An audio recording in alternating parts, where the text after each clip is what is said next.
Happy holidays, everyone. It's been a while since I've done a TikTok live. I had pneumonia earlier this month. I'm doing much better now. I know I had a cough before. It was very hard for me to talk, so I wasn't able to plan these very well. But here I am now. So my plan with this is for the next 2-3 hours, we can talk about the Buddhist teachings. You guys can ask questions as you like, as normal. Or you guys can join as a guest. I'm just going to wait for a few of you more to jump in, and then we can get started, okay? I'm hoping that the next year will be a wonderful year.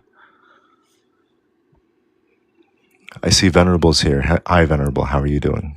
Happy New Year.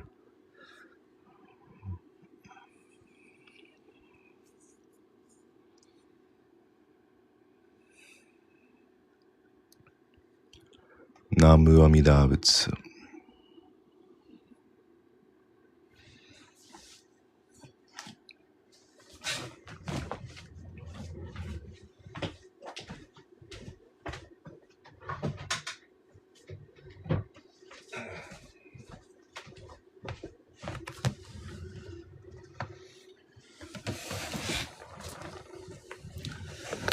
All right, there's a few of you who are here, so I think we can get started.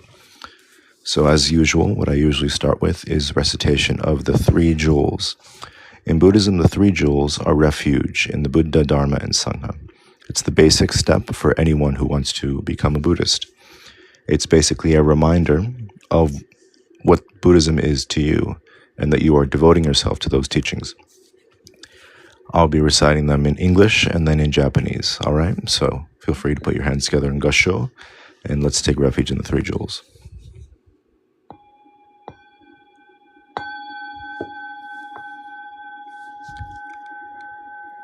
Ishin Kyorai, Jippo Hokai, Jojibu. Ishin Kyorai, Jippo Hokai, Jojiho. Ishin Kyorai, Jippo Hokai, Jojiso. I take refuge in the Buddha. I take refuge in the Dharma. I take refuge in the Sangha. Namu Amida Butsu.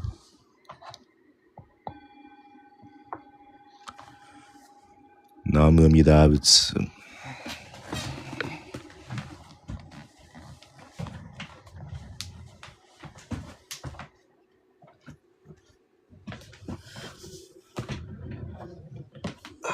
All right.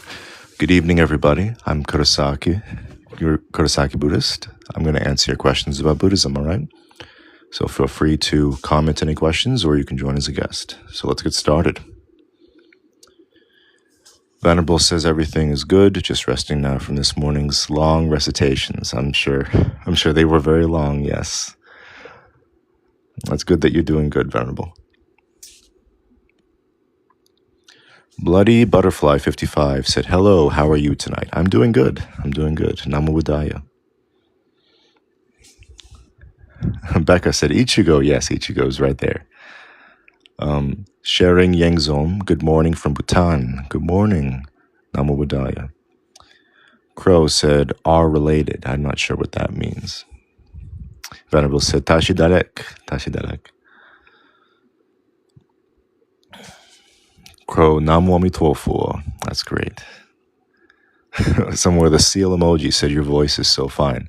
It was not so fine a few weeks ago.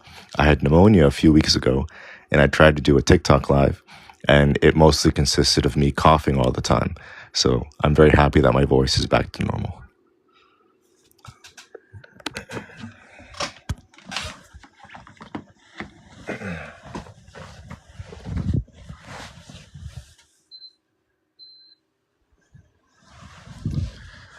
All right. M.I. Craft said, what did he sacrifice for you? I'm not sure what that means. The Buddha, what did he sacrifice? The Buddha taught the Buddhist teaching of how we can get out of suffering. Blake said differences between Zen and other practices. The main difference between Zen and other practices is Zen is a particular school. They emphasize certain teachings over other teachings. So,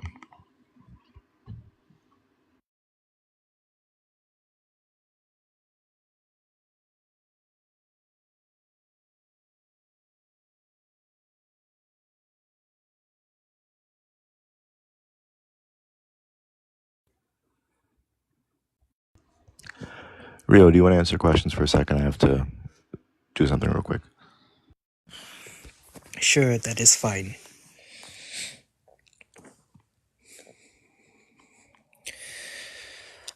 Crow, I'm Zong Simba, trying to understand remote body and Sambukakai appearance relate. I think it would be a good question for Venerable. If you follow Venerable, you can ask them the questions because Venerable is Vajrayana.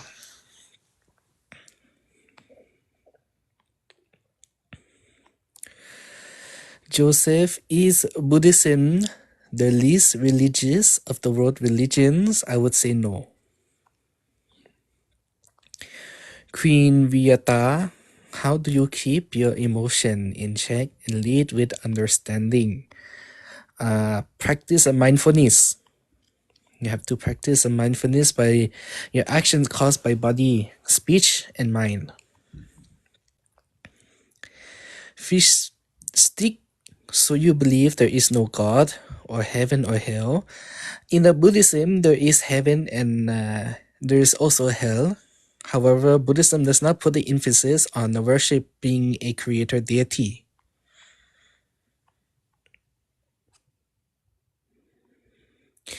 Hello, Richard Hutchins. Please do not proselytize. It is not the space to do so. Tyler McLean, what sect do you practice? I practice Boran Kamathana. Tradition is esoteric Theravada Buddhism. All right, I'm back. Hello. I had an idea of when I was going to do these things, and things just happen. But that's life, I guess. So where were we? Also, Happy New Year to everybody into Rio. Hope everyone has a good New Year. Oh, what happened? Well, all the comments disappeared for some reason. Fix it. I think I accidentally pressed a wrong button. Did you press a button? I didn't press anything. I think so. You have to fix it. I did something on accident. Oh no. I wish I could fix it. Turn comments on? Yeah. Oh, you turned comments off. That's what you did. Oh. That I didn't know you could do that. That's nice. You could just turn comments off. That would be very nice. I'll do that next time. People are being Now too you uppity. know. Now Yes. Yes. Instead of smiting them, just turn off the comments. They can't do wrong speech anymore.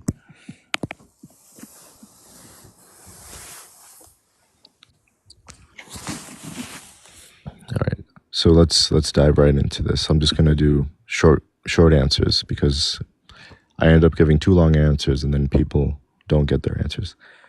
Diaper Sniper, nice username, said, how come there are many variants of Buddhism?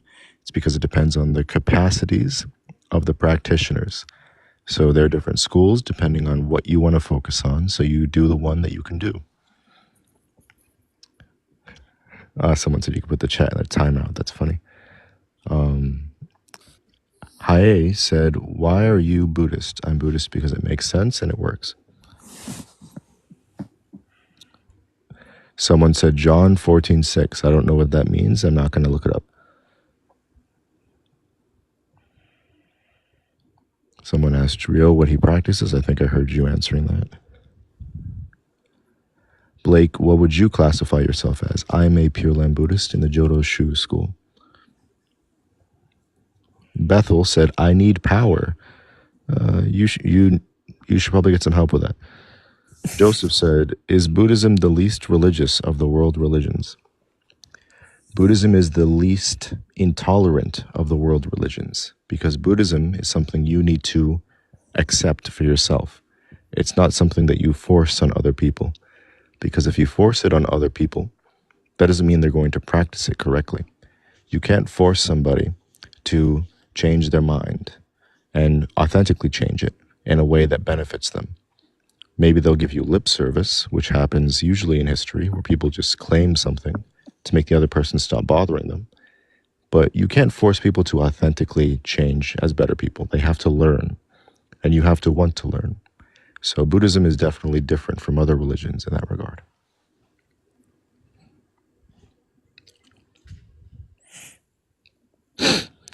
Queen Wiyata, how do you keep your emotions in check and lead with understanding? Understand something called non-self or anatta, which means a lot of our suffering comes from a perspective of benefiting us at the expense of others. If you stop thinking of things that way, then you become aware that your actions are not just for you, but they impact everybody else. In that way, you start to understand that your emotions are not just about you, they affect other people as well. When you understand that, then you'll start to get a check on your emotions. In the same way that if you go to a grocery store, you don't just start throwing things or grabbing things or yelling at people because you know your actions have consequences. In the same way, you know your emotions have consequences. And then it becomes very simple.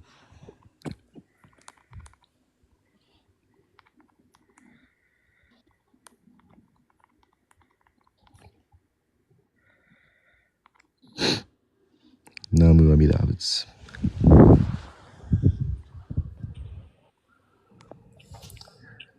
Hi. Hi, Venerable. Happy New Year. How are you? Happy New Year. Well, it's not New Year for me yet. It's just the last Sakyamuni day for this year. So New Year still January 29th. Different calendars. I but where I am right now, everybody's celebrating New Year, so that's fine. I kind of like the festivities. I love how I turned the temple to look very nice. So, how's your pneumonia? It is much better. So I'm not. I don't know if you attended when I did a live stream 2 weeks ago, and I was coughing all over the place. So that was not a good idea. Now my lungs are much better, so I can talk better. I'm not coughing, so I'm much better. I hope you heal soon. I've been offering some of my medicine Buddha recitations and puja to you, but I don't have your full name. But I think Kurosaki works. I don't know if the merits are going to this cartoon character because I have nothing to visualize with. Usually we visualize the people and then the people we're offering the puja to, but that's fine. I mean, in the realm of the Buddha, with my Buddha eye, I think it goes to you. So, because I can see you're well now. I appreciate that. That's actually an interesting thing. When it comes to visualization, how much do you need to visualize for it to be effective? So, say you're a layperson and you're doing some kind of visualization practice. To be effective, define effective for what? For manifesting something? Well, I don't know about manifesting because then we might have people here who they want to visualize some money bags. But I, Is that I get that a lot in the temple, you know. Everybody wants to be a millionaire and everybody wants to be a reincarnation of a princess or a queen. And I'm like, and that's what they're visualizing, and I'm like, okay. If you're all going to be rich, who's going to be poor? It's going to the world's going to be even more chaotic. So, visualization, since you're Pure Land, visualization, I know you must have read the Buddha speaks of the Amitabha Sutra well. yes. So, when you're visualizing, for it to be effective, in order for you to achieve the Pure Land, because you cannot go there, right? Unless you're a photon, maybe you can travel that far. But then, in order for you to achieve the idea of the Pure Land, in what's this? The pure idea of being in the realm of Amitabha, you need to follow the guidelines in the sutra. You will see that it really have a lot of objects to visualize for. Let's say the railings of the Pure Land, the lotus ponds, the colors of the lotus. These are these are meant to guide your mind in order, if you really visualize it well, because I've done this several times and I've talked to other lamas about this. If you really visualize it well, in the end of the sutra, or in the end of you reciting it together with visualization, you're supposed to see a disc of very clear light. So this is not clear light meditation, similar to Bardo state, but usually it should be the same if you're dead, because Amitabha Sutra is very effective for guiding the consciousness or transference of consciousness to the realm of Amitabha in the day of passing, when only hearing is the sense that's available.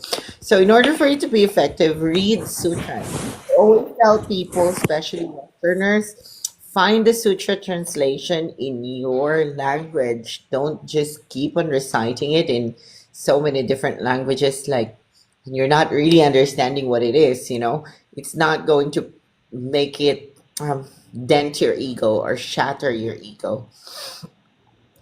So a while ago, someone's asking you where to start for a beginner. I always say start with Theravada, start with Dhammapada. This is the best. Very well said. And I just want to, before the other guest, I just want to branch it into a very basic topic that gets covered in these live stream. A lot of people ask about it, since they think Buddhism is meditation. So if a layperson wanted to practice meditation, a lot of them say, oh, I can't calm my mind, or I can't empty my mind. How would you respond to someone's concern about that? Number one, I always say this, whether here in this live stream, other live streams, correspondence in emails, and people who come at the temple to my Dharma talks. When it comes to meditation, it is not emptying your mind. It is actually introspection. So I think it's because of how meditation is being sold in the West, or being marketed in the West, that most Westerners would think of meditation as something to, they see the meaning, the word calm your mind to be something emptying the mind. Calming doesn't mean emptying. Remember this. This is very, when we want to empty your mind, oh, when is that going to happen? I mean, I don't think, not in this lifetime or the next lifetime. You cannot empty that mind, because it's full of thoughts, and these thoughts are important because the thoughts are also your guidance. These are normal processes. What you do with the mind is you calm it. When you calm it, means you inspect, why is this thought happening? So I want to really go on with this live stream without using so much abhidhamma or terma. I don't want to confuse people who are new. Calming the mind means you're looking at the dependent origination of the thoughts. Like, simply, the Buddha said, if there is this, there is that. So this is very important for everyone who tries meditation. Is remember, dependent origination. You need to remember this, that if one thought arises, meaning there are there is something that causes that thought, and it's not a singular thing. So when you're on meditation, you need to let your thoughts branch out where it's coming from for you to be able to see the contents of your mind. That is meditation, that is introspection. You shouldn't aim to not think of anything, because that would be just crazy. So next is, there is another meditation called samatha, which is calm abiding. So if you're calm abiding, you're focusing your mind on your breath. This is very, a lot of schools of Buddhism do this.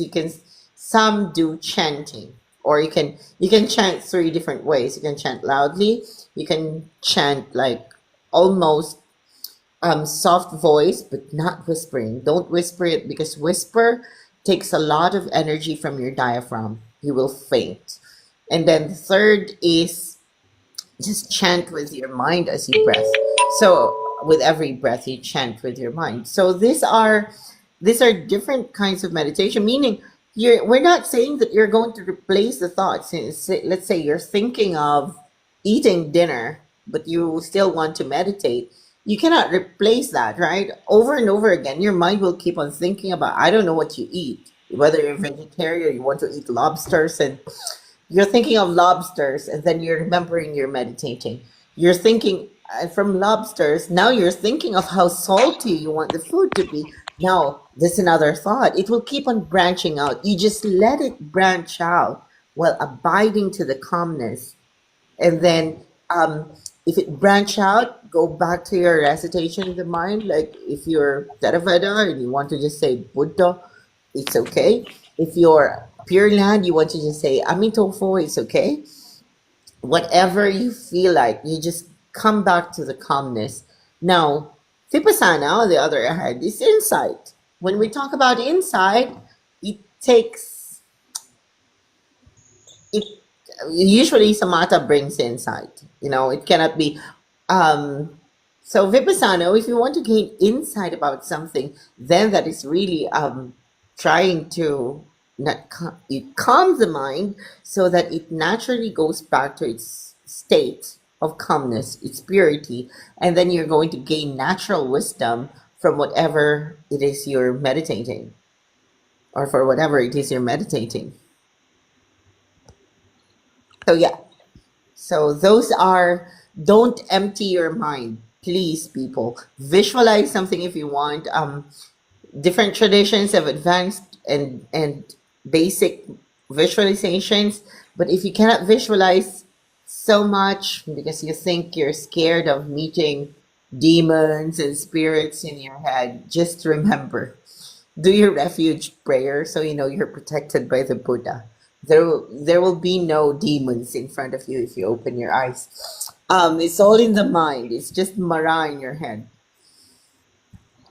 Okay. Wonderfully said. I really appreciate that, since that is a very common question both in live stream and that I see on comments, and it's a common misconception about emptying the mind. So I really appreciate that, Venerable. Thank you. There's a follow-up question. I just want to go ahead, and then I'm going to go to answer it. sharing. Go ahead. So, coming from medical perspective and also the Dhamma and my monastic life, so someone's saying that probably what's the simplest meditative step to take with anxiety? Just embrace it. One, anxiety have different levels of anxiety. So there's clinically assessed anxiety, and there are anxiety that is caused by biochemical reactions in your body, possibly even being affected by your diet. Or anxiety is not just trigger memories. So people should remember this before we use terminologies. It would be wrong of me as a Buddhist monastic to recommend meditation alone for anxiety that is being caused by, let's say,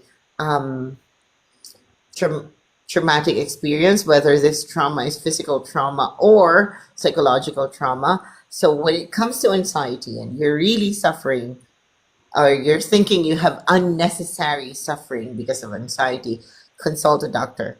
That's number one. If it's affecting your life, you consult a doctor. But to take first steps, just to make it clear, I'm not saying that Buddhism will cure it all, because we're living in different backgrounds. So if you're in a country, and I don't know what your work is and your life background is, I'm not just going to recommend that, because it can progress. Anxiety is a progressive psychological condition. So, one, if you want to start with Buddhism and you really want to do that, you start with samatha. You find calm abiding. You check your breath. Find a good, even with Buddhist practice, you need to find a qualified teacher, someone who can guide you on how to breathe properly, proper posture, and also proper conditions. You cannot just, because everything is conditioned in Buddhism. So you cannot just expect a good outcome out of meditation for anxiety if you're not well conditioned. So again, people, let's not substitute substitute Buddhism for something that we can find if we can find an answer easily.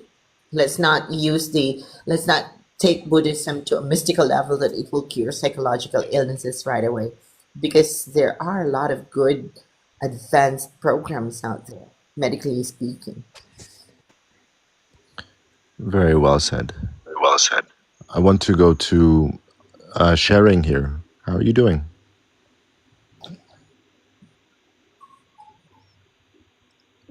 T Sharing, hello?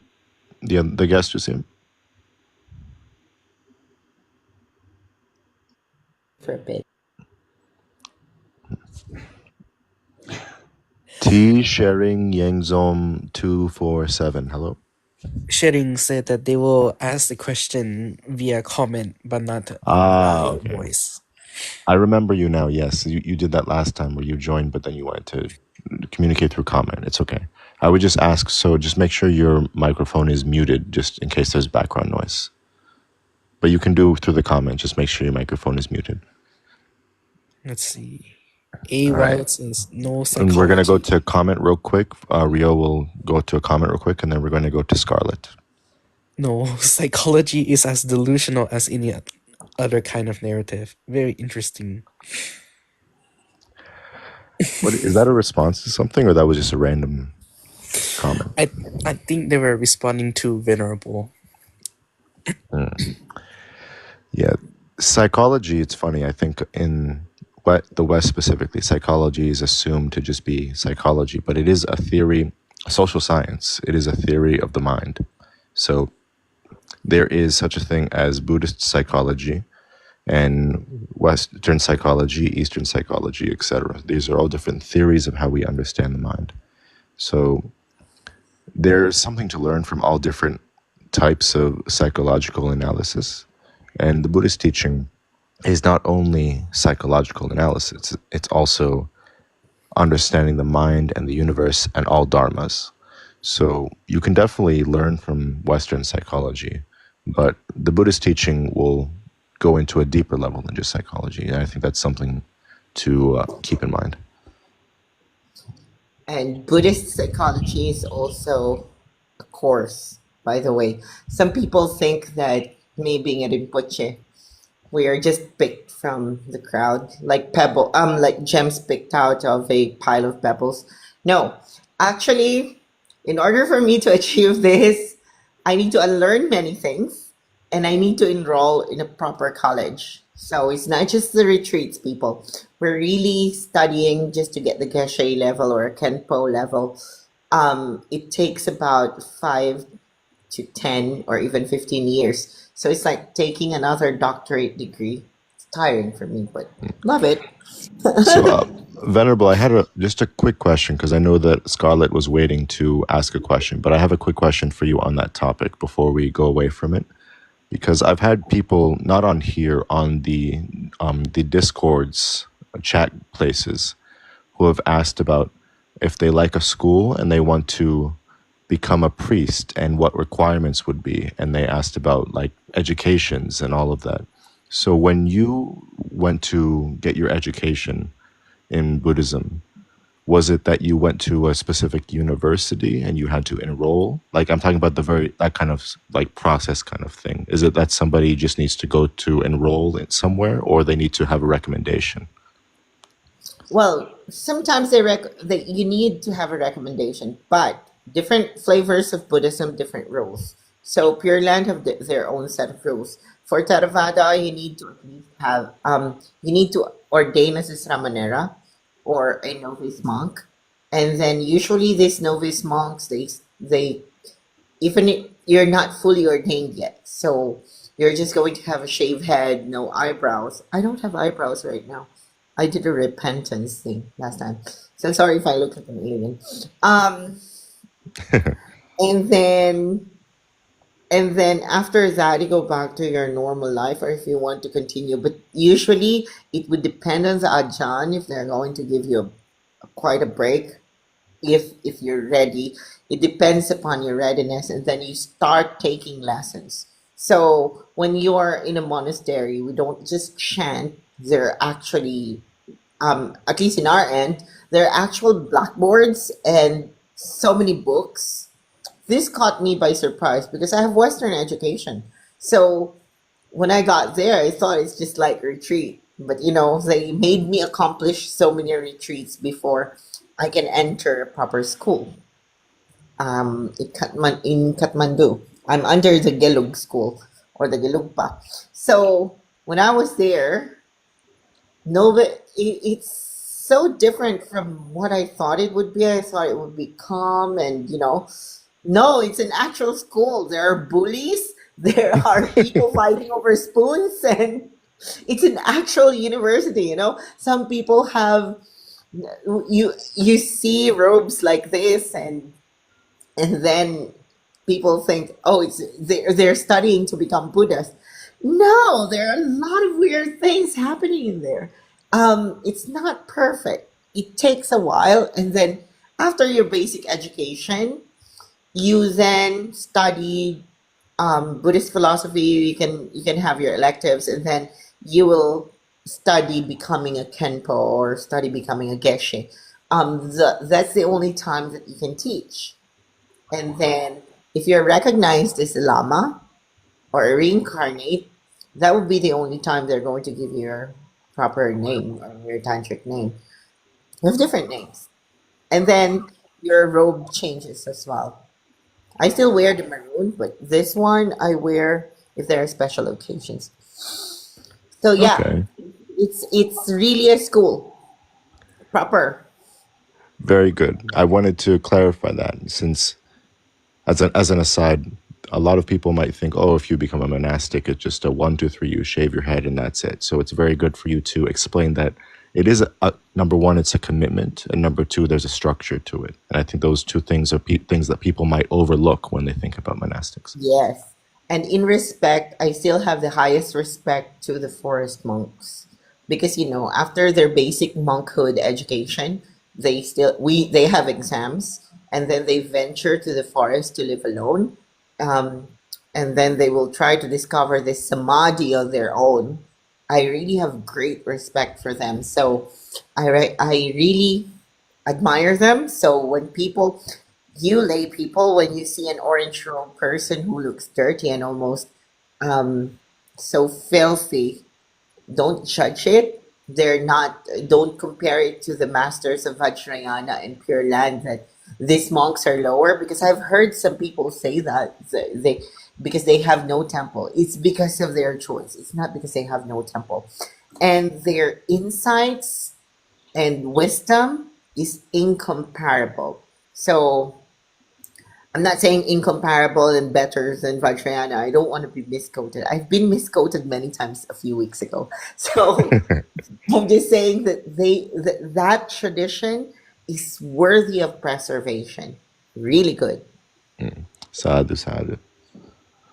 All right, so we're going to go to. I invited them before. I was on their live stream before, and we have followed each other, and they've had an interest in Buddhism. So I think it'd be a wonderful forum for them to ask questions. We have Scarlett here. Hi, Scarlett. Hey, hello.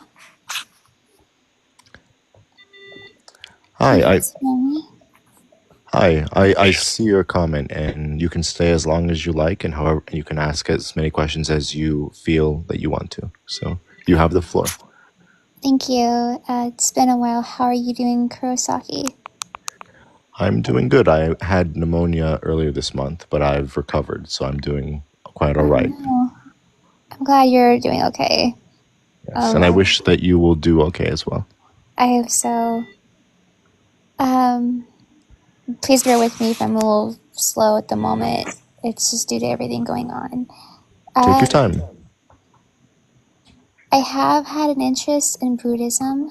I've wanted to study up on it more. If there's any like good book sources or anything that you guys would recommend that I could look into.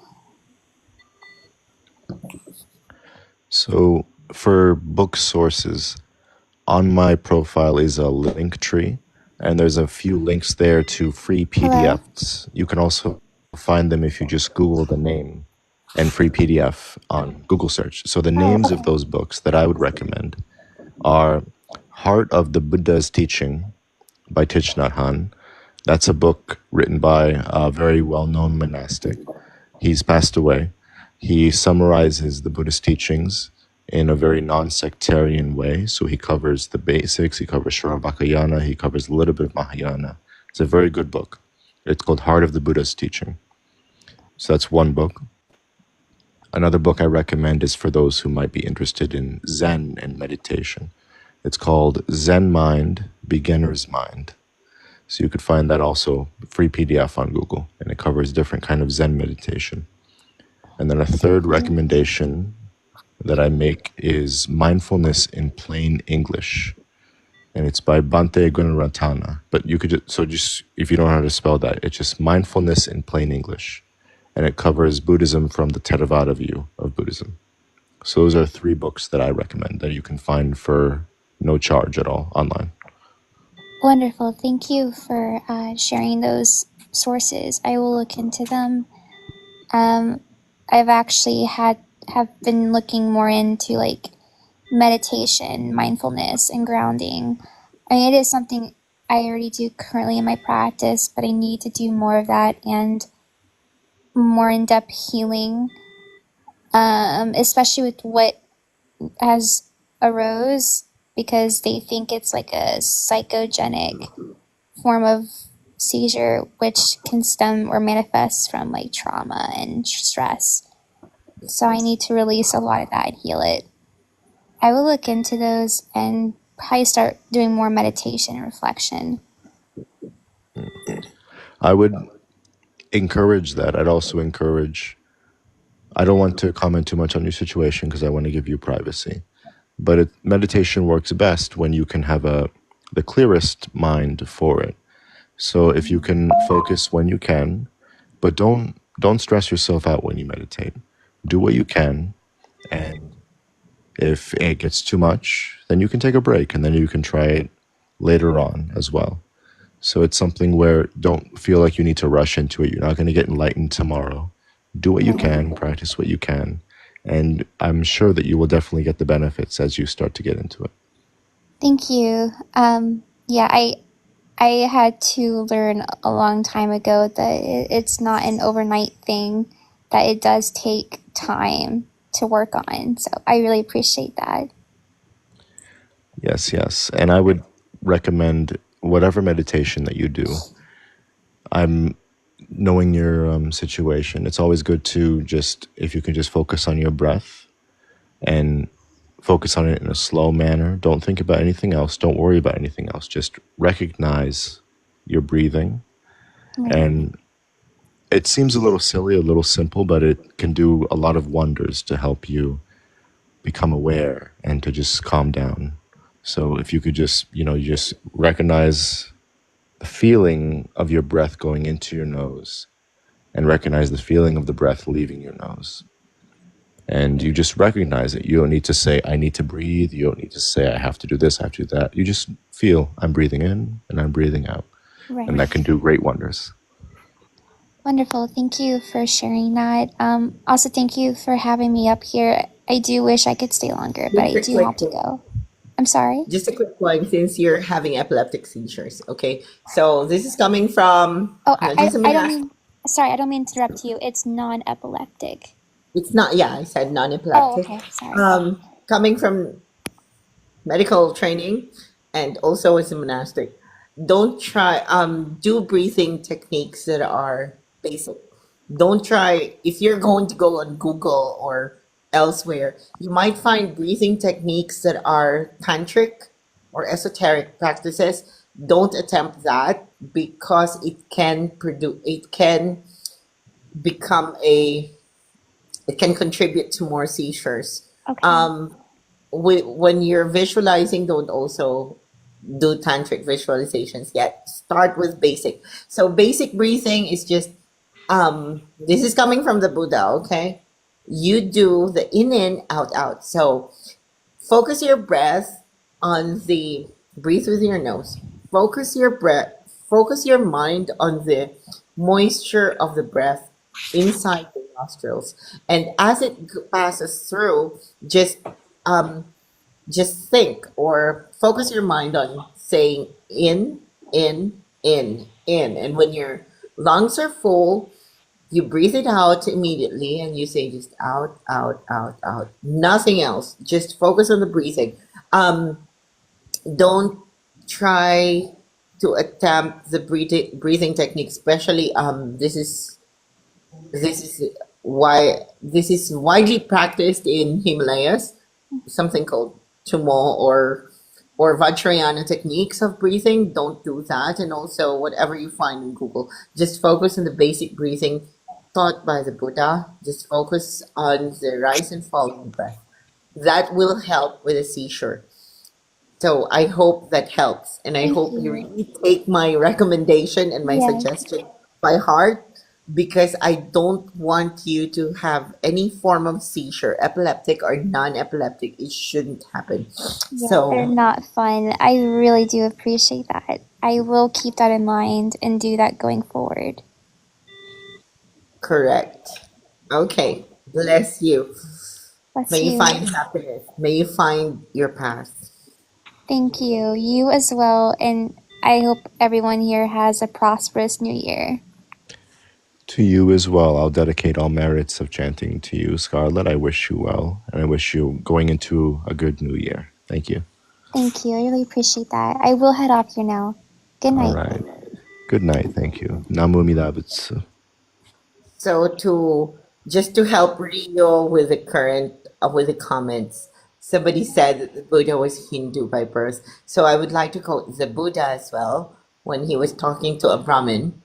Um, no one is born into a religion. It is by actions that someone is defined. So no one is born as a Brahmin.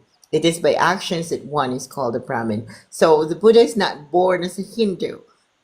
It is by his actions that he proved himself to become the Tathagata that he is. So let us always remember this, that let's say for me, I'm not born as a monk, or I'm not defined as a monk. I'm not born into a citizenship. It is by actions that I am being attributed to a particular group. So that's to just to add to what Rio and Charing have in the comments. So the Buddha is not born as a Hindu. No one is born as a particular label of belief system, because belief system is something that evolves in the mind of the things that we discover for ourselves to be true or false. Very, very well said. And that is a very common, a common misconception among many that show up on social media. So good to nip it in the bud. Okay. So real quick, should we focus on comments real quick? Any outstanding questions in the comments before we move on to the other guests? Do we see any?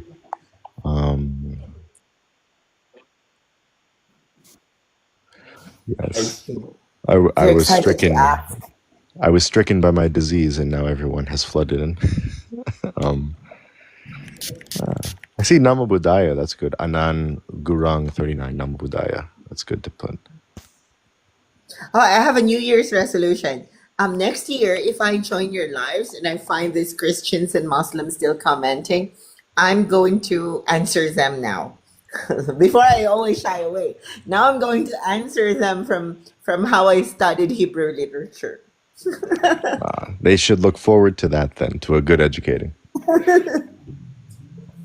right, we have two good. Okay, we have Sue Art. How many times we got reincarnated? A lot of times. That's an easy That's an easy question.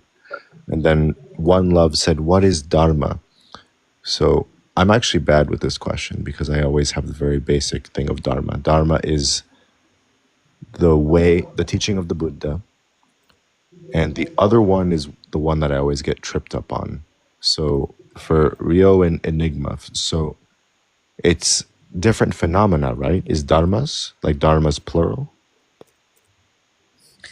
If you're talking on Abhidhamma material, then dhammas or dharmas would be considered phenomena. And phenomena means, because I'm a bombu, so I'm trying to think of what phenomena means for a regular person. Phenomena are the... I have to think about this, how to explain it Okay. in a simple way. So in the Abhidhamma, phenomena is something that is arising and ceasing from both the objective and subjective realities. Okay, yes, there we go. I had to think about it. So all phenomena, the Dharma is not just the Dharma is not just the law. So in our traditions, also in Abhidhamma, the Dharma is like the law that teaches all of this. So meaning it's not just a simple, it's not just the Buddha Dharma itself, because everything is Buddha Dharma for us. So it is both what you observe in the objective reality and how you digest it in your subjective reality. Because in your mind, let's say I'm holding this phone, you're just seeing phone, but the moment it gets in your mind, there will be another phenomena going on, which is either you're going to relate the color of the phone, the make of the phone to something else, and then or you're going to remember your own phone. So it will stretch and stretch and stretch. So there is Dhamma in all of that. So yeah, I hope that helps. All right, I hope that answers your question. The person who asked. One Love. I hope that answers your question, and that, because that is a question that I struggle with Always get sometimes. lost. It's difficult, right? When we're talking about phenomena, it's very difficult to answer. Even me, sometimes in my Dharma talks, and then some very, very well attendee who is Buddhist, and then will suddenly bring out all this phenomena and then start asking me about subjective, objective reality, and then I'm always caught off guard, and I'm like, okay, no, this person is trying to prove me to be an idiot, but I'm not going to let him win. But most of the time, I'm really searching for the answers because I know I'm not perfect. I'm not a Buddha yet. So yeah, that's fine. Yes, I have this struggle a lot with, because I love Huayan Avatamsaka teachings, but a lot of the English sources use phenomena a lot, and I just end up getting really confused when it's phenomena versus nomina, and I just have to go back and forth in my mind, and it doesn't register for me. So I relate to that a lot. Well, we're slaves of the linguistics. Anyone who's studying Buddhism, we are slaves of the linguistics, especially if we're drawing from the Pali Canon, Sanskrit, Pali Canon, Chinese, Japanese canon, or the Vajrayana, Mahayana canon. You're always going to be enslaved by this linguistics because your mind, na- if you're not native Sanskrit speaker, your mind is going to try to find several synonyms in your vocabulary, and then you'll end up with a different understanding. That's why this whole Dharma thing is very, very complicated now, than it was before. I mean, I know it's complicated before, but then now it's even more complicated because people have different ways of understanding because of new words coming up, or compound words. So, yeah, don't worry, that's fine. I can agree with that. Being a slave to linguistics, especially when I translate some of the texts into English, and then I have to think, how would this translate into English? Correct. Just I'll just cite an example. It's like the Buddha is not existing on his own end, and the Buddha is existing not existing from my end, and something like this that goes in our pujas, and that's not even the correct translation if we are going to base it from the Tibetan texts. But then we make use of it. We try to explain it. That's why we need to initiate. Yes. So, Buddhist Bear, I want to get to you real quick, and then I'll get to a comment from I Thengi. I don't know if Rio, if you want to answer them real quick while I go to Buddhist Bear. So, I've seen you. You've been doing a bunch of lives. You are a Nichiren Buddhist, right? That is correct, yes. How you doing? So, give me the rundown. I've seen you've been hosting Buddhist lives, answering questions from people. How you doing? How you feeling? I'm doing really well. I would say that though my lives are small, I'm able to give good information, and I hope that I am spreading the Dharma correctly and in a way that is best suitable for them to understand. Overall, I'm doing really well, though. And yourself?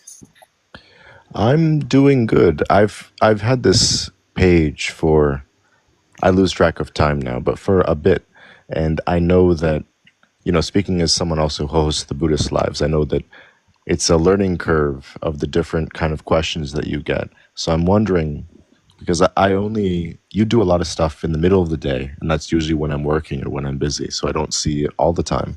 So I'm wondering, what kind of interactions do you encounter from people asking about Buddhism? Most of the time, it's people that come up with a lot of misconceptions, basic misconceptions. They believe that we worship the Buddha as God, and that's a very simple misconception to swat away. Then we have a few where they ask about reincarnation and samsara. Uh, and that gets, I wouldn't say tricky, but it gets a lot more into like the cosmology and metaphysics of it, which is very interesting to me. But they're very basic and also good faith questions that are asked of me. At least when it comes to live interactions. Of course, a lot of Christians will speak in the comments, and they'll say their piece, but it's nothing that's like too nerve wracking or anything like that. Well, yeah, there's always going to be Christians who say their piece in the comments or Yeah. in the guest box. I'm not sure if you've had any interesting guests that you've had. Not in the guest box, no. But I had someone that was a Christian, but they were asking in good faith, and they weren't proselytizing. Well, that's good at least. That's good. I think that when people, regardless of their religious background, as long as they approach things respectfully, it's always welcome. Because then, number 100%. one, it provides a way for those who are not Buddhist to learn, because there are going to be people who will encounter Buddhism and they're not looking to convert right away. They're just listening. So it provides a method for them to approach Buddhism if someone else is asking the questions that they're thinking about. So that's one thing. And then if they ask things respectfully, it allows there to be an example of how to talk about things, so that you don't have people who just come in and say, oh, you're going to hell or something like that. So it provides a example of how conversation should go. So that's always good too. Yeah. It's been a really good practice for me to better one understand my practice, and to better to not translate, give transfer. There we go. To transfer the merits of Buddhism. It's been really good practice for both of those. To be able to do this, and I'm very grateful that I'm able to do it. That's awesome. That's awesome. I do want to ask about you though, because I don't know too much about you. If you could just talk about your Buddhist background a little bit. Yeah. Well, I was born into a Christian background. I grew up as a Southern Baptist, but after some questions about the nature of God and sort of like biblical history and stuff like that, I became disillusioned with the faith, and I would end up leaving it uh, and focusing more on like philosophy. And after a certain point of looking at Western philosophies like Stoicism, uh, I began to feel like I needed something more. Instead of just words, I needed like a practice. I needed a ritual. Well, maybe not a ritual is not the right word, but I needed a practice. And when I looked into Buddhism, it was something that, when I looked at it, was just an inner beauty that could not be explained in words. And I was at first drawn towards it. And I listened at first. Uh, and I read many different books from Thich Nhat Hanh, who's an amazing writer, very prolific writer, but just amazing writer in general.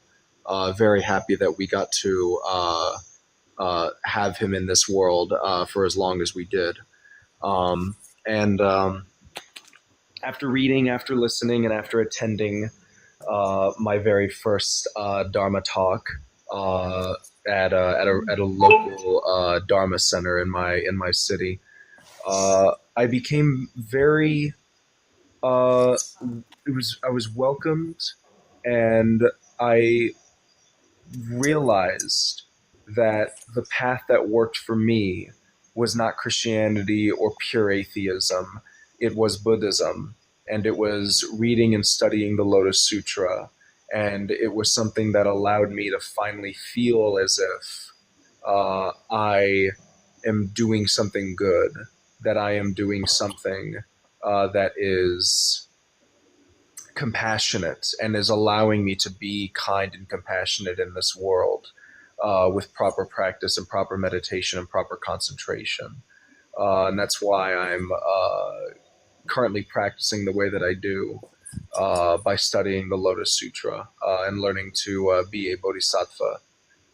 And yeah, that's a very brief summary of my journey to why I'm here. I appreciate the gifts, by the way, people. I see I'm at 11. I very much appreciate those. Thank you so much. Yes. So I just had one more follow up before I move on, because we've had a lot of people have been joining as guests. I guess I should just not do lives more often and then just do them once a month or something, because a lot of people want to join as guests all of a sudden. But one more question before I move on to karma. So, because the last Nichiren person that I used to have on live stream, she was Soka Gakkai. She was on a long time ago. She was a wonderful person, great energy, but I haven't talked about Nichiren stuff in a long time. So you get to be my Nichiren source for this live stream. Yay. So I have one question, two parts. First part is, how do you approach other sects of Buddhism? And second part is, how does a beginner approach the Lotus Sutra? Yeah. So the first part, we view it as skillful means. We view the other schools, the other branches, the other organizations. Because I'm not Soka Gakkai. I'm Risho Kosekai. Okay. But we view the other organizations, we view the other schools as a skillful means in order to teach the Dharma. There's nothing wrong about these practices.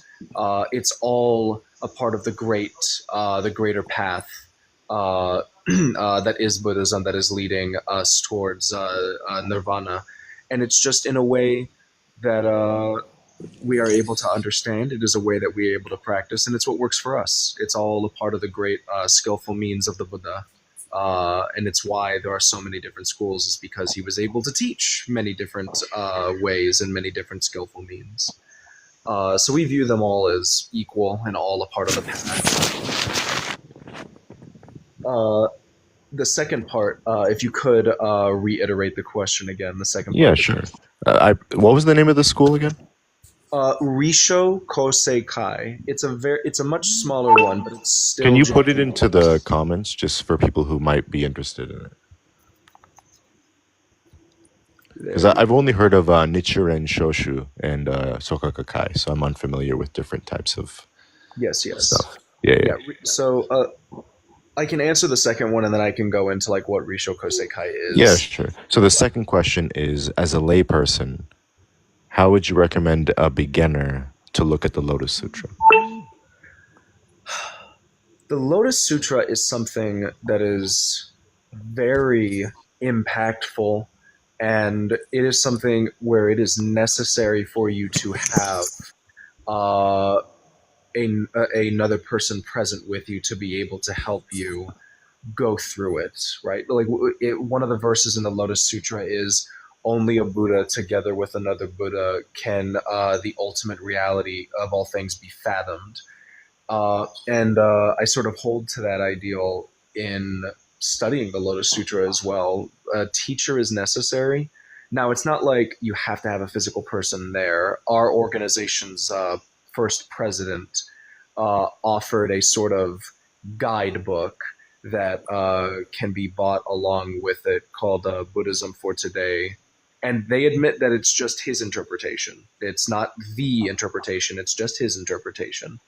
And you can buy that along with the Lotus Sutra and read along with it to understand his interpretation, to at least get a sort of summarization of what is being taught in the Lotus Sutra. But I would also recommend going to a Dharma center or a temple, whatever is closest to you, and go to one of their Lotus Sutra study nights. Not only is it fun, but you'll have Dharma teachers there that are able to ease you into the Lotus Sutra, and they stop reading very frequently, so that way they can be like, okay, that was a lot. Here's what's being said, and here's what we all think about it. And of course, the Dharmist teachers will facilitate the conversations. It's a lot of work. It's a lot of work to get into the Lotus Sutra, I would say. But yeah, that's what I would say. Awesome stuff. Very glad to hear. Very happy to hear. Nice. I'm also very happy to hear that you mentioned teachers, because as you can imagine, probably from your similar interaction with social media, there are a lot of people who want to be their own teachers and talk about their own things. And I think that Rio and Venerable know those kind of people as well, who might sell themselves as Dharma teachers for a price and stuff like that. So I'm very happy that you are mentioning reliance on teachers and not just reliance on yourself. Nobody buys into that, okay?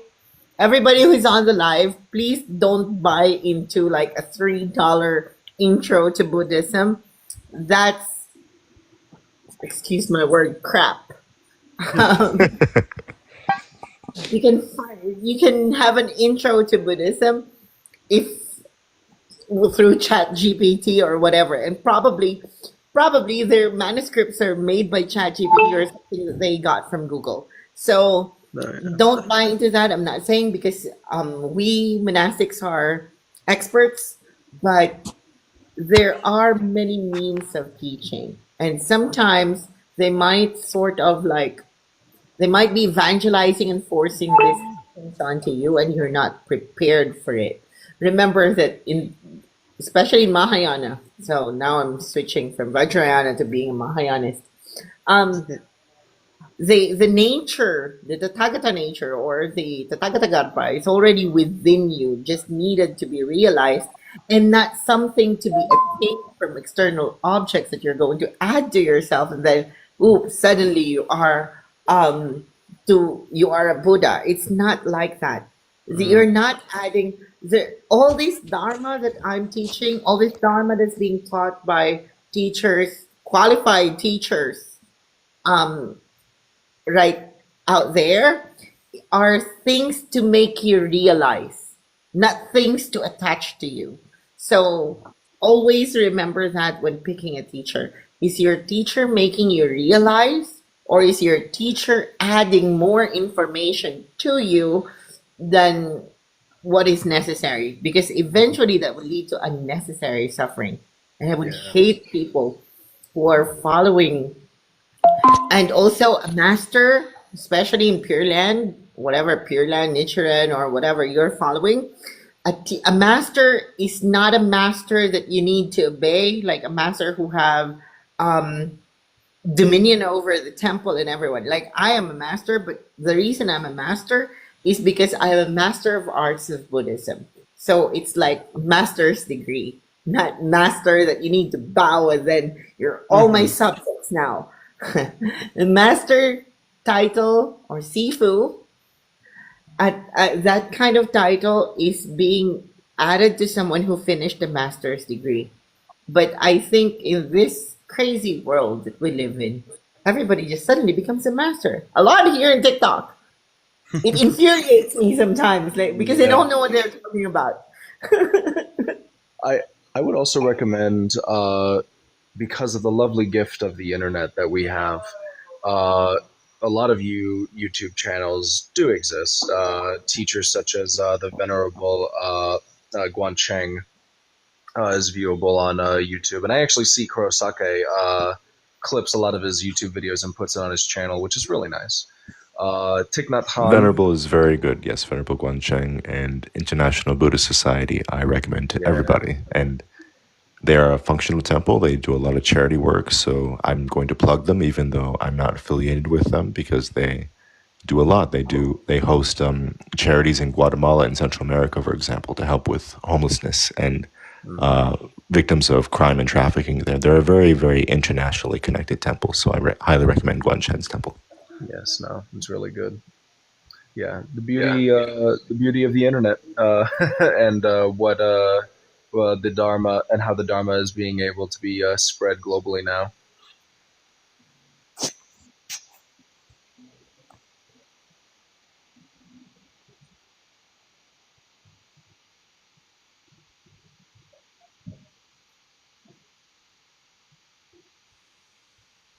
Did he disappear, or is my?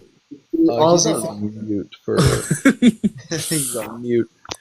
I was wondering if my connection was cut off. Yeah, I was like, what happened? It's a jutsu. It's Sujitsu. Kurosaki. I could mention about like Risho Kosekai if that is something that everyone would like to hear. If not, then that's fine as well. I talk enough about Joroshu, so you can talk about your school. It's fine. Yeah, so Risho Kosekai. I don't know if I would say that it's new, but it is relatively new, as it was born in the aftermath of World War II. And it was essentially because they wanted to rebuild the cities of Hiroshima and Nagasaki. And at first, they were following along with another school.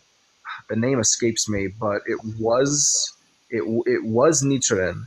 But then the school itself started moving away from the Lotus Sutra, saying that the wisdom doesn't apply to the modern day. And founder Nikyo Niwano and co-founder Myoko Naganuma were like, no, that's not correct teaching. The Lotus Sutra will be able to be applied to our day-to-day lives. It's not something to be forgotten. So they formed Risho Kosekai, having their first few meetings at founder Niwano's house, and then eventually moving to a larger center that is now called Great Sacred Hall in Tokyo. Co-founder Naganuma passed in the 60s. She was of very poor health, but she found that reciting the Odaimaku, Namu Myoho Renge Kyo, healed her. So that's why she became very involved with the Lotus Sutra. And then Nikkyo Niwano passed in 1999, passing the sort of spiritual leadership to his son Nichiko Niwano, who is the current president. And when he passes, his daughter will be the president after him. Um, Again, they started in Japan. They made it to the United States in the 80s or so. And they even have Dharma centers in Rome, in Germany. I think they have one in Berlin and Munich. They're all over the world now, and we have about five. No, five big ones, and there's like 12 little ones all throughout North America. With my specific center overseeing the main one in San Antonio, and then we have one in Hartford, Connecticut, and another one in Guadalajara, Mexico. And something that's actually really beautiful about our center is that we have a lot of Spanish speakers, so much so that we teach the Lotus Sutra in both English and Spanish. We offer classes for both languages. Oh, nice. You're in Texas, I am in Texas, yes. San Antonio. Yes. Okay, my good friend, he grew up in El Paso. Oh, nice. Yes, always appreciate other Texans. Yes. I want to diverge to our resident GS moderator, Ryo. Is everything all good on what we're talking about? I would presume so. Okay, I just wanted to make sure because you're the resident. You pull up Wikipedia and Google if something sounds weird. So, all right, everything's good. All right. Well, I'm very happy to have you here, Buddhist Bear, and you can stay on the guest box as long as you like. I'm going to move to the other guests because they were waiting patiently, but Of course. it really tickles me very nice to see other Buddhist TikTokers because when I first made this page, there was nothing. There was just nothing. There was a few monks who did meditation, and that was it. And now, these years later, there's people like you who are talking about Buddhism from their school's perspective. And I really, really love that because that means that there is some kind of activity of the Buddhist teaching here. And I don't know how long this app will be in my country. I'm in the United States. You're in the United States. I don't know how long this app will be. But any presence of Buddhism on this kind of app where it's very easy to get a lot of attention. Any kind of Buddhist presence is a good Buddhist presence. So I'm very happy to have you here. I'm happy that you keep doing what you're doing. I encourage you to keep doing what you're doing. And, just Namu Amida Butsu, Nam Myoho Renge Kyo. I'm happy. That's all I got to say. Thank you so much. I appreciate that. I think I will go ahead and hop off now as it is way past my bedtime. But I very much appreciate the time. Karma and Splats, you are in good hands. You are going to get a lot of good information from Kurosake here and the Rio and Enigma as well. I wish you all the best. Peace be with you.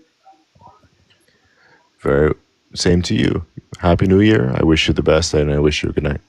Thank you very much. Happy New Year. Thank you. All right. Now we have 2 guests remaining and we have a bunch of people in the comments.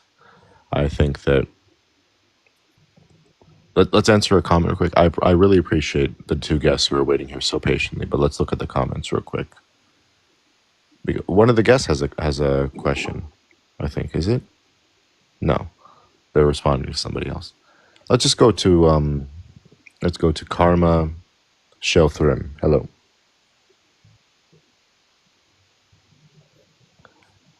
The guest who's been waiting here, Karma. Hello. Hello. Hello, how are you? Hello, I'm fine. How are you, Kurosaki? I'm doing very good. Have you been here before? No, sir, I'm first time today. Well, welcome. Karma, Welcome. That's your Dharma name, right? Are you initiated in Karma Kagyu? No, I'm not initiated. I'm just I'm interested and I'm Buddhist and I'm interested in Buddhism. So Okay. I'm not initiated. Because usually people who use the Karma first name, they're coming from the Karma Kagyu school.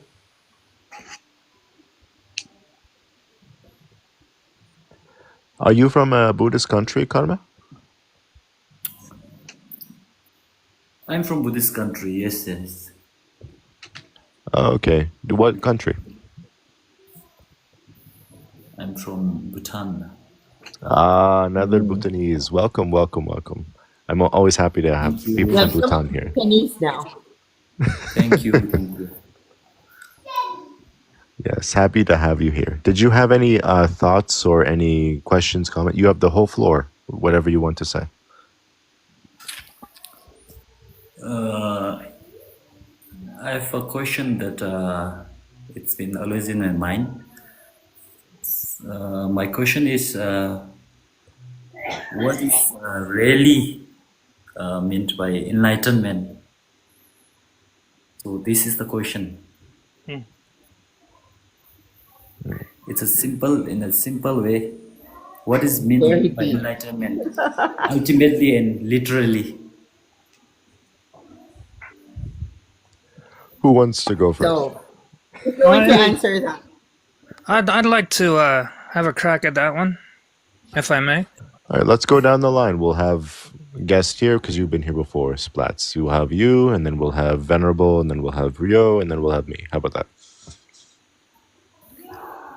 So the term enlightenment can mean a number of things. Earlier in the panel, they were discussing how they were, quote unquote, a slave to terminology or language, right? So the word itself is going to keep you away from enlightenment because it's like holding water in your hand. The harder you try to grasp it, the more the water squeezes out. So to really understand enlightenment, maybe not only get away from the word. It's more of a, how shall I put this? If I was to draw a parallel to enlightenment, I would say perfection.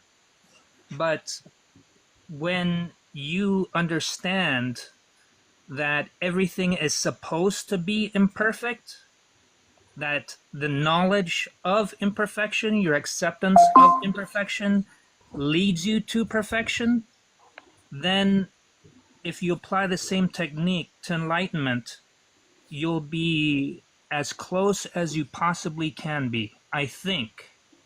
But everyone walks their own path. And may Lord Buddha and the Dharma guide you along that path. You're going to need a lot of luck. So do we all.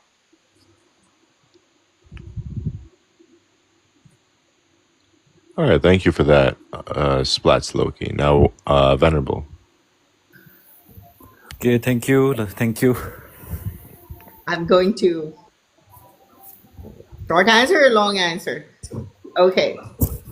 So enlightenment is a realization, not an achievement.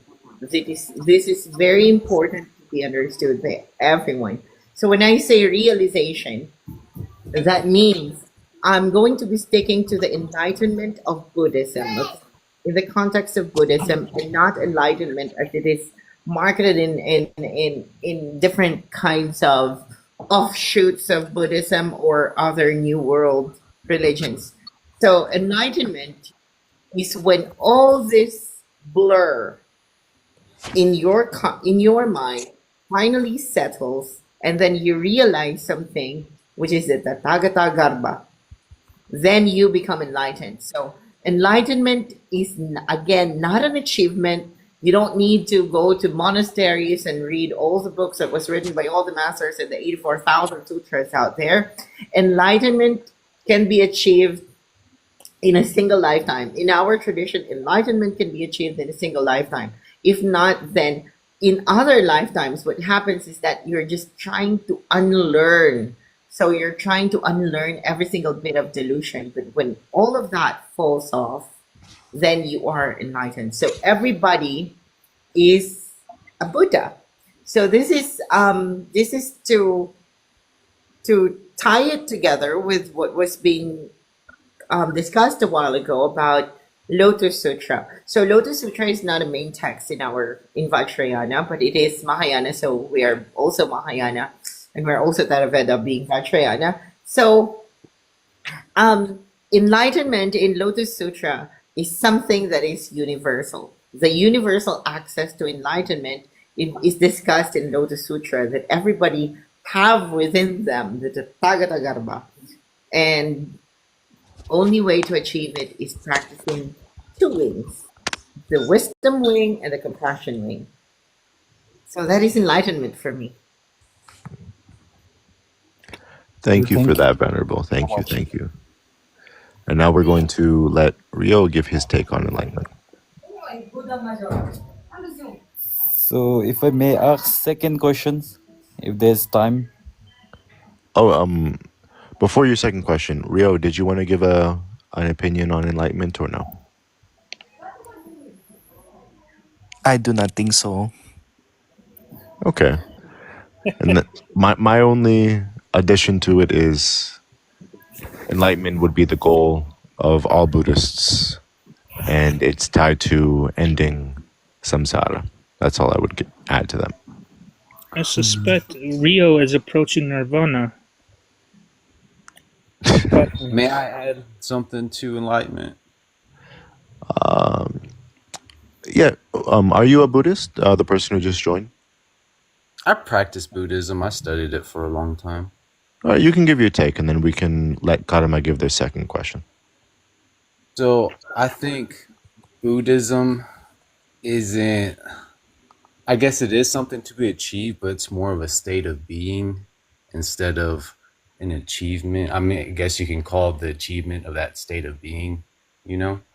But being enlightenment, you won't be enlightened 100% of the time because nothing lasts forever, because nothing is permanent.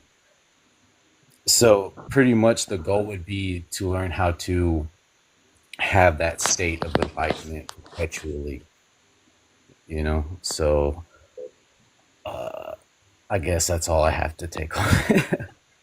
All right, I appreciate that. That's a Okay. nice opinion. No problem. I'll just Thank clarify you. that because I know that was after my response. So Oh, enlightenment is not to be achieved but to be realized again. And enlightenment lasts not forever, but it is the total extinguishing of all karma.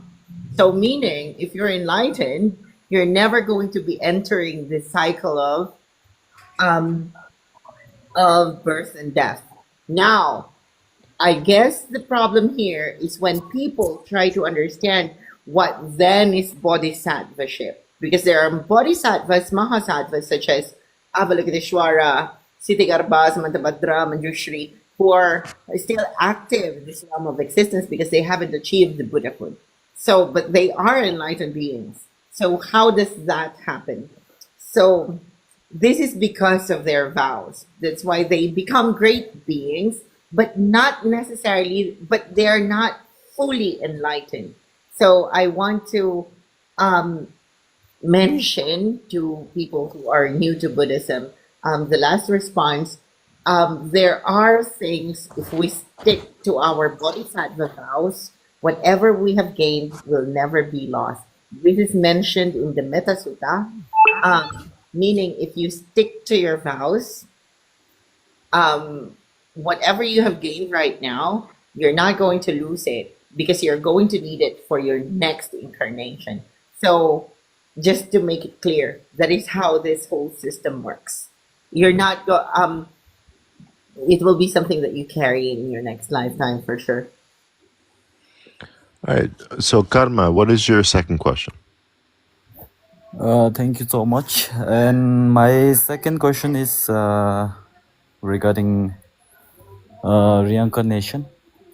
So, if and And actually, how do we know that we are closer to enlightenment? Do we know that we are closer to enlightenment? And if we are closer to enlightenment, then after we die, do we have a choice for noble birth, noble rebirth, or noble version of our forms and all? So how The noble becoming rebirth. The leads noble to rebirth. So I actually want to I want to narrow this question a little bit how so that it becoming could leads to the rebirth. I mean, I want to try to narrow this question a little bit so that it could apply to everyone watching as well. So Karma, so are you at an age where passing away is something that you think about or no? so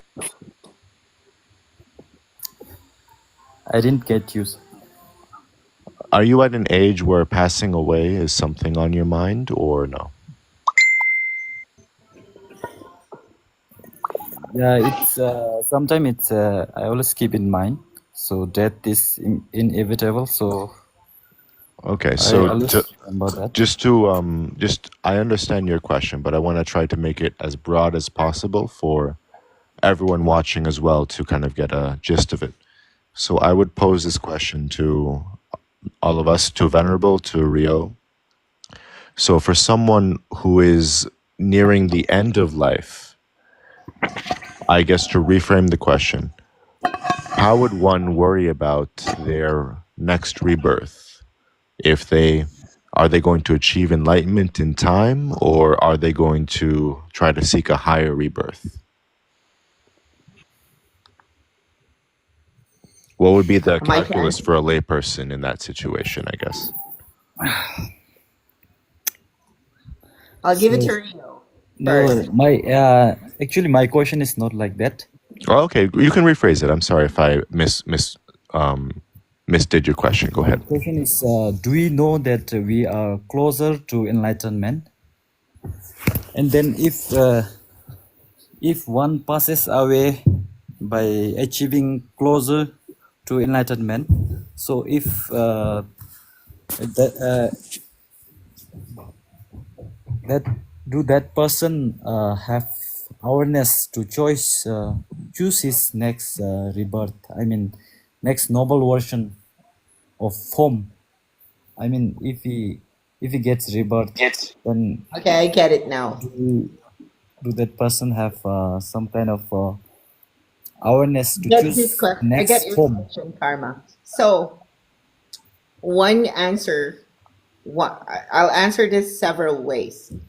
If you're looking at enlightenment as an object to be achieved or a destination, then you are far from enlightenment, because enlightened beings do not really care about it, because when you're enlightened, you become something that is said to be non-dual, or you have a non-dual. You're already residing in the non-duality. So, in the state of enlightenment, ignorance and enlightenment are seen as one. This is very heavy. This is advanced practice. This is advanced Buddhist philosophy. So if I'm going to say that for an enlightened being, samsara is nirvana. Nirvana is samsara. So that doesn't matter anymore. Now, for people who are enlightened beings, there are a lot in Bhutan, right? A lot in Bhutan, in Nepal, which originated from beliefs in the Himalayas in Tibet, that enlightened beings can be a lama who reincarnates and chooses their next rebirth. The reason for that is not because of their well, it's karmic, but then it's because of the vows that they took. Because they took the bodhisattva vows to keep on reincarnating until all hells are empty and all realms are enlightened. So this is one very important thing that we need to understand. Enlightenment, as long as a practitioner is looking at enlightenment as an object, you're far from it. Because once you're seeing it like that, it becomes a destination, then you're not enlightened. You're far from it. So An enlightened being, there's a saying in Zen.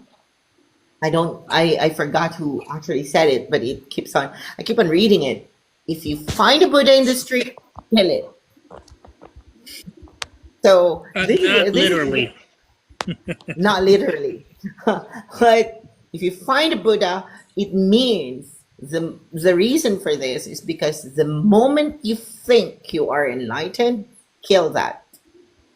Kill that process. It's like a computer. Go Control Alt Delete and stop that process because it is doubtful that you are. Because a person who is enlightened do not claim their enlightenment.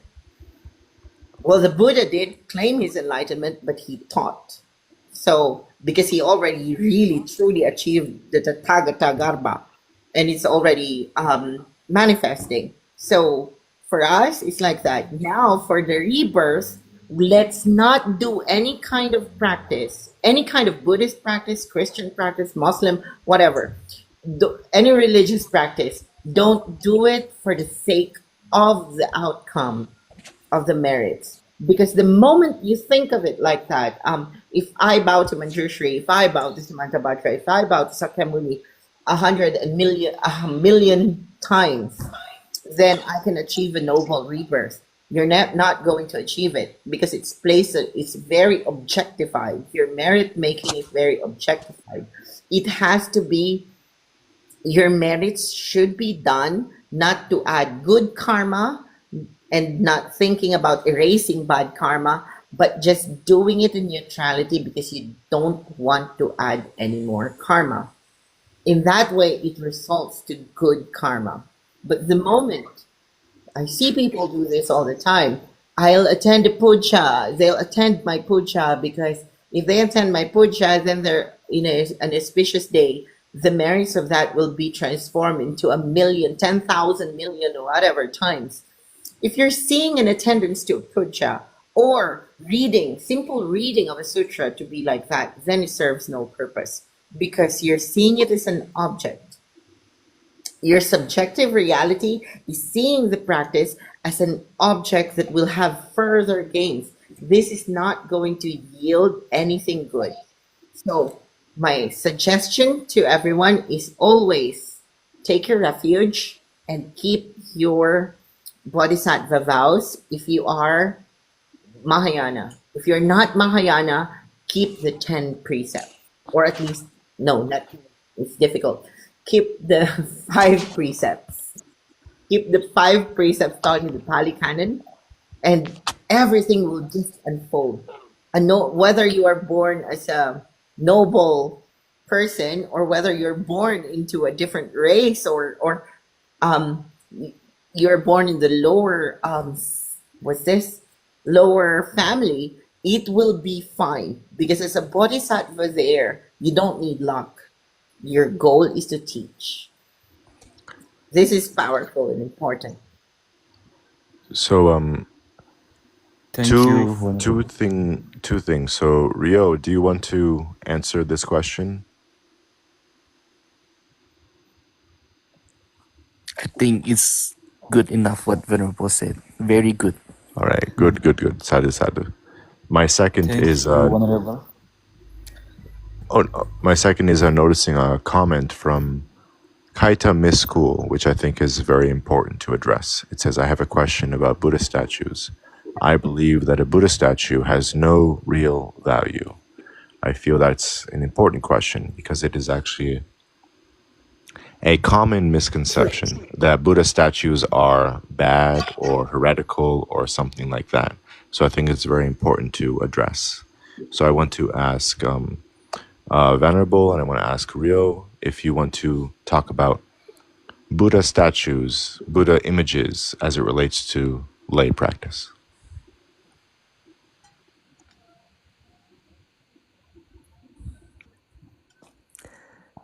Oh, I guess Venerable. I mean, I have a. Leo first. Oh, I'm sorry. Go ahead. I miss hearing your answers. I love hearing your insights. And for months I haven't heard it. Go ahead. Thank He you. needs to hear that because he always asks, oh, is my answers good enough? So I think that's a very good encouragement, Venerable. So within Buddhism, statues play a pivotal role when it comes to remembering the teachings of the Buddha.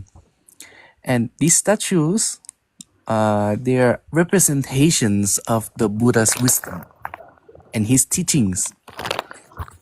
And when we have a statue and you see people bowing to it, praying to it, they are not, well, some people are praying to the statue to receive worldly benefits. But inevitably, if we are to consider what it truly means, Buddhists bow to statue in order to give reverence to it, in order to pay respect to the wisdom that the Buddha has taught. And when these statues are there, it represents all of the Buddha's wisdom. And it contains the Buddha's wisdom. So when we see the statue, we feel inspired. Or at least we should be, but everyone is not the same. So that's why we may see shrines that have only one statue or shrines that have many statues, because there are so many teachings within the Buddha Dharma that sometimes it is difficult to remember all of them at once. So that's why when we look at the statue of the Bodhisattva Mahasattva Avalokitesvara, we can remember the Heart Sutra or the Prajna Paramita Sutras. When we look at Sakyamuni Buddha, we can remember the Tripitaka, the Pali Canon, can remember his teachings of Noble Eightfold Path. When we look to whatever statue, like Guan Yin, again, form of Avalokitesvara, we can embody the mindfulness of compassion, of bodhicitta, of the consciousness of enlightenment. And this should inspire a practitioner to set their path towards enlightenment, to display their actions by body, speech, and mind, and to purify them and to help others along the way. And so that is why Buddha statues are important within Buddhism. I think that is very well said.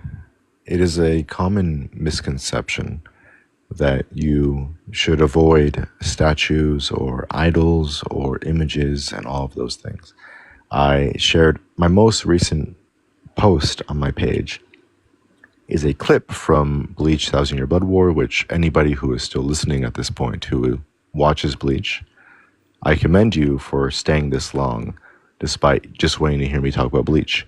But I shared that clip of Yorichi just because I thought it fit very well the format of how you should approach this criticism, because it's a very common criticism to claim that you shouldn't use images because you attach Buddha images and all of that. But those images, those statues, are a skillful means for regular people to attain mindfulness of the teachings. And if you try your best to approach Buddhism in a way that is not Abrahamic, meaning don't come at it saying you can't worship idols. Don't come at it saying that there's only one God and no other gods. Don't come at it with all those approaches. Instead, approach Buddhism with the mindset that you use tools to help you in your practice, which means you can use statues and you can use incense and ritual to help you cultivate mindfulness of the teaching and focus on the teaching.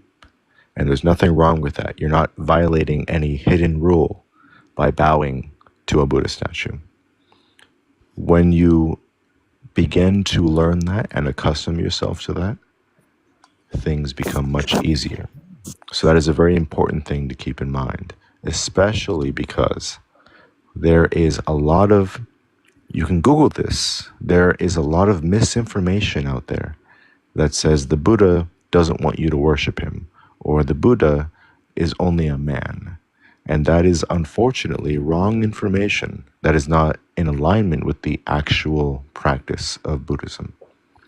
The actual practice of Buddhism has you bowing to the Buddha, offering incense to the Buddha, praying to the Buddha, because it is a mental exercise to help you deconstruct your attachments and delusions. It is very important, and it is unfortunately, we are in a moment in history where those things are not yet mainstream when it comes to understanding Buddhism. And one of the reasons why we have these live stream on this TikTok page is to provide this information for those of you who want to practice Buddhism authentically. So please listen to Rio, what Rio said. Please listen to what I'm saying. And please listen to others who would say there's nothing wrong with using Buddha images and Buddha statues. I just want to add on something like it's a really interesting fact about Buddha statues is sometimes a lot of them were made out of like copper or bronze and stuff like that. And a lot of them are sealed on the bottom. And if they are sealed in the bottom, a lot of times they have offerings inside of the statue. It'll be like a mantra written on, some papyrus or some kind of paper. And then sometimes there'll even be jewels or gold or something like that inside the statues. If they're really old, I don't know if they still do that in the Buddha statues, but I have a few that are like close to 800 or 900 years old. And they still have the incantations inside of them. And I just thought that was a really cool fact about Buddha statues. So I think that Venerable can talk about that the Okay. things that are inside of the Buddha statues, yes. Because I think I'm the only one here who have visual aids and someone that people can see. Because I want to put a face on Kurosaki's live streams because sometimes he's being taunted for not showing himself. Maybe he's too handsome. He doesn't want to show himself. Okay, don't do statues at home, okay? Don't do this in your shrines. I can do this because I'm ordained and this is my statue. So just to make this is a Vajrayogini. Nice, right? So at the bottom of the Vajrayogini, you can open it there.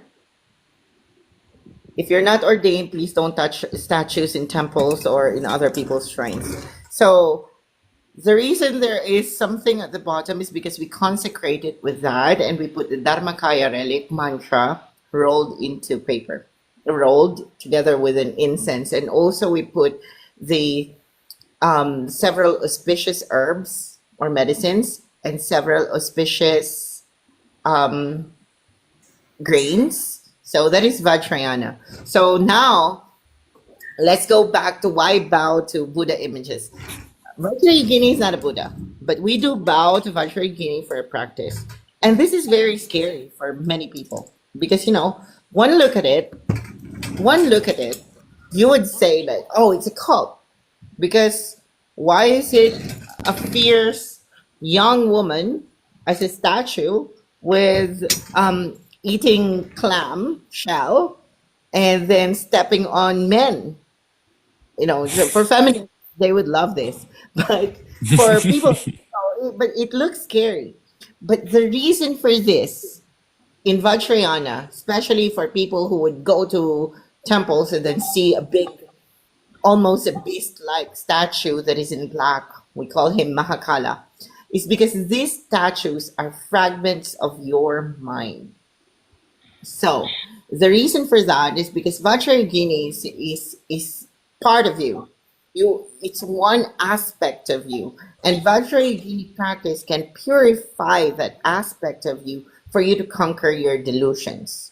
So it's not, Vajrayogini is not existing on her own end. The way we think in Catholicism when they bow to a Jesus Christ or Saint, I don't know, they have saints for everything. Well, Vajrayana bodhisattvas for everything. But when they bow to those saints, they think the saints are in heaven and would relay the message to God Almighty in order for the blessings of heaven to achieve and manifest in this lifetime. Different, so different. When we bow to the image, we're actually copying the imprints of that image. That's why all images should be consecrated, because your consecration doesn't mean that the image will become holy, a holy object on its own. No, it's not like that. Consecration is marking that it is the proper posture. It is also approved by the monastic who consecrated it. That's all it takes. So that when you bow to it, you take the imprint of that and you remember that these are fragments of your imagination. So, for example, now I'm going to be monastic psychiatrist. Let's switch back and forth. If I show you, I'm actually in my desk where I do this kind of explanations to people who are coming to me for advice. If I show you a deck of tarot, first thing you would think of is that, oh, that's fortune telling. Indeed. But then, if you're going to look at tarot, what you're looking at is if you're looking at the tarot deck, it's not wholly on its own end. It's not going to tell you the future. It's actually the narrative of the human psyche. So, from the Fool, number 0, to the World, I forgot its number, or the major arcana cards, you're actually telling the narrative of human psychology. So all these images that you're looking at, some people would fight over their Sakyamuni being even more holy than the other Sakyamuni, like as if Sakyamuni after his parinirvana become fragmented to different statues. It doesn't work that way. It's the posture that we're getting. It is what it means as a narrative of your own psychology. So this kind of imaging, we bow to it, we revere it during the times when the teachings are important or it's on point. In your life, because the Buddha taught of expedient means.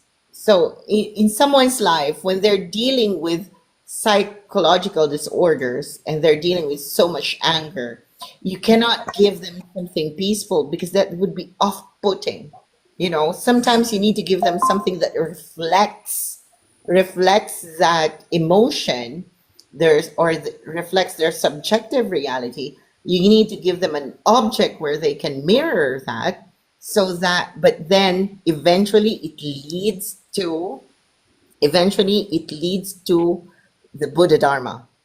That's why teachers are important, and that's why guiding yourself is important. All of this, whether if you're in Theravada, you will find monks who are maybe statues of Ajahn Chah, Ajahn, whatever, who lived 1,000 years. We still bow to them. It's because it embodies a particular teaching. It doesn't mean that you bow to them and they're going to whisper in the ear of God to give you wealth. I hope I can build more temples. Okay. Thank you for that elaboration, Venerable. Thank you. I have love a this. question. Okay. Venerable. Yes.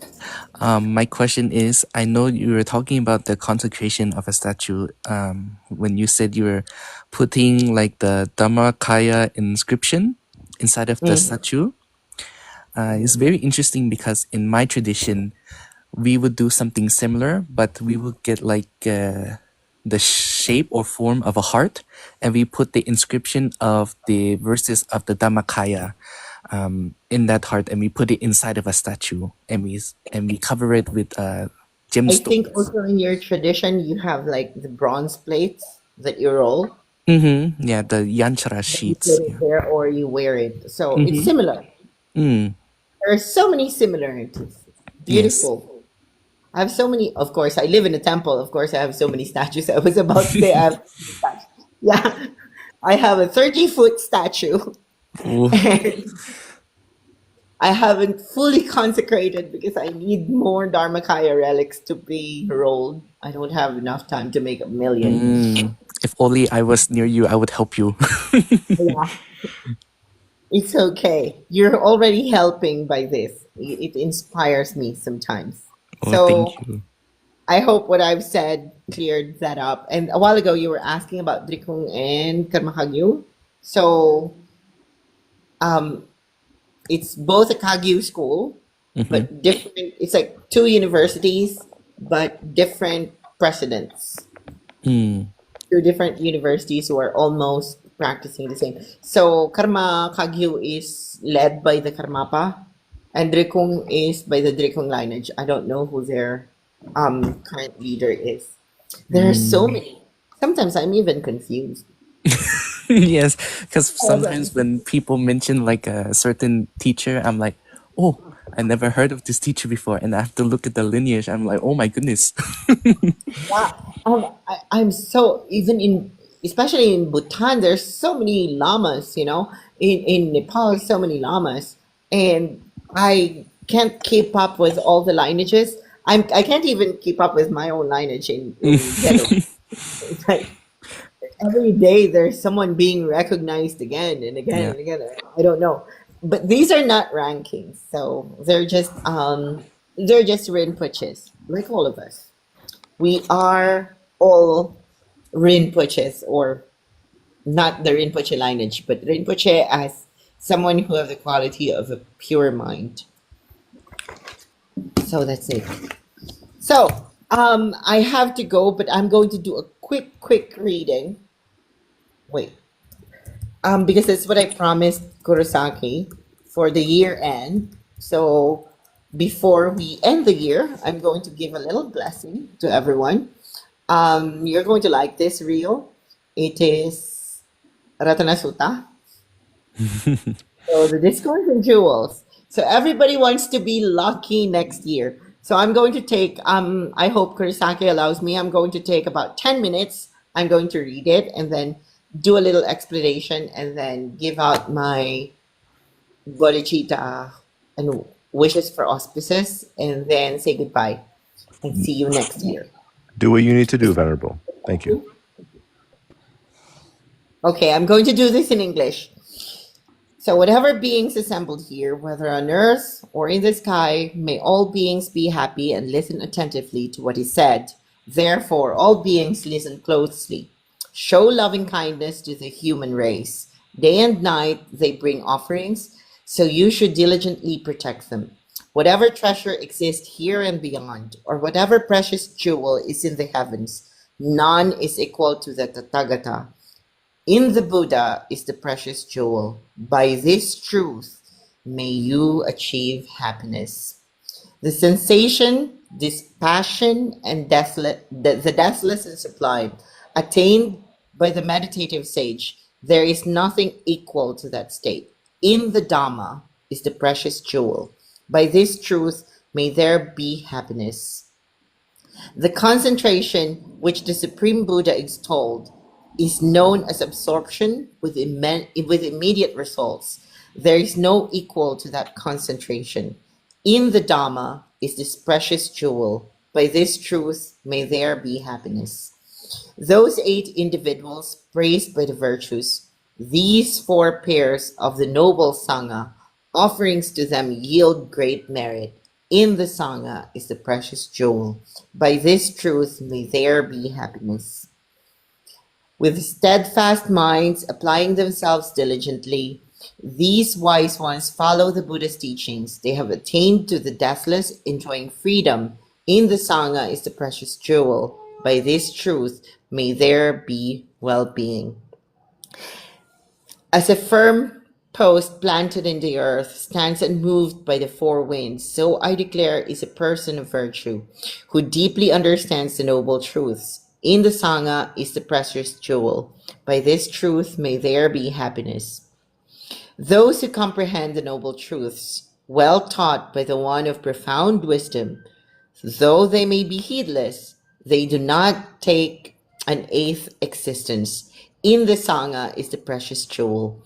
By this truth may there be happiness. With the realization of seeing comes the ending of 3 fetters: self-identity views, doubt, and clinging to rites and rituals. Freed from the 4 states of woe, incapable of committing the 6 crimes, in the Sangha is the precious jewel. By this truth, may there be well-being. Though one might commit evil deeds through body, speech, or mind, they cannot conceal it. Such is impossible for one who has seen the path. In the Sangha is the precious jewel. By this truth, may there be happiness. Like a grove in a blossom in the first month of summer, the Buddha expounded the Dhamma leading to nirvana for the highest benefit. In the Buddha is the precious jewel. By this truth, may there be happiness. By the best one, knower of the best, giver of the best, the unsurpassed, taught by the supreme Dhamma, in the Buddha is the precious jewel. By this truth, may there be happiness. The old is destroyed and the new ones arise, minds detached from future existence. The seeds are destroyed, the desire does not grow. The wise go out like this lamp. In the Sangha is the precious jewel. By this truth, may there be happiness. Whatever beings are assembled here, whether on earth or in the sky, we revere the Buddha, revered by the gods and humans. May there be well-being. Buddham saranam gacchami, Dhammam saranam gacchami, Sangham saranam gacchami, Dutiyampi Buddham saranam gacchami, Dutiyampi Dhammam saranam gacchami, Dutiyampi Sangham saranam gacchami, Dutiyampi Buddham saranam gacchami, Dutiyampi Dhammam saranam gacchami, Dutiyampi Sangham saranam gacchami. May all beings have happiness and sources of happiness and be free from suffering. All right? So that's my gift to everyone. So you don't need to search for luck in 2025 because the precious wealth there is in the world is already found in the Buddha, the Dhamma, and the Sangha. And nobody can beat you if you have that. All right? Sadhu. Sadhu, sadhu, sadhu. Thank you, Venerable. I really appreciate that, and I wish you well. I wish you all the best. All of you. Bye-bye. Have a good one. Thank you.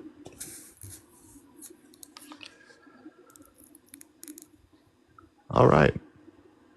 So it is about 1:45 at night by me.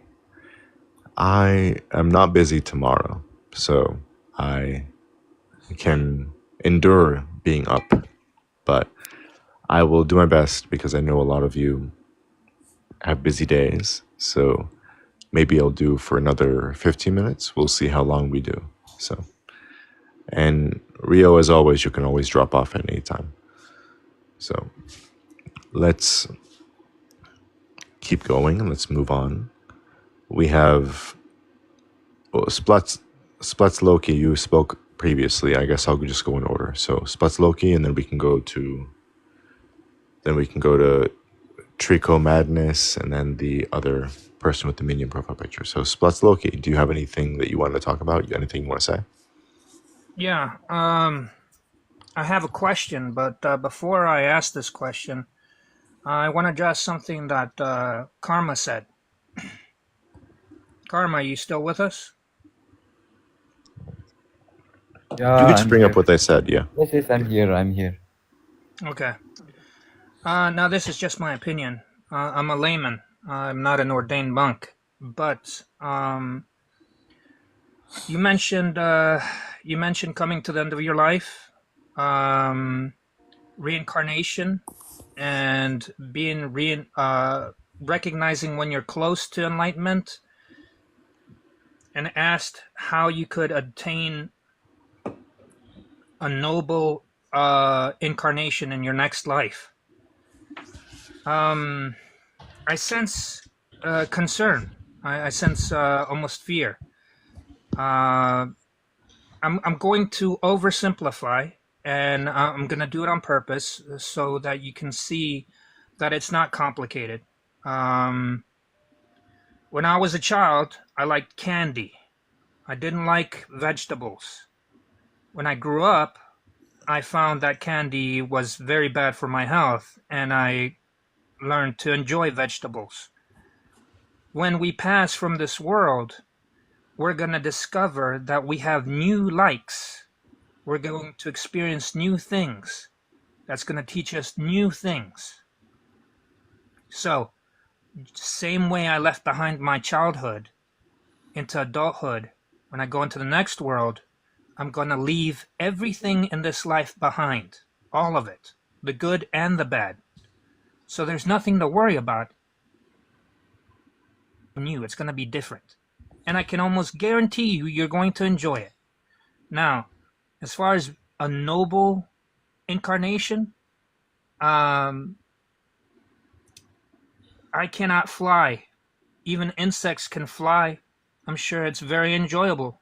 I would love to be able to fly, but I can't. So what is more noble? Something that can fly or something that can't? I can't fly. Does that mean I'm less noble than an insect? Insects, most of them can't swim. How liberating would it be to be a fish in the ocean? There's no noble and less noble. It's just life. And I think that when you get to the other side, you're going to have to make a decision, and or maybe not. I don't know. I'm not there. But when you get there, I'm sure you will make the right decision if there's one to be made. And if you don't get to make a decision, I'm sure that the universe will treat you very well, because all life is precious. You're going to enjoy whatever you become. And in closing, like I said, don't be afraid, because when it comes to enlightenment, you're just going to feel it, right? You may be wrong, you may be right, but you're going to definitely feel when you're on the right path. And that's all that matters. If you're a fish, you're going to be the best fish you can be. If you're a bird, you're going to be the best bird you can be. While you're here, until that day comes when you leave, just be the best human you can be. And that's as enlightened as you will need to be until you find out otherwise. But don't be afraid. Don't worry. That said, my question to the Sangha is this. As a Mahayana, I interact with all kinds of different people. And I came across some very cruel, very vicious individuals. I was promoting peace. Very, very specifically, I was demanding that women and children not be selected for abuse or as targets. And the cruel individuals mocked me. They mocked me because they believed correctly that I was powerless, powerless to stop the abuse, and that I was powerless to stop them from enjoying it. I'm not egotistical. I know my limits. I know that this is the internet. I know that anybody can mock.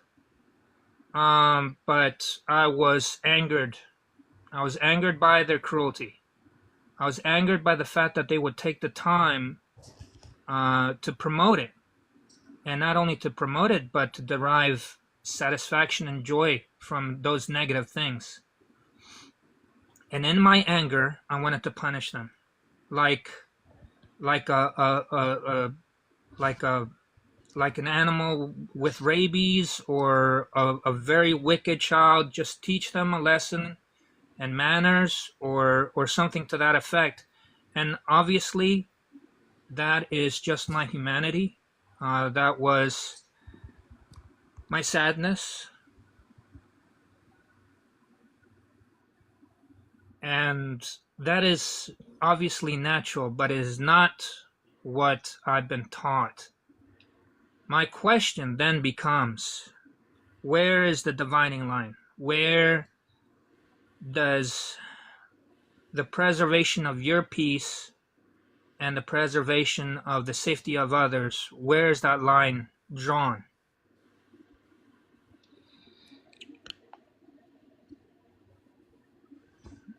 So just to summarize what you are asking, you're asking, where do you draw the line between what benefits you and what benefits others?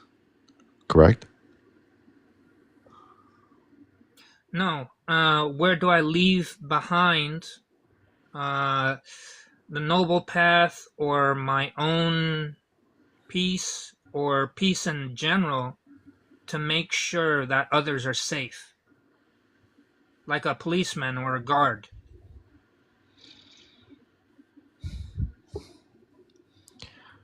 Rio, do you have any insight on this question? Could you reiterate the question? I was trying to concentrate on Right. Try to restate the question in 2 to 3 sentences.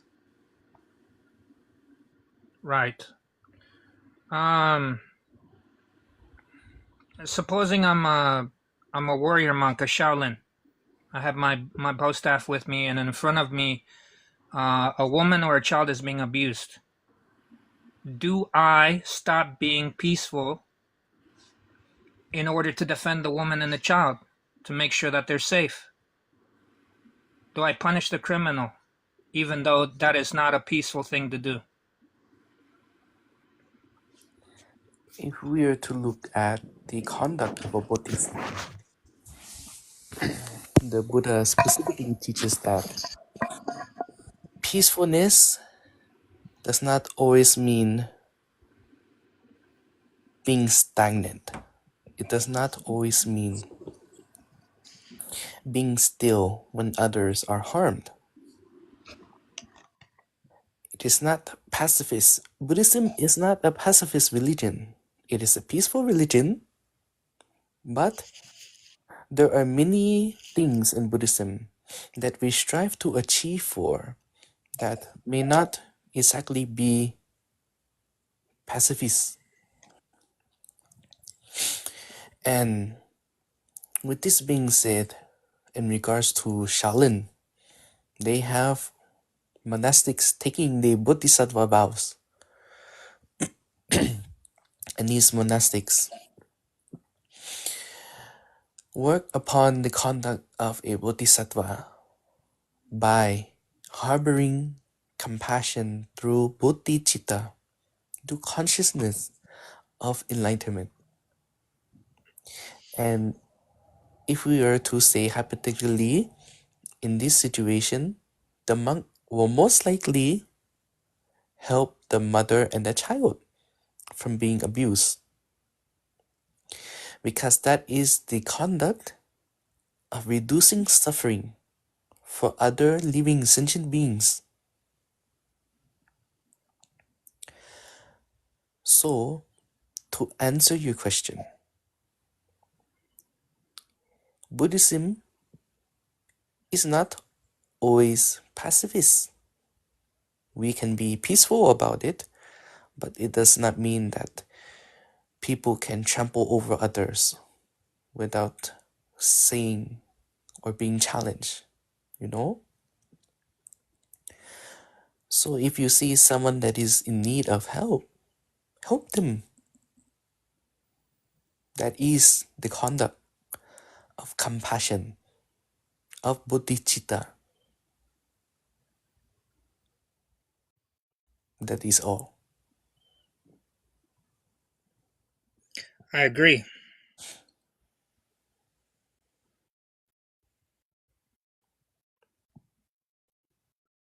Did this answer your question? Yeah. If I can add just one small detail. If, at least in my practice, if I were to resort to anything even remotely like that to defend somebody else, their safety, their health, I would not celebrate it. I would not celebrate it, and I would not enjoy it. It's not something positive. But if it becomes necessary, however regrettable, I'm compelled to act. I'm still a human being, and like Rio mentioned, we have to prevent the suffering of others, if at all possible. Thank you. All right. Thank you for that answer, Rio, and thank you for your question, Splatsloki. Thank you for your patience. I can't pronounce your name. You have the minion profile picture. Thank you so much for your patience. I really appreciate you waiting so long. But you have the floor now, person with the minion profile picture. Hello.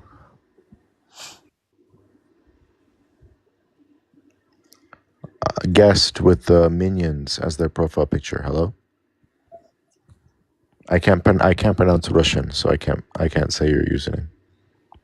Or Greek, maybe it's Greek. I don't know what the text is. Cyrillic alphabet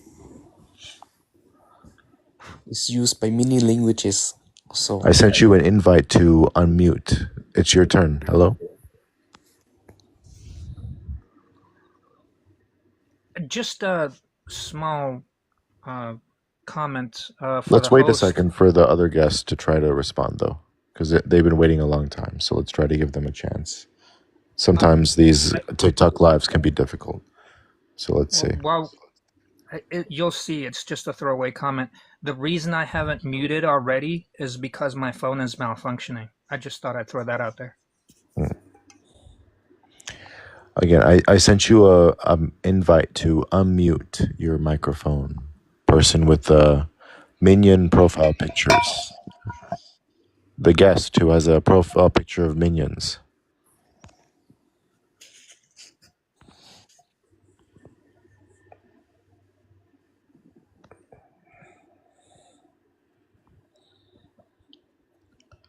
All right, it's okay. I'm gonna disconnect you, and then if you want to rejoin, maybe we can try to get to speak with you. It's okay. If you want to rejoin again, you can just click join guest again, and then you can come up. So no problem there. So, one of the comments asks, how can we maintain loving kindness and inner peace while also protecting others? When we practice the notion of loving kindness, the act of loving kindness, we are incorporating compassion, to have compassion for ourselves and for others. And how do we keep this in mind? We have to become mindful of our actions through our body, our speech, and our mind. So, these actions by body, speech, and mind, as I have reiterated many times before, it's very important. Very important. When we maintain loving kindness, we have to consider, are my actions that I'm going to do physically appropriate? Do they cause harm or do they reduce suffering? Are my actions by my speech appropriate? Do they cause harm or does it reduce suffering? Or is it idle chatter? Is the actions inside of my mind, my thoughts, how I think, my worldview, is it positive or negative? Does it help reduce suffering or does it only create more suffering? And when we understand the notions and the ideas and process behind our thoughts, our speech, and our bodily actions, we become mindful. When we become mindful, we can then work on our compassion, our feelings, our sensations. So, this is how we maintain loving kindness and how to practice our inner peace while protecting others. Let's say, for example, you see an older person and then they drop something and you go help this person pick up the item. But this older person says, "Stop, what are you doing with my stuff? Are you going to take it away from me?" So we have to consider how to respond. with our mind, we should not immediately jump to repulsiveness and say, oh, what is this old person thinking? They're thinking I'm trying to steal their stuff? No, no, no, no. We should change on how we think about situations. And then next is our speech. We have to become mindful of our speech and consider, how will I respond to this person? How will I talk to this person? First thing most people will say is, I'm sorry. So when we consider the words I'm sorry, it is an act of compassion for the other person, because you're forgiving any transgressions caused by your actions to the other person, to let them know that they are secure, they are safe. Next is our bodily actions. We take the item that was dropped on the floor, we give it back to them. We clean it if it's dirty. We try to offer to repair it if it's damaged. And that is also an act of compassion. So, hopefully this answers your question. Thank you for that, Rio. You elaborated that very well, I feel. Those kind of actions, I think, are not usually focused on when it comes to English language looking at the Buddhist teaching. So I really appreciate that. I want to put our focus on our latest guest, Tyler McLean. I want to take this moment to give my appreciation to you, Tyler. You have looked at my videos for quite a long time, and I appreciate your presence and appreciate your questions. So if you have anything on your mind, I know I sent the invite to you. If you have anything on your mind, feel free to ask about it or talk about it. Hello? Hello? Oh, can you hear me? Yes, I can. Okay. Yeah, I appreciate what you said. I appreciate your videos as well. They've been a really good resource.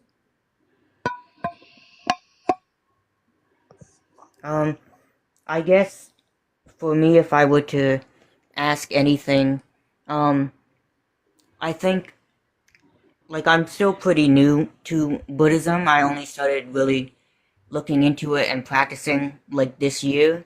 And, like, I'm coming from, like, someone who wasn't very, like, religious. I was mostly, I guess, like, agnostic. And so I think with the ideas of rebirth and these different realms of rebirth, I think it's something that I kind of struggle a bit to, like, understand, because it's very foreign to me. So I guess I'm just at the place where I don't think I like fully believe, but I'm trying to be, like, open-minded. So what about rebirth? Or I guess a better question would be, how do you believe the world operates when someone passes away? So I think that, like, in a sense, when I think about, like, rebirth, like, I think, and this is just at least one way to understand it, is, like, the passing on of life, in a way, like, the circle of life, that when, things die, new life is born from it. And, like, I guess that was how I always kind of just looked at life, like, and death is that when we pass, in some way, I guess we continue on in a different, like, form, like maybe new animals or plants and things.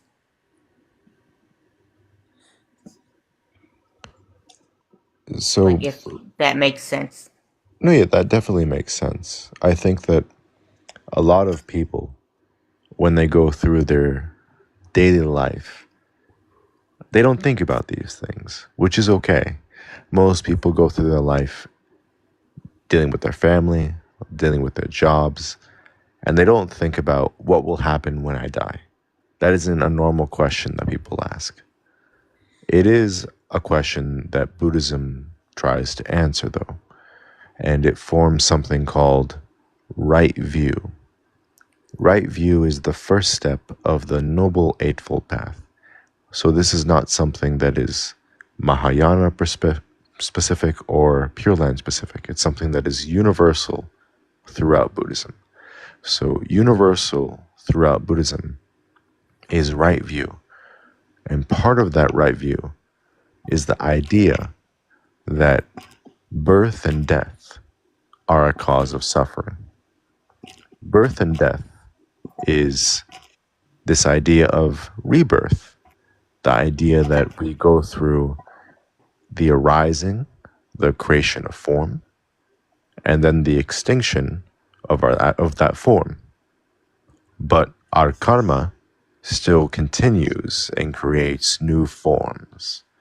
So it can be very difficult for people who are not familiar with that system.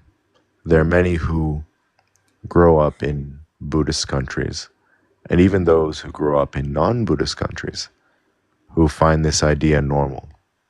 And you yourself have expressed sympathy for an idea that you still change form when you pass away in some way. How Buddhism would approach it is, if you imagine that our experience is the mind, when we pass away, we have a lot of thoughts. We might cling to certain memories, or we might seek out ambitions and goals that we wish we could do, but we can't.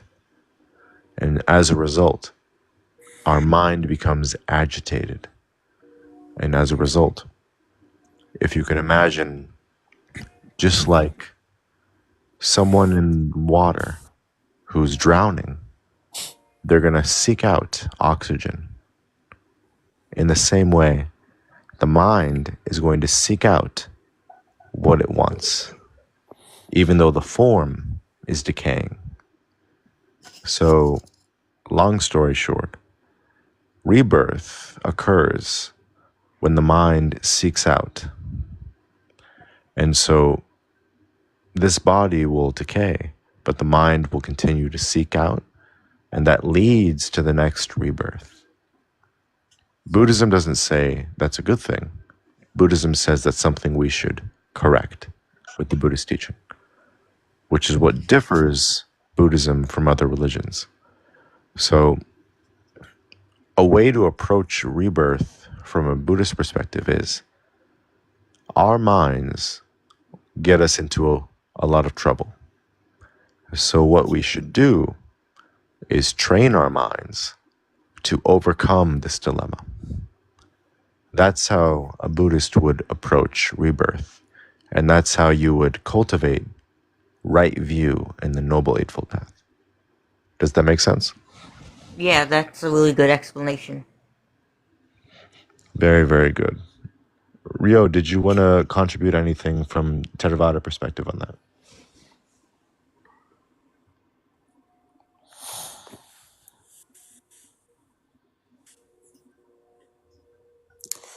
I don't think so. Okay. Can I address Tyler real quick? You can give some commentary, sure. Tyler, I'm gonna Yes, trust that you're a good person, right? okay. You're not trying to hurt anybody. You're just a normal, good person, just an individual, right? Right, yeah. You you cannot be Splats. You can only be Tyler. And there may be many people called Tyler, but none of them are gonna be like you, right? So just be the best you can be. And if you don't hurt anybody, if you just go through your life trying to be good, doing good things, I can promise you that you're going to do very well. That's it. Okay, thanks.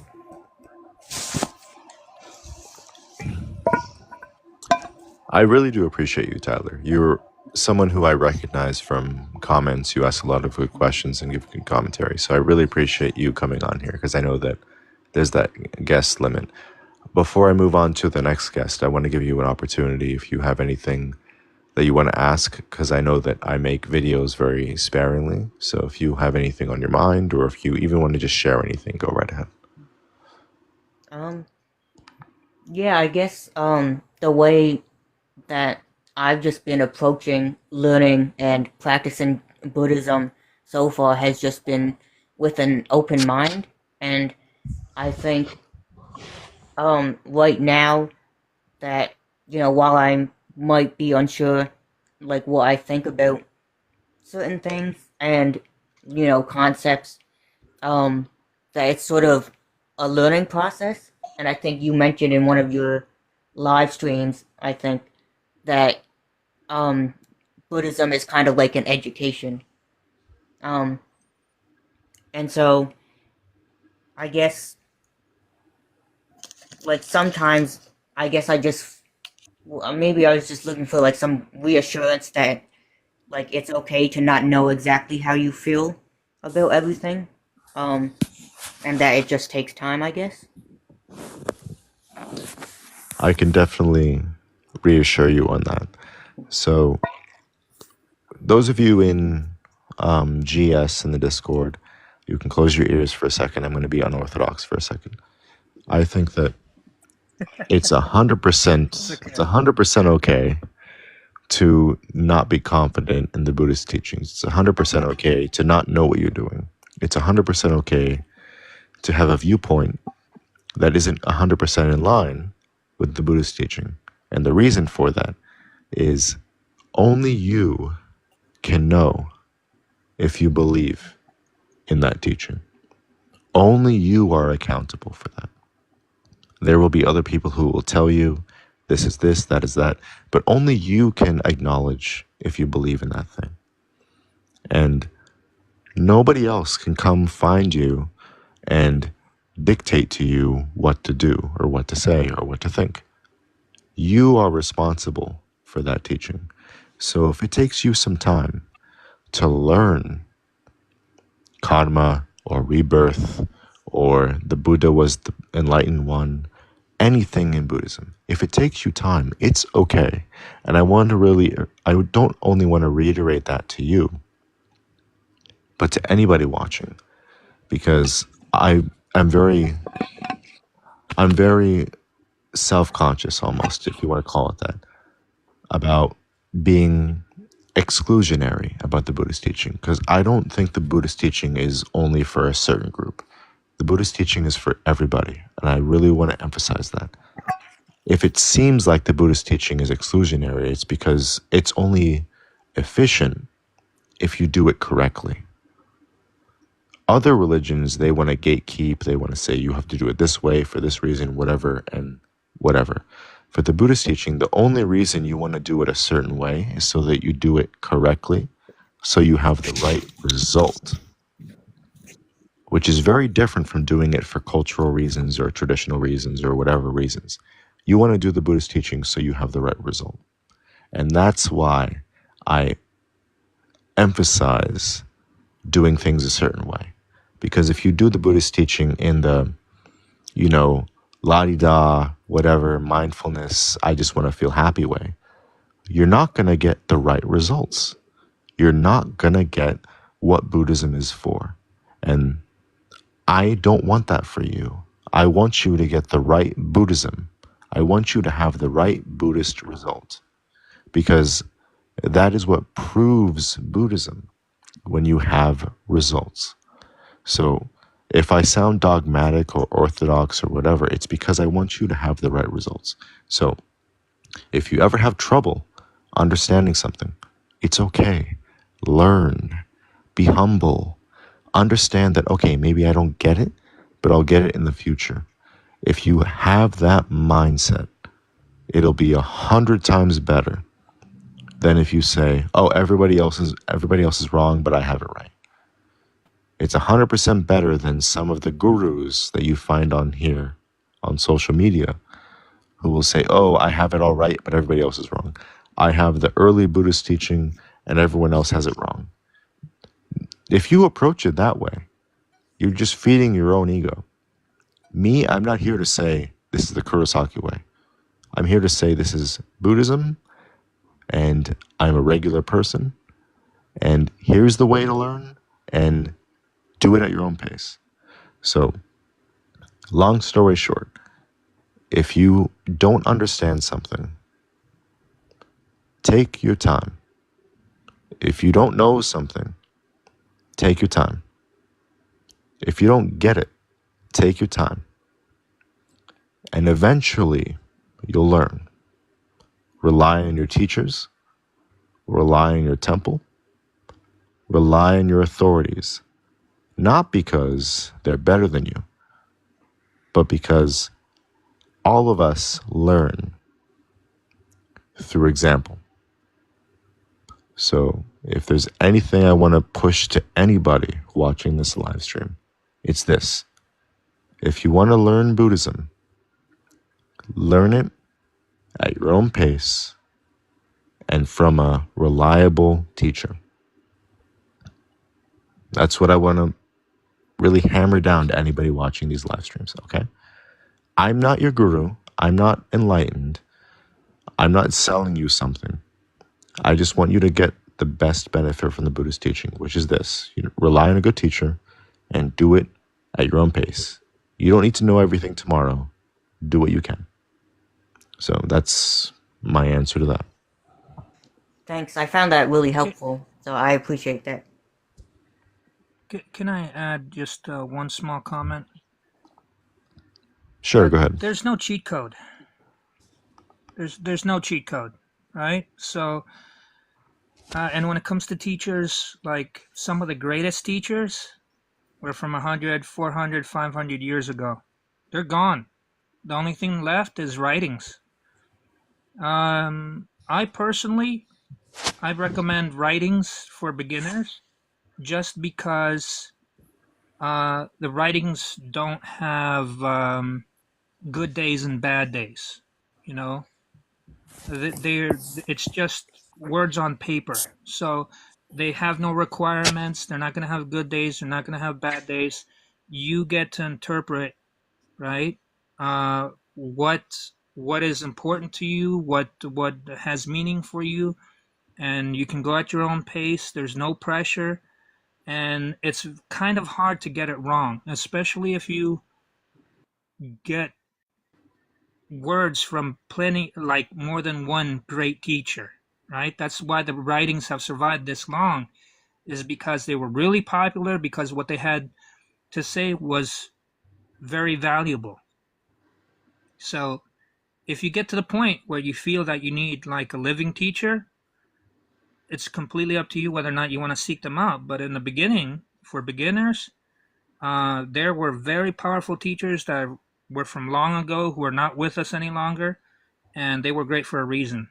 I don't think it would be a mistake to start there. But again, no cheat code. Just if you have the mindset that you want to try something, you're going to keep trying. That's all it is. And to build off of that, this is a bit of a comment directed to people who think that their form of Buddhism is the only Buddhism. I really want to make this point clear. All of us can become enlightened with the Buddhist teaching. Therefore, we can rely on teachings from those who have more practice than we do.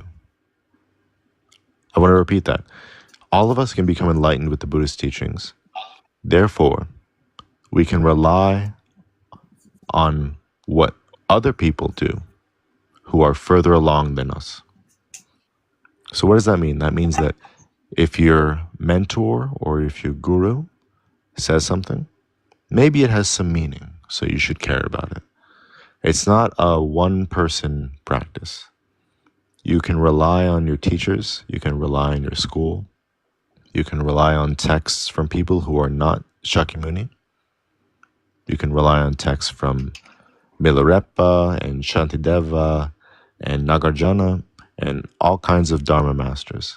You can rely on those people because they are doing the same teaching that the Buddha taught.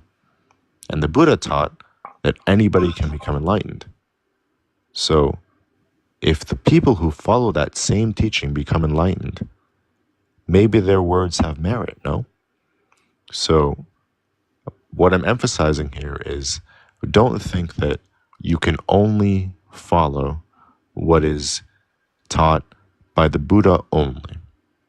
You can follow your teachers, you can follow your mentors, you can follow things taught by those who are Buddhist. It's a common misconception that everybody else is making stuff up and only the Buddha is right. That's a common misconception that comes from Christianity because Christians think that only Jesus says what's true. In Buddhism, get rid of all that because the Buddhist teaching, the Dharma, is how to get enlightened. And if everybody else can get enlightened, why wouldn't you listen to the ones who got enlightened, right? So listen to your teachers, listen to the founders of your schools. Don't subscribe to this Christian exclusionist ideology. I just want to make that clear to everybody, just real quick, because it's very hard for me to make a video about that because everyone who scrolls on their TikToks is not going to know what I'm talking about. So you guys who are here at 2:30 in the morning, I'm assuming you care about Buddhism enough that you're still watching. So I hope that this comes off to you. All right. All right. So now, the guest who's been waiting very patiently, we have Torin, who is here. How are you doing, Torin? Hello, I'm doing great. I've been talking to people a lot, and one of the people I talked to, I mentioned that Buddhism was scientific, and I didn't say it was a science. I said it was scientific, right? And he became so enraged. Immediately, I don't think people understand that it's a study of self. It's you're supposed to have an open attitude towards it. Buddhism is definitely scientific in the sense that you test things and you observe things. It has a scientific kind of attitude. Sorry, I didn't mean to. Yeah, you observe things and you see how things work out. It has that scientific aspect to it. I think where people might get confused is because in the West, science is associated with atheism and anti-religion. Buddhism is definitely a religion because it has religious aspects. And it definitely has faith-based aspects. At the same time, Buddhism has scientific aspects because you have to test things and see what the results are. And a lot of people want things to be black and white. They want things to either be this or that. Buddhism has aspects of science, faith, and religion. I would definitely say that I'm atheistic. If only because I haven't seen proof of God. If I saw it, then I would. I've never seen it. Buddhism doesn't tell you to believe in a God, so I think Buddhists would agree with you on that. And that's why it's so strange that it's painted as this religious belief, like it's a practice. You have to practice. And I would encourage people who don't have anyone to practice with to practice alone. If you can't find anyone, because that's kind of my situation. I really practice totally alone. And I talk to people very little. Well, so I would encourage the opposite, though, when it comes to Buddhism at least, because Buddhism has non-religious aspects, but it does have religious aspects. For example, every single Buddhist takes refuge in the Buddha, who's the teacher, the Dharma, which is the teaching, and the Sangha, which is the religious community. So there is a religious hierarchy in Buddhism that is undeniable. Buddhism requires you to have some sort of submission to a hierarchy and submission to doing rituals. So you will have to pray, you will have to meditate, you will have to offer things like incense. So Buddhism has religious aspects, but it's different from Abrahamic religion, because Abrahamic religions specifically are about submission. And Buddhism is not only about submission. Buddhism is about cultivation, which is a hard word for Western people. Because when you cultivate, you are cultivating a skill set that is not purely secular. You're cultivating a skill set that is geared towards liberation from suffering and attainment of ultimate wisdom. So it's different. It's a different mindset. It's not something you're used to if you're a Christian or an atheist. So Buddhism is definitely a religion in that aspect. And I would definitely encourage practicing with others, because that's what Sangha is. That's what the Sangha is that you take refuge in. You practice with other people, and you rely on the priesthood and the monastics if you're a Buddhist. I don't. I'm sorry, Torrin, go ahead. Well, I don't, you know? I do, to an extent, believe that it's important to pray and chant and meditate. But I think that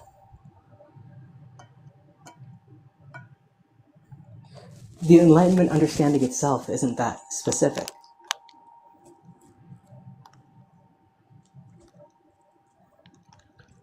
So where did you learn Buddhism? Did you learn it from a school, or did you learn it through self-study? Like a little bit of everything. I read, I do a lot of self-study. Yeah. All right.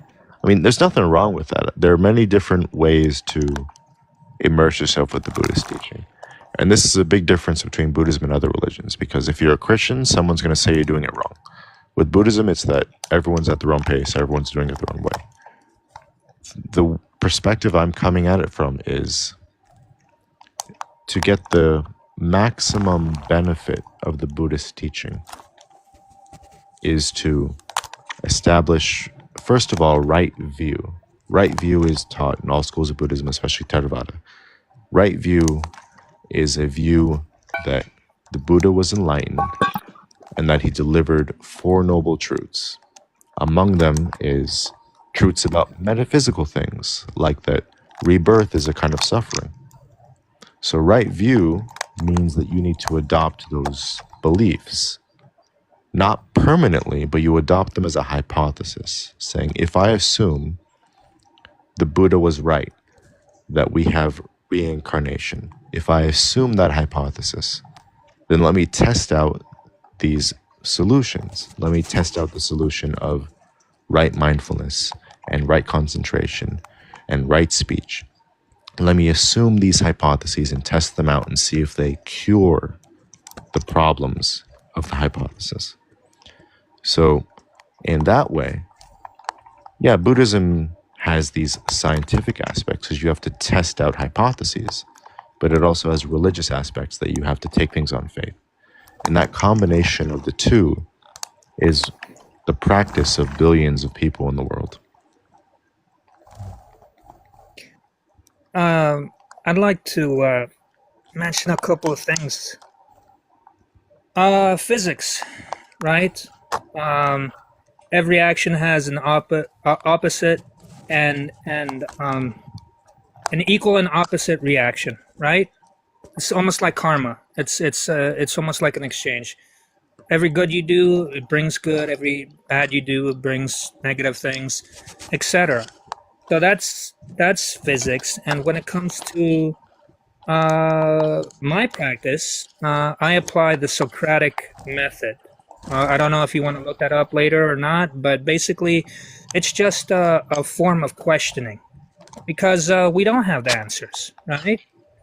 So when it comes to learning, right, you have the Buddha, the Sangha, and the Dharma.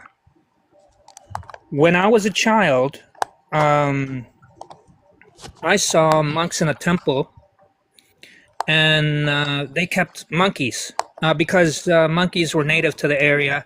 They were very common, and any fool can chase the monkeys away, right? Because maybe they think they're a nuisance, or maybe they have fleas or whatever.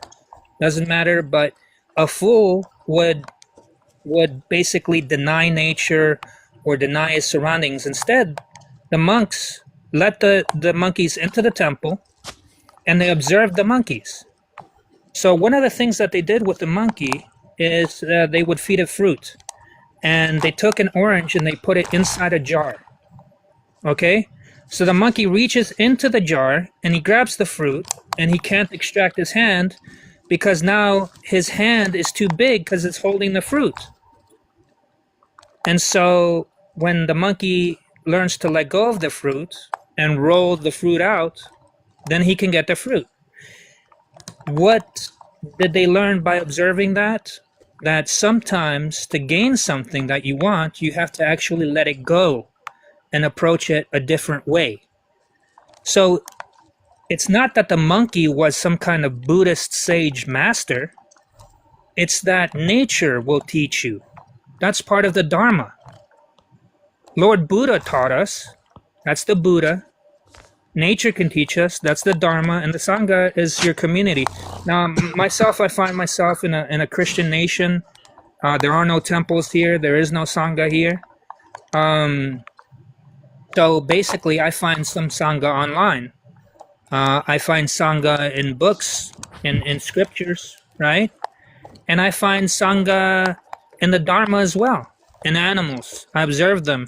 I see how they behave. If I find that their behavior is, not on par with what I want to accomplish in my humanity, then I criticize it.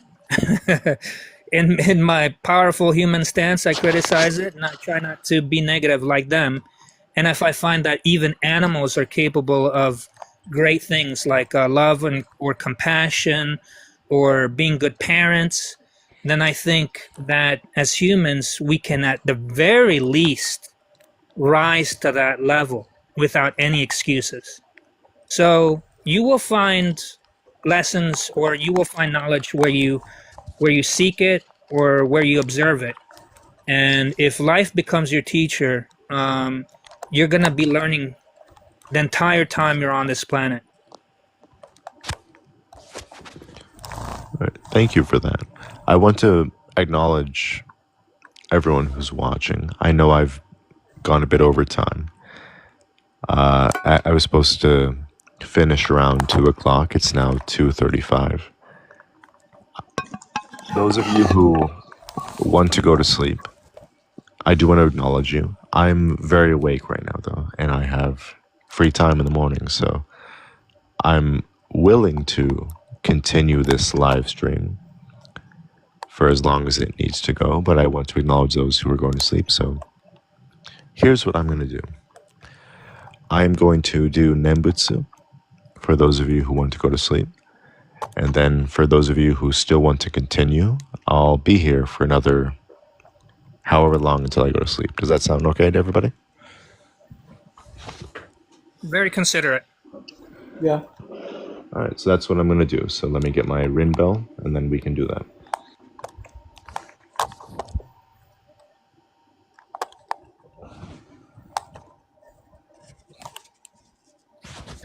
All right, for those of you who want to go to sleep, let's wrap up the live, and then we'll continue for those who want to stay up late. All right, so those of you who want to go to sleep, let's put our hands together in Gosho. We'll take refuge in the 3 jewels, and then we'll do 10 times Nembutsu, all right?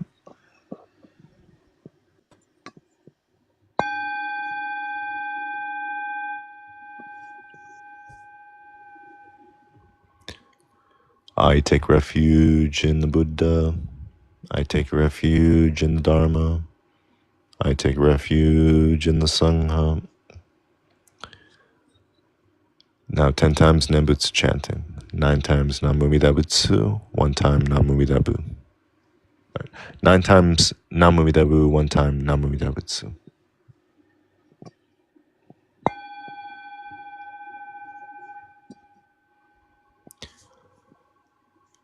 Namu Amida Bu, Namu Amida Bu, Namu Amida Bu, Namu Amida Bu. Namu Amida Bu, Namu Amida Bu, Namu Amida Bu, Namu Amida Bu. Namu Amida Butsu, Namu Amida Bu.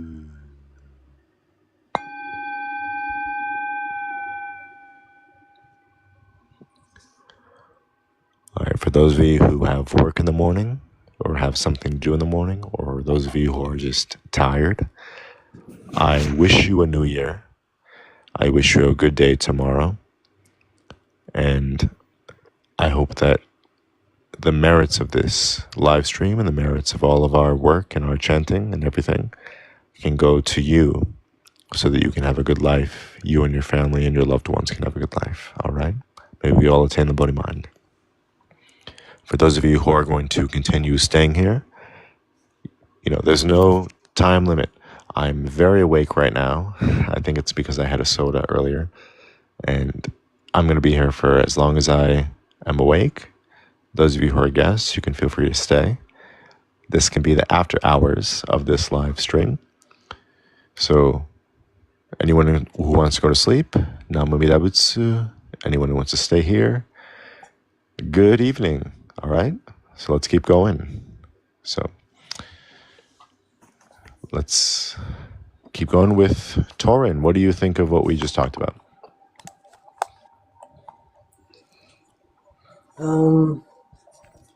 I forgot what we were just talking about.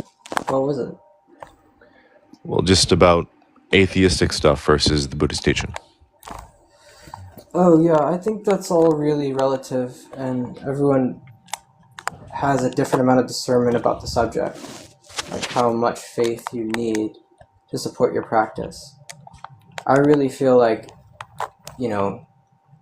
meditation is like a scientific kind of thing where you're calming your nervous system, so it is effective in that way, but there's other ways to think about it, like why is that benefiting other people, that's important.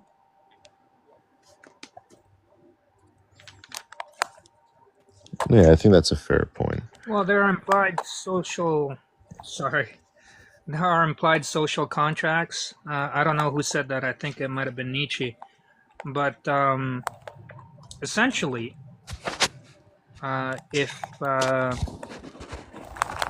you're of service to yourself and you're of service to others, or even if you're not, everybody has a right to life. Otherwise, you wouldn't be here. So if you want to be rational about it, if you want to be scientific about it, I call it the infinite improbability.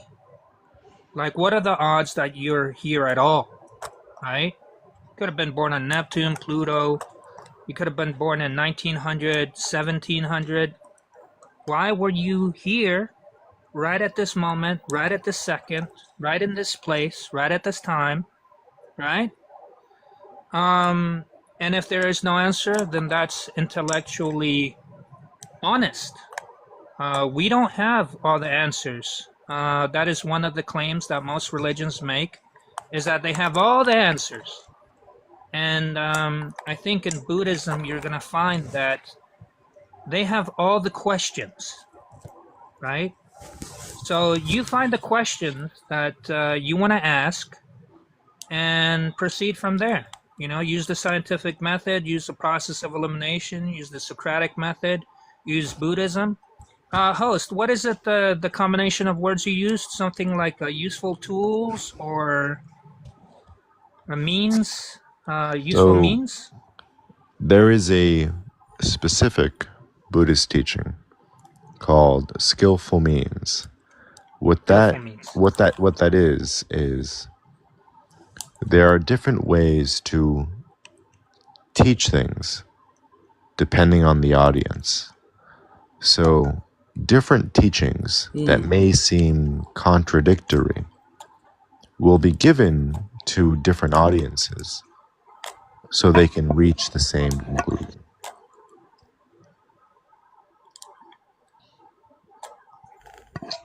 For example, karma is a very common skillful means, because to some people, the idea of karma is that you do good deeds and you get good results. That isn't the essence of the Buddhist teaching, though.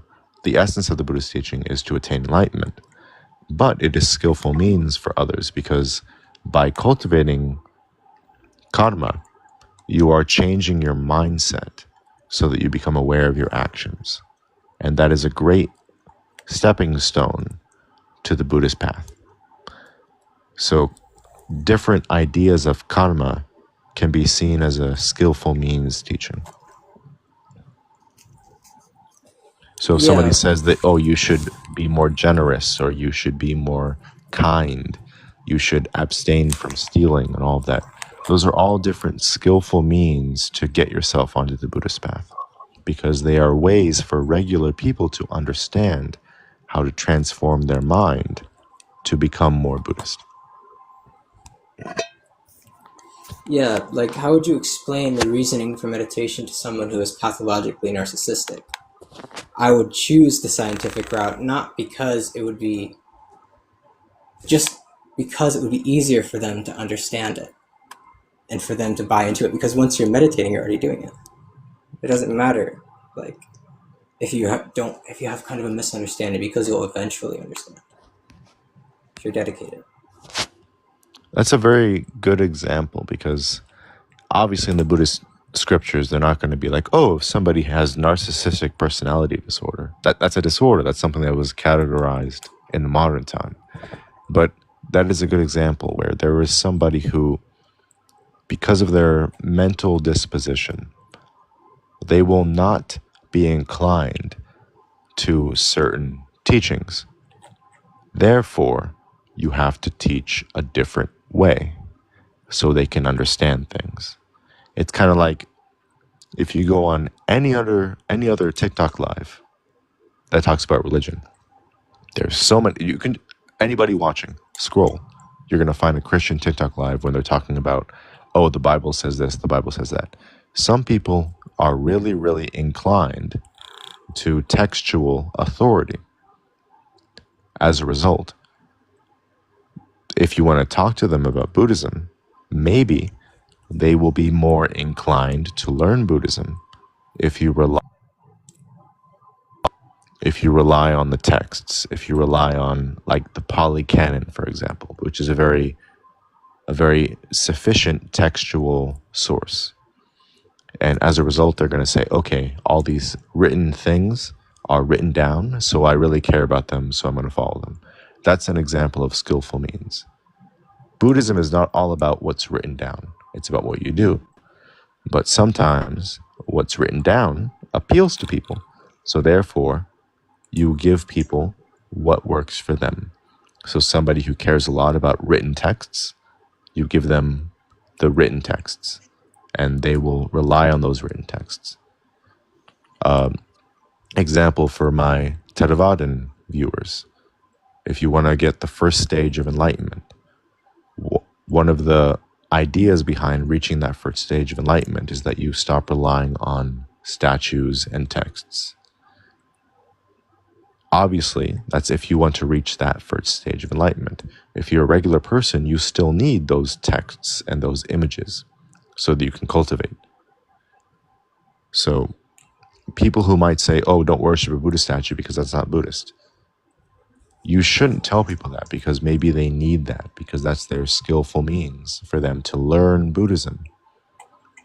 That's why me, as someone on this TikTok app, I try to be mindful of how I talk about Buddhism, because some people may learn Buddhism in a different way from other people. So I don't want to start saying, oh, you can't do it this way, because maybe there's somebody who will learn using that method. And I don't want to close them off from that.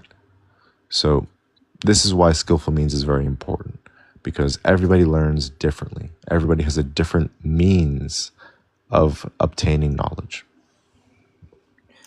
We're here to serve the public. We're here to serve humanity. We're here to serve you. we could have all the statues in the world, and what would we be surrounded by? Stone and metal. A lot of good that would do, right? You mentioned stealing. In Buddhism, stealing is not permitted. But I'm a Buddhist, and I told somebody who was starving, if those people are hoarding all the food so that they can enrich themselves while you're starving, you need to go take that food. If you don't have any money, you need to take the food so you don't perish. You need to save your life. And they're like, well, but stealing is forbidden. Yes, it's still forbidden, and do it anyway. If you need somebody to blame, blame me, because I told you to do it. Why? Because when it comes to scripture, if you're starving, you can ball the scripture up. It's going to be paper and ink, and you can try to eat it. It's not going to have any nutritional value, right? You need to be alive to read anything. You need to be alive to think anything. You need to be alive to say anything. And if I have to choose between you disobeying my almighty religion and to survive, or you obeying my almighty religion and you perishing, I'm telling you, disobey. Disobey and save your life. Because the premium, the priority is life, is you. We can't replace you. Even if I could build clones and robots, it wouldn't be you. It'd just be a bad copy. So I think that's another distinction that needs to be used, cited. These things are not. They're not to supersede life. Life is sacred. You're sacred. I'm sacred. Words are just words. Paper's just paper. Ink is just ink. And yes, we're going to do everything under the sun to try and be very good people. And stealing is bad. Don't steal. But if you need to save your life, save your life. Please. I would just follow up with that it's going to depend on your situation. So I don't think I would agree with just telling people, oh, okay, you can steal, it's okay, you can break the precepts, it's okay. I don't agree with that. But everyone is responsible for their own karma. So, for example, say you're starving. You don't need Spatsloki to stand over you and tell you what to do. You don't need me, Kurosaki, to tell you what to do. You're going to do what you need to do. So if you're going to steal, you will bear the consequences of that karma. You will bear the consequences of that action. Yeah, you got food and you fed your family. Okay, I'm not here to judge you and to judge your karma. So I'm not going to tell you if that stealing is good or bad. I know that Buddhism says don't steal, so I'm going to tell you don't steal. But you are ultimately responsible for your actions. And none of us on this TikTok app, none of us on social media are going to be able to tell you otherwise. So if you need to defend your family, if you need to defend your life, do what you need to do. I'm still going to encourage you to follow the Buddhist teaching. But at the end of the day, you make your own life decisions. And that's very different from saying you can do this. And I want to make that clear. Because if we start saying you can steal in this situation, you can take life in this situation, we're making exceptions for things where maybe we shouldn't. So I just want to make that very clear. Yeah, again, just for the cheap seats or public service announcement, don't do bad things. I mean that. It's a lot more profound than it sounds, but it's easy to remember that way. Don't do bad things. That's it. Yeah, don't do bad things, but bad things happen and people do bad things. And I think Buddhism accepts that. But it still condemns that. It's more of a way to appreciate the moral state of affairs. Like you're supposed to be a vegetarian, but we live in a slaughterhouse situation. No, yeah, definitely. It's one of those things because a common misconception about Buddhism is that, oh, karma is how the world is supposed to be. But it's not. Karma is how the world is, and we want to break out of it. So it is bad karma if you take life. Regardless of the situation, you will create bad karma. So even if you think, oh, I'm defending my family, you took life, bad karma. It's unfair. It's 100% unfair. Buddhism says it's unfair. That's how the world is. Buddhism tells us how to break out of that karma cycle. That's why we are Buddhists, is because we're trying to break out of this unfair how the world is. So if you end up having to commit bad karma, well, that's your choice, and you'll get the consequences. But Buddhism tells us the best way to avoid that. So it is your choice to follow the Buddhist teaching to avoid that. And this is why you can't force anybody to be a Buddhist, because can you imagine if someone is forcing you to be a Buddhist? How does that work? You're going to choose to do something that doesn't benefit you, but benefits all sentient beings? Why would you ever choose that if you don't understand it? Someone's going to force you to do something at your own expense? That doesn't make sense to you. You have to want to understand it to practice it. So that's why you can't force somebody to be a Buddhist. You have to choose to be a Buddhist. You can never force somebody to be a Buddhist. I'd just like to add, this is just for anybody who's listening who, might draw benefit from what I'm about to say. My favorite technique is to diffuse a situation, right? Sometimes that means just walking away, literally, just walk away, right? They just because they happen to be there in the moment doesn't mean that they're gonna, take the time to follow you around or they're not gonna be there if you wait 5 minutes, right? So sometimes you walk away, sometimes you wait, and circumstances change. Sometimes you wait more than 5 minutes. It's okay, right? Walk away, just wait, diffuse, go around. You will find a way to where you can change the situation, and when it changes, because it has to, it's a universal constant, when it changes, you will discover that as compelling as it seemed, as convincing as it was in that moment, it was technically an illusion because it can't last. It really can't last. You can avoid most of your problems just by being a little patient, or just by changing your venue or your perspective or your position, right? Break it down into its components and diffuse the situation. De-escalate. Don't escalate. Don't react. De-escalate. All right. That's it. So I'm going to move on to these other guests here. Torin, thank you for your questions. I'm going to try to, we have a bunch of people here, so I'm going to try my best to give everyone the time they deserve. So let's move first to Justin, who's been waiting patiently. Hello, Justin.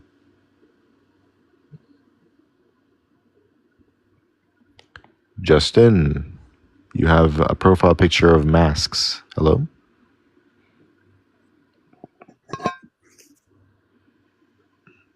Justin. Maybe you can move on to Lotus and then come back to Justin. Justin, one more time. Hello?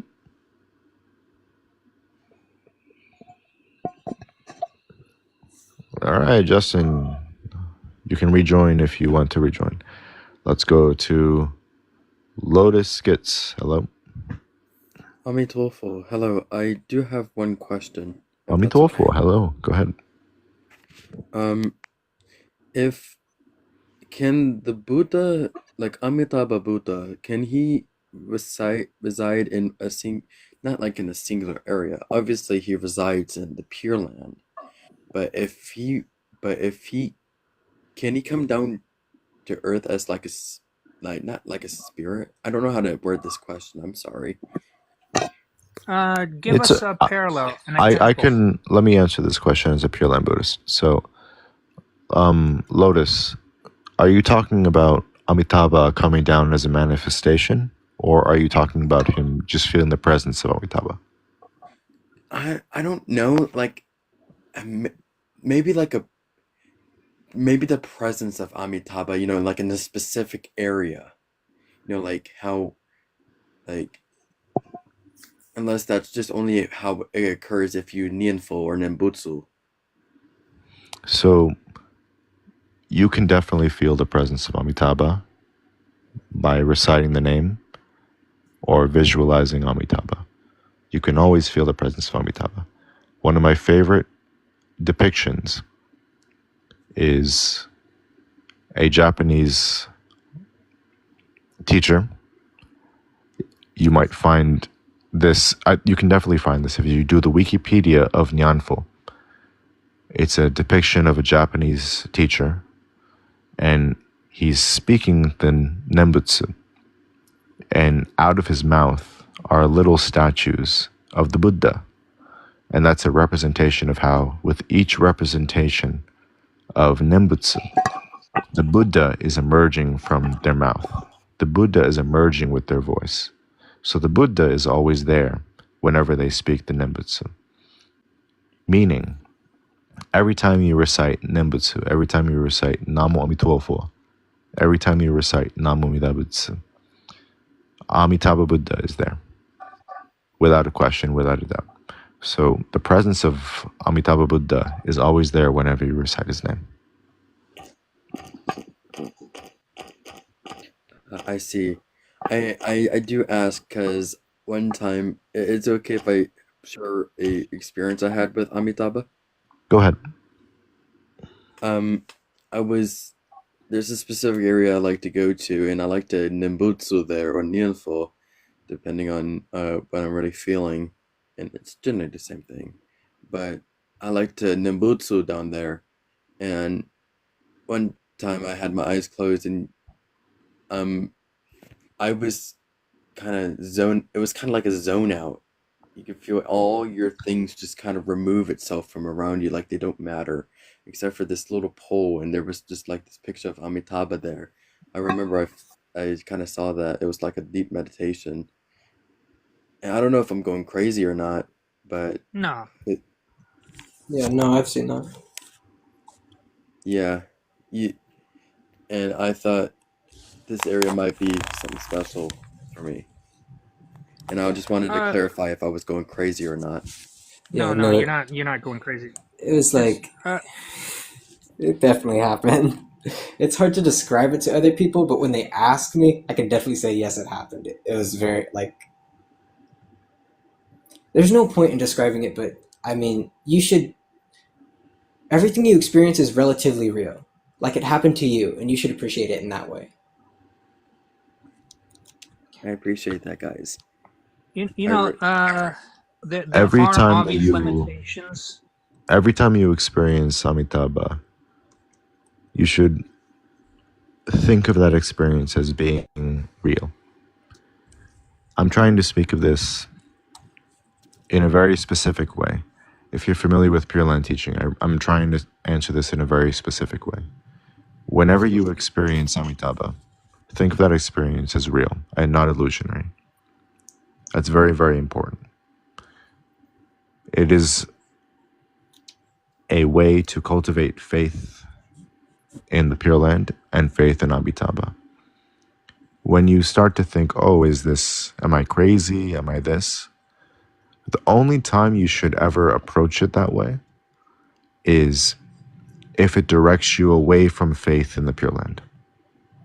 For example, if you see Amitabha and Jesus together, that doesn't make any sense. So of course you should question it. If you see Amitabha and he's beckoning you to the Pure Land, no reason to question it. So if you have any experience with Amida Buddha, you should see it as a way of solidifying your faith, and a way of Amida Buddha reaching out to you. And that should encourage you to continue reciting Nembutsu and Yanfo. I understand. I appreciate that, everyone. Thank you. In pharmacology, they have something called psychoactive medicines. Okay. Now I'm not talking about substances. I'm not promoting substances. What I'm saying is it's not the substance. It's the way your body reacts to the substance. It's the way your body reacts to the medicine that makes it medicine. Okay? And everything that your brain does is something your brain is capable of doing. How do I explain this? Like, a car is not a boat and a car is not a plane. Everything a car does is what the car can do because it's a car, right? Your mind is the same way. It's going to do what the mind can do. Now, the only limitation I would put on it is very simply, there's an old pagan faith that basically has only one rule: do no harm. Do no harm. Do no harm to others. Do no harm to yourself. If your thoughts are just thoughts, if your experiences are just experiences, so long as you're not hurting anybody, so long as you're not hurting yourself, everything is fine. Everything is well within bounds. Everything is natural. Everything is normal. Your brain can only do what your brain does, right? So I would not be concerned unless it becomes wholesale negative. Otherwise, it's just an experience. It's something that you can learn from, or you can choose to ignore. You don't have to learn from everything. Some things are just enjoyable. Some things are just quirky or strange or nice or cool or funny, right? It doesn't have to be deep. Yeah. But if you find meaning in it, if you find that it is very spiritual for you, then it is, because you decide, and you're not wrong. There is no right answer and there is no wrong answer, with the obvious exception: do no harm. That's it. As a quick follow-up to that, just remember what I said. If it's Amitabha, it's fine. If it's Amitabha and Jesus, question it. Yes, exactly right. If Amitabha is sporting some curls and, if he's walking on water, maybe you should think a little bit harder about it. Yeah. It's okay if I reiterate what you guys said, because that's what helps me learn the best. Do whatever you need to do to learn. So, if one, i.e. me in this situation, finds significance in that little encounter, and if it holds something deep to you, then it's real. Does that make sense? My master, Honen, was very direct when he answered questions. He was someone who lived in the Middle Ages and dealt with people who had no literacy. So you can imagine he was very direct, because there were people who did not have time for philosophy, did not have time for long-winded answers. And his teaching was very simple. Recite the Buddha's name and have faith. I think that answer works for a lot of these questions when it comes to the Pure Land teaching. So just, if you encounter Amitabha in your dreams, if you encounter him in a vision, if you encounter him in any way, just keep reciting the name and have faith. Amitabha. Thank you. I'll see Can I my say something? Amitabha. I want to say, disown your vision and keep meditating. Be diligent. That's it. Wise words, man. all of this, Yeah, wise words. If I can go completely secular for a second, within quotes. Within reason, please. Yes. No. Don't get too secular on us. This is very PC. Carl Jung liked to do a lot of dream analysis, right? And a basic example is a red balloon. You dream of a red balloon, a balloon flies, so you're thinking of flight, and flight is freedom. And red is the color of passion, so you're thinking of passionate freedom, And that's not the truth. When it comes to interpretation of dreams, just like it comes to the interpretation of your reality, all experiences are valid, and maybe it wasn't symbolic. Maybe you were just remembering a literal red balloon that you had earlier that week. right? That you forgot to mention to Young or whoever it was, right? So essentially, when it comes to interpreting your life, like Mr. Torin said, yeah, you have to own it. This is your life. This is your experience. You're gonna make decisions. You're responsible for those decisions. You're gonna have your experiences. You're gonna enjoy that experience, or you're not gonna enjoy that experience. Hopefully, you enjoy it. And yeah, there is no right or wrong answer, so long as, and again, I hate to repeat myself, but I'm going to. So long as you do no harm, you'll be fine. Right on. Thank you for that input. Namu Amida Butsu. Maybe all Namo 10 birthday Amida Pure Land. Namo Amida Butsu. And or any other language. Yes. So that's an aside for anyone interested in Pure Land. You can say the Nembutsu and Yanfo in any language. So you could say Namu Amida Butsu, which is Japanese. You could say Namo Wofo, which is Chinese. You can say Namo Amitabha Buddhaya, which is Sanskrit. You could say homage to the Buddha of infinite light, which is English, but that's a really, really long sentence. So I don't know how efficient that is. But you can say the Nembutsu in any language. So it doesn't matter what language you use. All right. I'm gonna head out. Thank you for answering my question. I really appreciate it. No problem. Always welcome to That's come a back. cool Have a good question. That's like what is it called? It's like a hallmark experience that a lot of people have in deep meditation. It means you're a good practitioner. Keep going. Thank you. I've always wanted to be a meaningful practitioner, and I don't know how. And I guess I do have one more question, if that's okay. Just a quick question. night. Go right ahead. I'm wide awake.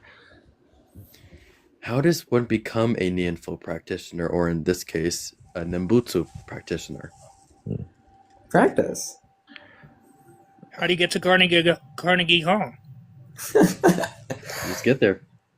It goes right back to what I Practice. said before. My master, the teaching, say the name and have faith. Right on. I guess it is. You're doing just as great. simple as From from the things I've heard and the things I've experienced, you're opening your third eye. It's when your mind, kind of shows you things that you're not really accustomed to, because normally it's closed. That's why they call it opening it, right? Opening your crown chakra. These are not I wouldn't things go that that. I are. wouldn't go that far. I would just stick to the Pure Land teaching of you're saying the name of Amitabha, and you're cultivating faith that you will attain birth in the Pure Land, which is why we recite the name of Amitabha, because we want to attain that existence where we can get enlightenment quickly. So all you need to do, according to my school, Joroshu, is you recite the name, you keep reciting it, whether you're standing, you're sitting, you're lying down, you're eating, you're sleeping, you just say the name. And as a result of saying the name, you attain faith. And as a result of attaining faith, you attain entry into the Pure Land. And it really is just that. That's all it is. My master gave a wonderful testament, you can Google it, called the One Sheet Testament, which is literally just that. And he swore that if there was anything more than that, he'd be struck down by Shakyamuni and Amitabha. So that's all it is. You just say the name and you have faith. All right. Thank you. All right. Adios, everyone. Thank you for answering my Saludos. questions. Amito. Thank Buenas you. tardes. Have a good night. Namo Happy Tofo. New Year. Thanks. Amitofo. And now we have our non-Buddhist guest here who has very bad Wi-Fi reception, apparently. We have Theo Buok Chua. Please fix your Wi-Fi. Hello? Oh yeah, hi. Hello. God be with you. Hello. Hi. So, I'm 15. I just got deeply touched. You're 15? Yeah. You can't be on I'm here. I'm of sorry. age. You have to be 18 or older. Meditate. We You can do it. apologize. I'm wanted sorry to that you answer. have to wait this long, but you have to be 18 or older. I'm sorry. That's very regrettable, Theo. Our apologies. We don't make the rules. TikTok is very specific when it comes to age, so we have to abide by that. But I'm so sorry I you had to wait personally so long. You apologize. should have you should have aged in the time you waited. Yeah, it's not your fault that you can't age 3 years in 5 minutes. It's regrettable. I want to ask You're something. the first Christian of the night, and you just had to be young. I'm sorry, man. If he lied, would that have been good karma or bad karma? What do you think? As far as rules go, it would be terrible of you to write a question in chat when we weren't looking, and maybe we can answer something, that you might read later. I don't know. It's completely So let's do a subjective. thing. I'm extremely awake right now, which is unusual. So should I just randomly invite people who are watching? Should I just cold call people to join as a guest? I don't know. Maybe I should. Do both and let the Dharma decide what works and what does not work. I don't know. Some of you are probably not prepared to ask questions through audio, so I'm going to give everyone a chance to write something in comments. Can you do me a favor? Can you drop me and bring me back up, if you like? So I have a question for you, Splatsoki, because Sure. we've been in a few live streams before. So how secular are you? Yeah, I'm not. I don't think I'm very secular in the sense that Zen dictates that secular is not even a word. I don't know. Have you taken refuge? Every day, every minute of every day, I practice zazen like breathing. Yeah, okay. I just wanted to make sure. But yeah, you want me to remove you and re-add you? Hi guys. If that's not too inconvenient, it's because my microphone is malfunctioning. I'm wondering if you bring me back up, if it'll... All right. Then just re-request and then it could fix. All right. So now we have Kevin, who has bad reception. How you doing, Kevin? I'm doing good. How are you doing? I'm doing good, my man. I'm very awake. It's 3:15 on a weekday, How are you doing? and I'm here. So Oh yeah. So the reason I'm here is just I got a question. So, do you believe in reincarnation? yes, Buddhism teaches reincarnation. So, according to you, does when a person die, the soul of that person just go to another body, right? No, Why? Buddhism teaches rebirth, which is a little bit more distinct than reincarnation. Long story short, your mind determines your next rebirth along with your actions. So it's not a soul that goes somewhere. A soul implies there's an eternal self, which Buddhism rejects. Imagine you have a river and you divert the river somewhere else. Is it the same water that goes to the new stream? No, it's new water. It's not the same water. In the same way, if your mind and your actions direct you to a lower birth or a higher birth, you'll go there. Will you be the same person? No. So, when you get like reincarnated, you be a different person with a different soul. There is no soul in Buddhism. Can I say something? Okay. Your mind. It's only the luminous awareness aspect which is even involved in that process, right? It's not something which has anything to do with your the level of just thoughts and your thinking your day-to-day life. It's much more subtle than that. right? So what is of you that is getting rebirth? Well, nothing. It really depends how subtle your understanding of your existence is, because pretty much nothing. To be a bit more specific on it, Buddhism breaks down our existence into many different aspects. It's something that you will learn in the Buddhist teaching. There are the 5 aggregates which make up existence. There are also the 8 consciousnesses that make up our mind. It's a lot to talk about, which I don't think is fruitful to talk about here.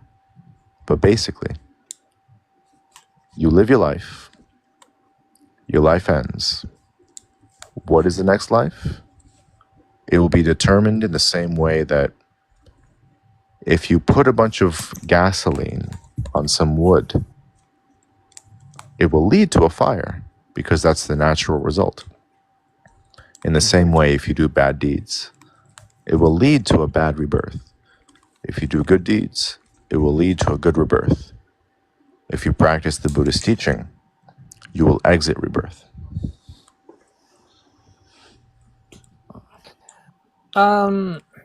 The in the West and the Americans, they have an expression.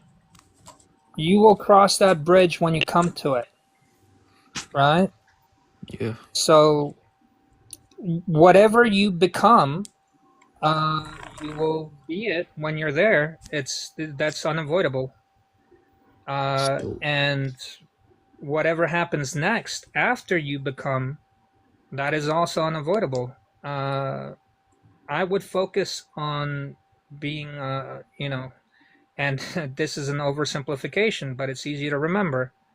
Focus on being a good person, and you should do fine. You should be a-okay, really.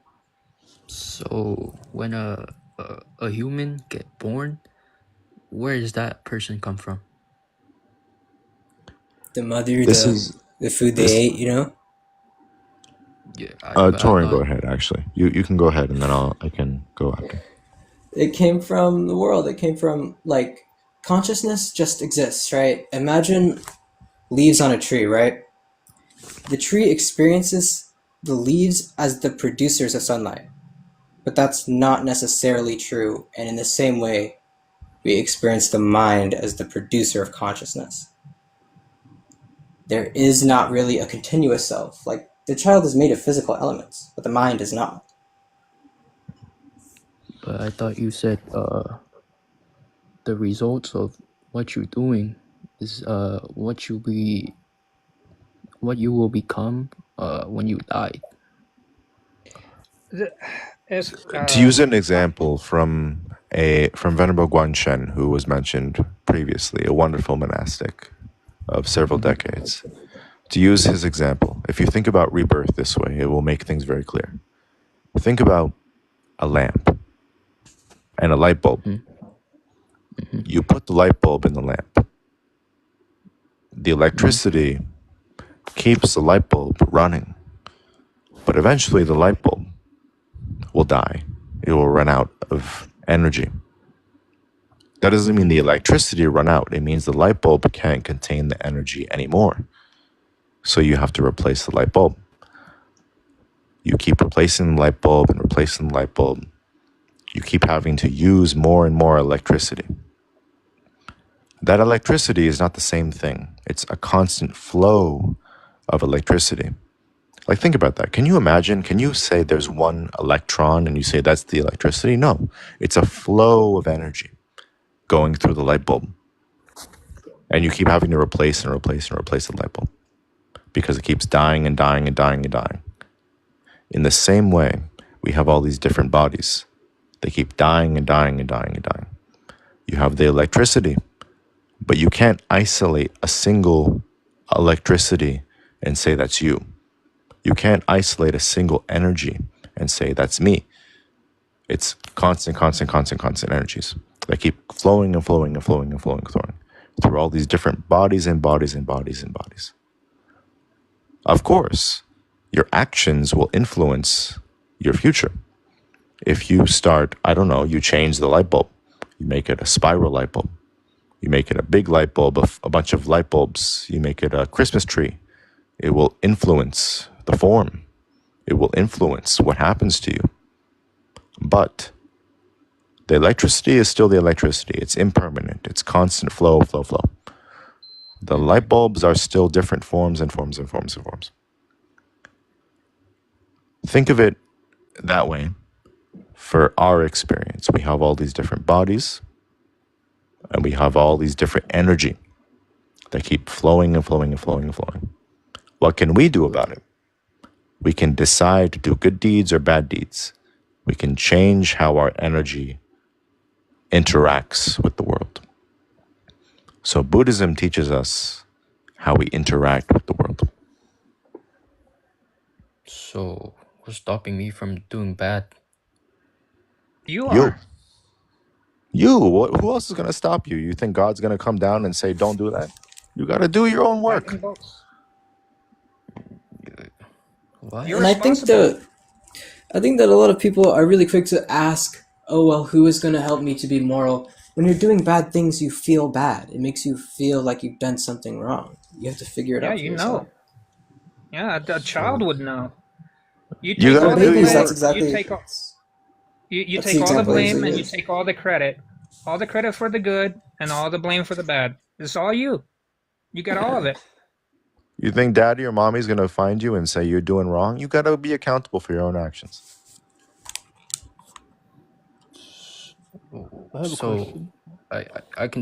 I can do bad, and then I say, Shouldn't. oh, We're not that's encouraging you. We're saying that you're physically capable of doing everything and anything. And we're encouraging you to do good things because it feels better. It is better for everyone else, and it's even better for you. So we're going to encourage you to do good things, but in the end, we're not there 24 hours a day.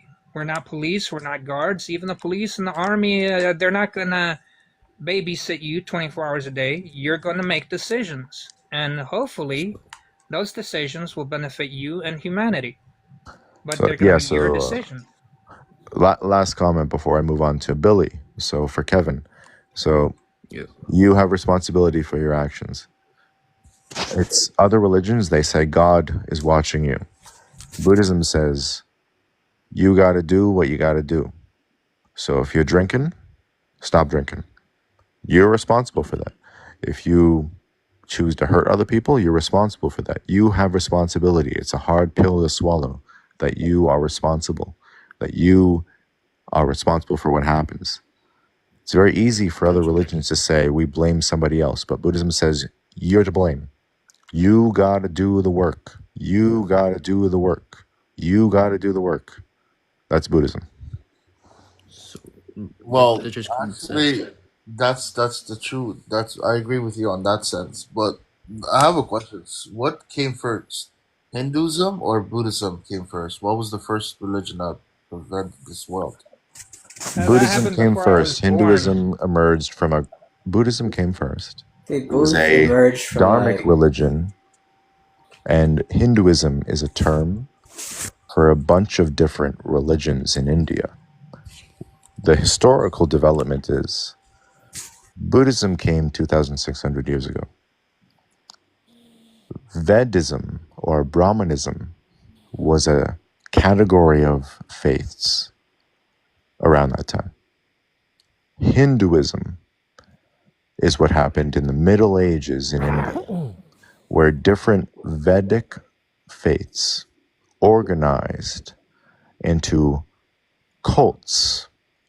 What does cult mean? Cult is not like a bad word. Cult means a kind of devotion. So different devotional religions emerged. Devotion to Vishnu, devotion to Krishna, devotion to Brahma, devotion to all these different gods emerged, and different philosophers emerged in the Middle Ages in India. And that's what we currently call Hinduism. So Buddhism came before. Buddhism was a specific religion that came before, at a time when there was no specific Hindu religion. Hinduism emerged after, in the Middle Ages, when different philosophers formed schools of thought based around devotion to specific deities. That's true. That makes sense.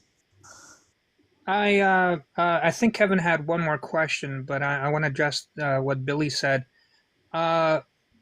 Cortez, the conquistador, he went down to South America and he found the pyramids built by the Mayas. And he looked at the nearest Maya and he was like, "Did you do this? Because they can't lift stones like that." And the Maya looked at him and he said, "That was there before I was born. I wasn't there. I don't know. I honestly don't know. But I will say this: if you're looking for seniority, like what came first, because if it comes first is better. Uh, I don't know. Maybe paganism came first. Maybe mysticism came first.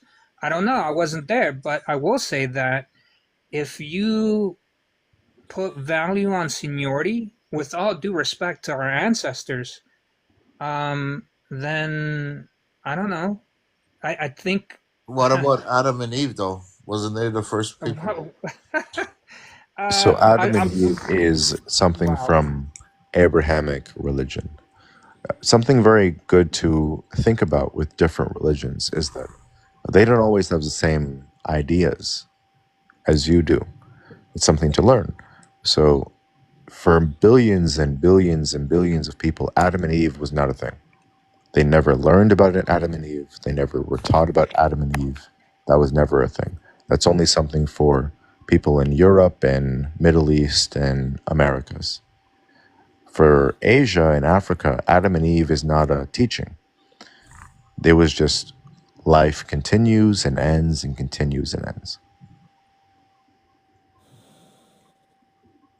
Does Buddhists believe in God at all? Or do Buddhists believe in God at all? Buddhism doesn't teach creator God. There are different heavenly beings in Buddhism, but they're not like Christianity or Judaism or Islam. Why? Someone asked why? Yeah. Good question. Because can I answer Buddhism this? doesn't really. Oh, actually, here, go ahead, Torin. Actually, you go ahead. Because Buddhism doesn't encourage attachment. Because devotion is attachment. So you're not supposed to be. Beautiful. So to expand on that, the Buddha was asked actually by one of these heavenly beings. He was asked after enlightenment. He was asked, "Are you a human?" And the Buddha said no. He was asked, "Are you a god?" The Buddha said no. He was asked, "Then what are you?" The Buddha said, "I am awake." Gods are not perfect. Gods have imperfections. They are also subject When to you the same define God, rules. They're subject to the same rules that we are. when you define So God, what do you Buddhism mean is by a God? way to escape the suffering that we go through and that gods go through. Buddhism is an ultimate teaching that teaches us and teaches gods how to get out of You, suffering. So that's the you think difference between Buddhism and other religions. so? Through cutting off desires, uh, there will be no suffering after cutting off all desires. But Not cutting at the off all same, desires, cutting off specific desires. that's what Buddha teach. Cut off all your desire. But doesn't Buddhism? Well, you're still going to be human. Buddhism doesn't teach to cut off all desires. There is such a thing as kusala. The word escapes me. There's bad desires and there's good desires. So Buddhism does not teach to cut off all desires. That's actually a common myth. It's a very big myth, especially in Western circles. In secular Buddhist circles, they will commonly say, "Oh, get rid of all desires." And the obvious question is, well, what about my family? What about my friends? What about my loved ones? Buddhism does not say to get rid of those desires. It never says get rid of those desires. Very, very, very big no-no. It's a very big thing lost in translation. Buddhism says to get rid of unwholesome desires. Unwholesome desires are tied to the three kleshas, the three poisons.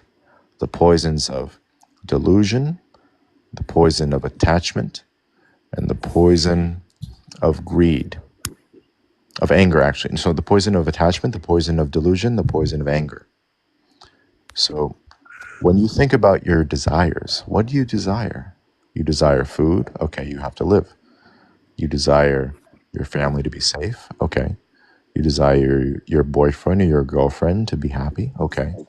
What is your relationship to those desires? Buddhism never says get rid of all desires. It never says that. And anybody who says that, they are teaching the wrong dharma. It is a wrong interpretation.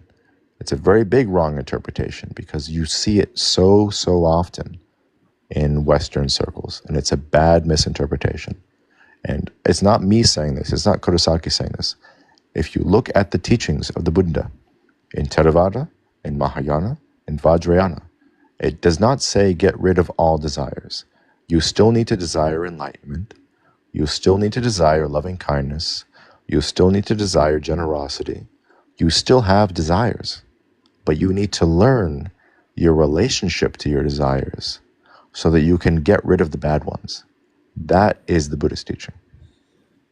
So when the whole of nature is built on violence, and life is basically a game of pain where you have to make it to your advantage, then I can't hear you. I'm sorry. Can you speak better to the microphone? yeah, I'll try. I'm saying that when the whole of the nature is built on violence, right, and life is basically a game of pain, then why is everyone afraid to harm each other? It'll only benefit everything. I still couldn't really hear you. You're saying why don't we harm each other? Because nature is full of violence? Yeah, and life is a game of pain. We're social creatures. Yeah, we are. We're not supposed to hurt each other. Supposed to. It's that simple. Under what criteria? I still can't really hear you, but the teaching of the Buddha is that you be aware of your actions and the consequences of those actions. So a very big flaw of my air conditioning is that it keeps beeping. 1 second. This is the struggle. So anyway, a very big misconception is that Buddhists are all pacifists. That is a big misconception. What Buddhism tells us is that we should abstain from taking life because of the bad karma of taking life. That's very different from being a pacifist. A pacifist says, if you do anything that hurts other people, that's wrong. Buddhism doesn't say that.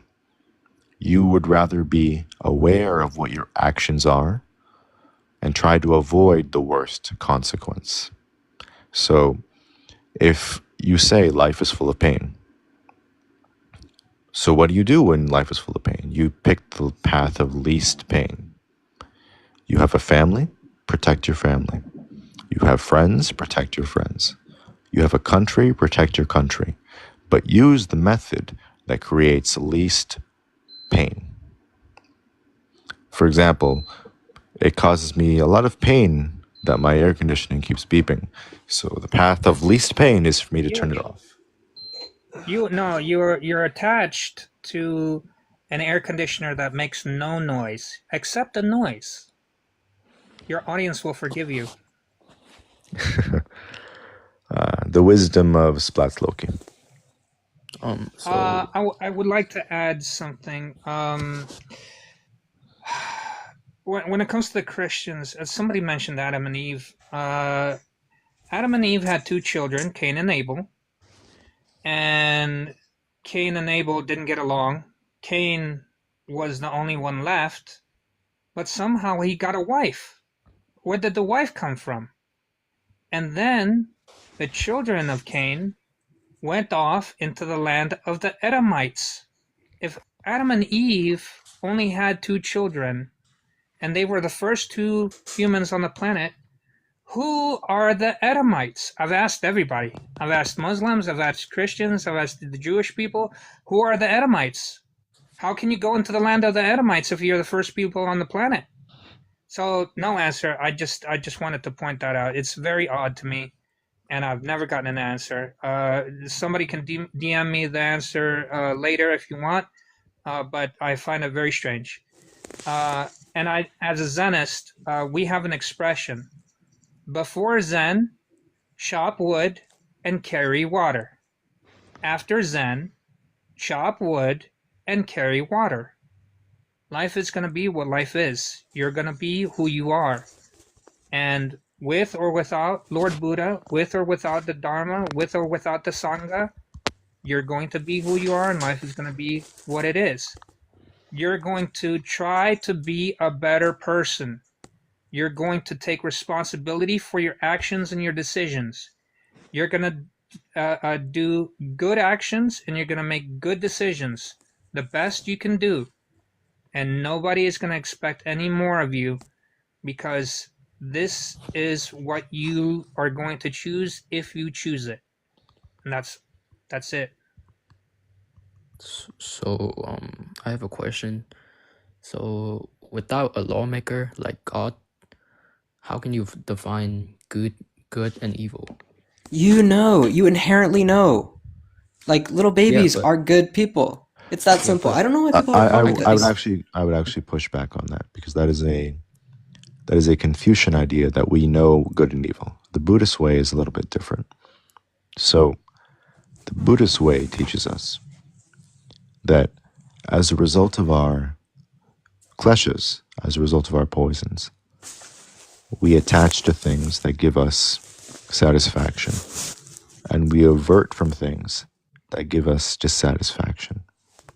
The way that we discern good and evil is not because we inherently know it, but it is because we use our ability to exercise wisdom to understand the consequences of our actions, and to understand that certain actions lead to bad results and certain actions lead to good results. So our reasoning and our wisdom allows us to discern good and evil. Uh, Yeah. So I mean, that's relativistic reasoning then. That makes sense. I came across two cultures, right? And one of them, they have a tradition where they believe that God created the human body and modeled it after the cosmos. So the top of your head is holy because it's close to heaven, right? And the bottom of your foot is unholy because it's down in the dirt, and there's things in the dirt that it could be foul and whatever, and it's very dirty, literally, right? So when you bow, you show the top of your head. So you're saying, "Oh, you're holy. I'm showing you the top of my head." And if you accidentally, because you're not part of the culture, you cross your legs and you accidentally show the bottom of your foot to somebody, you're saying you're lower than dirt. And I'm like, wow, your morality is based on like body parts? So I'm not judging. I'm just saying I personally wouldn't use that metric. I personally wouldn't use that morality, right? And I met another culture where they wipe with their left hand, so they shake with their right hand. But when they meet people who are not from their culture who wipe with their right hand, shouldn't they use their right hand to shake the other person's left hand because they're not using their left hand to wipe? But they don't think about that because it's just tradition, right? It's just tradition, it's just culture. So if your morality is based on tradition or culture, is it actually morality? So when it comes to morality, personally, I like to focus on ethics or principles, the foundations, the common sense, the core principles that make us human. Don't hurt people, don't harm people, don't do destructive things. Anything that's common sense, and maybe it's a Confucianist ideal. I don't know. If All you I have know true is that I compassion, reside. sorry, Yeah, is it okay if I interrupt? yeah, If you have true yeah. That's compassion, like fine. Compassion. I love it. skillful compassion, you'll figure it out. Morality will come to you. You'll understand. You have to understand it for yourself. It can't be described to you because you won't be doing it sincerely. You won't be changing from the heart. As Pure Land Buddhism says, you have to change from the heart sincerely, or you won't change. That is Beautiful. very true. Excellent. Yeah, compassion and empathy. I want to go With a little to a bit of comment empathy, you're going that's. to try to figure out what they want. I want to go to a comment that was asking a question real quick. A comment by SJ: how to forgive and forget someone who had done abusive actions to you when you were young. I think that's a very important comment. How do you forgive and forget somebody who has done something bad to you? The core of that is we become attached to pains. We become attached to emotions. We think they hurt us, they harmed us. We think we deserve justice, we deserve revenge, we deserve this, we deserve that. It's all centered around I and me. Not calling you selfish, that's how a lot of our things are. That's how a lot of our calculations are. We think about us a lot. So how do you forgive and forget somebody like that? You acknowledge that it happened and it's impermanent. It already happened. It's not happening anymore. That's a very big step to do. A lot of us, when it comes to our pains in present life, we relive our memories. We relive our pains. We relive our harm. We say, our parents hurt us yesterday. Our friends, they ghosted us the other day. My boyfriend didn't acknowledge me the other day. My boss, he yelled at me a week ago. We always relive our past. But our past is our past. It happened already. So if we can acknowledge that, that's a great first step. Another first step is to forgive yourself. Oftentimes we beat ourselves up for our problems and our mistakes. We say we should have done this, we should have done that. I was so dumb, I was so stupid. Forgive yourself. Say, oh, maybe you think you were so dumb because you let them take advantage of you. You let them abuse you. Forgive yourself. It's okay. It's all right. Those are words that we often want other people to tell us. Those are words that we don't often tell ourselves. Accept that things happened. Accept that you did things. It's all right. It's okay. And then number 3 is to resolve to do something differently in the future. So you can resolve to say, going into the future, you are not going to do what happened in the past. You're not going to be abused again. You're not going to be hurt again. You're going to do things differently. You're going to approach life differently. The combination of those 3 things, acknowledging the past, forgiving yourself, and resolving to do something different in the future, the combination of those 3 things can help you to overcome that problem.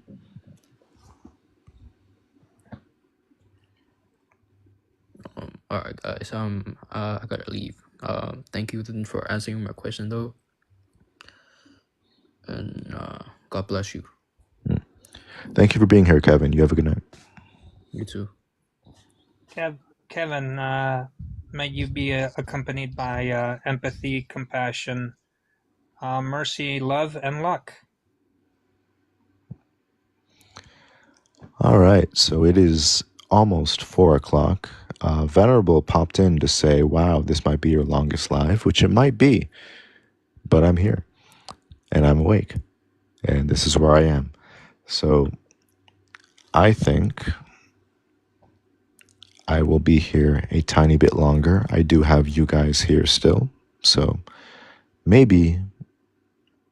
let me answer some comment questions real quick, because I should probably answer them. Archadio said, are there books in modern English and relatively easy to read? Go on my link tree and you can find them. The number 1 book I recommend is, Kwang says it has to be the longest live. It probably is. Archadio says, are there books in modern English, easy to read? I recommend Heart of the Buddhist Teaching, very modern English, very direct, very easy to read.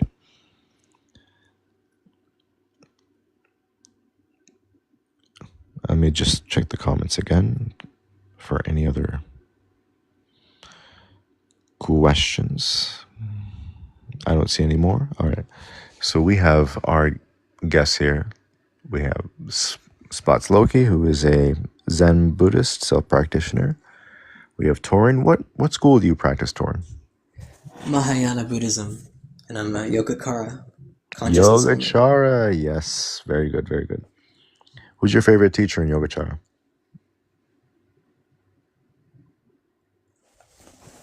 Wait 1 second. There's a Sangha. I don't remember his name. Vazubandhu.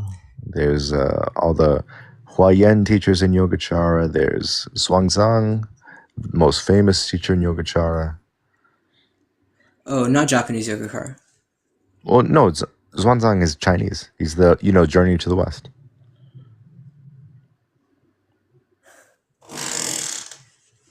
No, it's like, well, maybe I should say... Or maybe like, Tibetan Yogacara is what you're talking about? Yeah. Who's your favorite Tibetan teacher? I have a book. It's called Progressive Stages of Meditations on Emptiness, and it's this comprehensive breakdown of the progressive stages of meditation. It's incredible. Like, it's on YouTube. I listened to it. Chogyam Trungpa Rinpoche and I guess the Dalai Lama, really. Very nice, very nice. I'm a big Yogacara fan, but I'm East Asian Yogacara, so I guess I'm a little bit different in that regard. But I love Yogacara. Very, very good. And then, Tyler, do you have a school that you follow, or you're still just kind of feeling Buddhism out? So far I don't really have a specific school, but I just know Mahayana because I do incorporate medicine Buddha practice. And recently I've been doing Pure Land practice with Amitabha as well. So I don't really have a specific school, just Mahayana. Namo Amitofo. That's nice to hear. I would encourage everybody. I know, on one hand, very important to have a school, very important to have a sangha. On the other hand, it's okay if you mix and match. It's okay if you like one thing and you take from another. The biggest encouragement that I always make about finding a school and finding a sangha is so that you have structure and so that you have a community. Because the biggest pitfall, and I know a lot of you have this pitfall, the biggest pitfall is practicing by yourself. Why is that? It's not like you're going to go to hell or anything. The biggest pitfall is that if you practice by yourself, it's very easy to reinforce wrong conclusions. If you have a community and you have a teacher, they can work with you on your understanding. They can help you on your understanding. They can go back and forth on your understanding so that you can get the right understanding. If you practice by yourself too much, very easy to think something and say that makes sense, and then it's really the wrong view, and you keep going and you keep going and you keep going, and then you join this TikTok live and you say there's an Atman, and then you have me, Kurosaki Buddhist, saying what's wrong with you. So, very, very, very important that you can have a community so you don't end up saying the wrong things, thinking the wrong things. It's not about dogma. It's not about being orthodox. It's about having the right results. Think about it like chemistry or baking. I love cooking, for example, something you guys might not know. I love cooking. Very, very happy to do cooking. Baking is another story. Baking is very specific. If you have the wrong ingredients, you're going to have the wrong results. If you have too little baking soda, or if you have too much egg, you're going to have, for example, if you're making brownies, you have too much egg, you're not going to have a brownie, you're going to have a cake. You're going to have the wrong result. So very important you have the right ingredients. It's the same thing with Buddhism. You need to have the right thought, the right view, the right practice, if you want to have the right result. Very, very similar. Does that make sense? Yeah, it does. And that's why I find this online community really helpful, because I come from Canada. Like, there's not really um much of a Buddhist population. I don't know anyone in my real life who is Buddhist, so the only kind of community that I can get is really online. Sometimes that's all you can have. I know that a lot of my community is online. I know some Buddhists in person, I know some online. My temple, Joroshu, is online. So I understand the need to have some kind of online connection and online teachers and all that. Some of us don't have the privilege to have an in-person practice. I always encourage an in-person practice, but some of us don't have the privilege to have that. So as long as you can have something, as long as you're not alone in the practice, then you can have some benefit. Yeah, actually, something on that note that I would like to ask, because there's not, like I was saying, much, Buddhist, like, community, like, where I live, but there is, like one, there's, like, some, schools of monks and nuns, but it's kind of difficult because, like, it's a complicated situation, because I know, like, I can't speak to all of the monks and nuns in the school, but there has been some complicated, like legal and political stuff with the temples, where like they've been,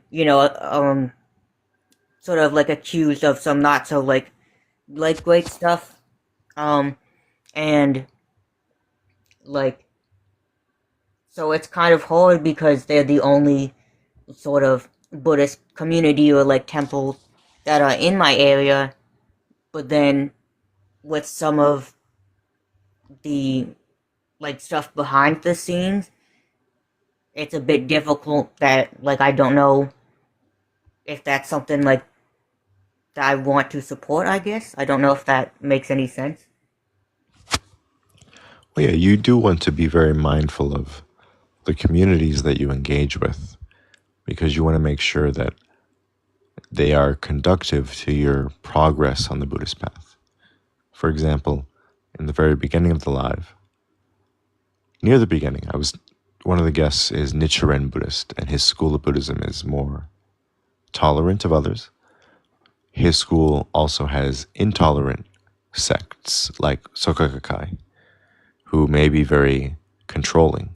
So you want to be careful about who you involve yourself with, even if they claim to be Buddhist, because just because they call themselves Buddhists doesn't mean that they are conductive to your practice.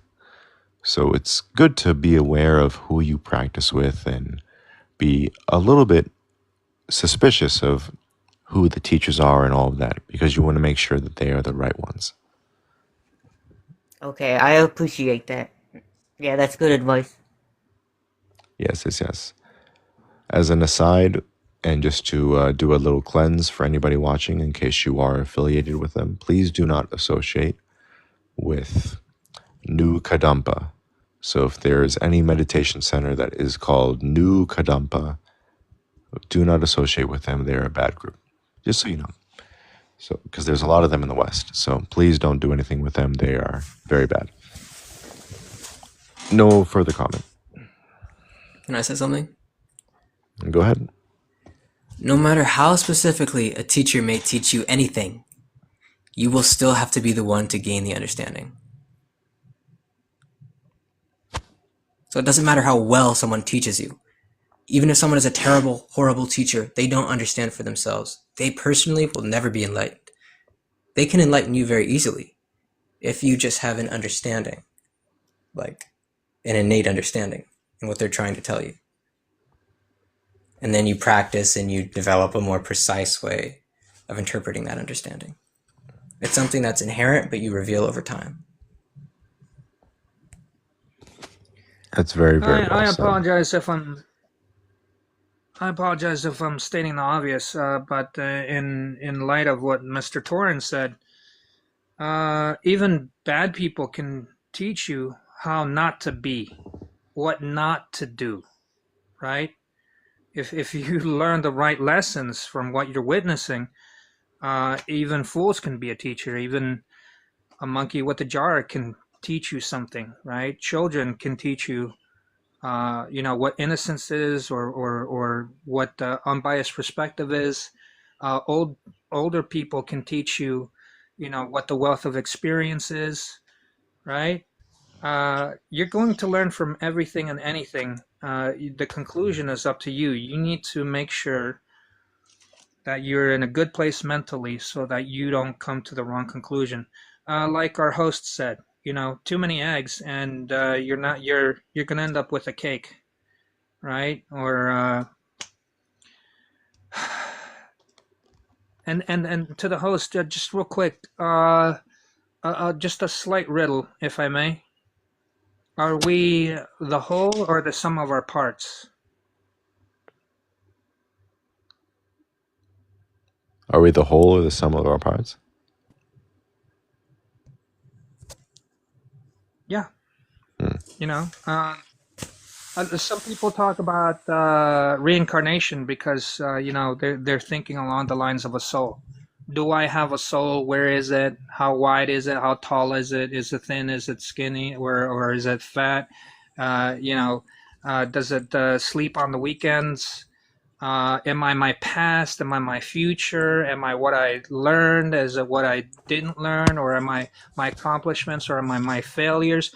Are you the sum of your parts? Or are you a whole? The one is the all is one. I think it's like, like a big pile of stones on top of a hill. It's just a heap of parts. It's come together in this moment and it's bound to disperse just again.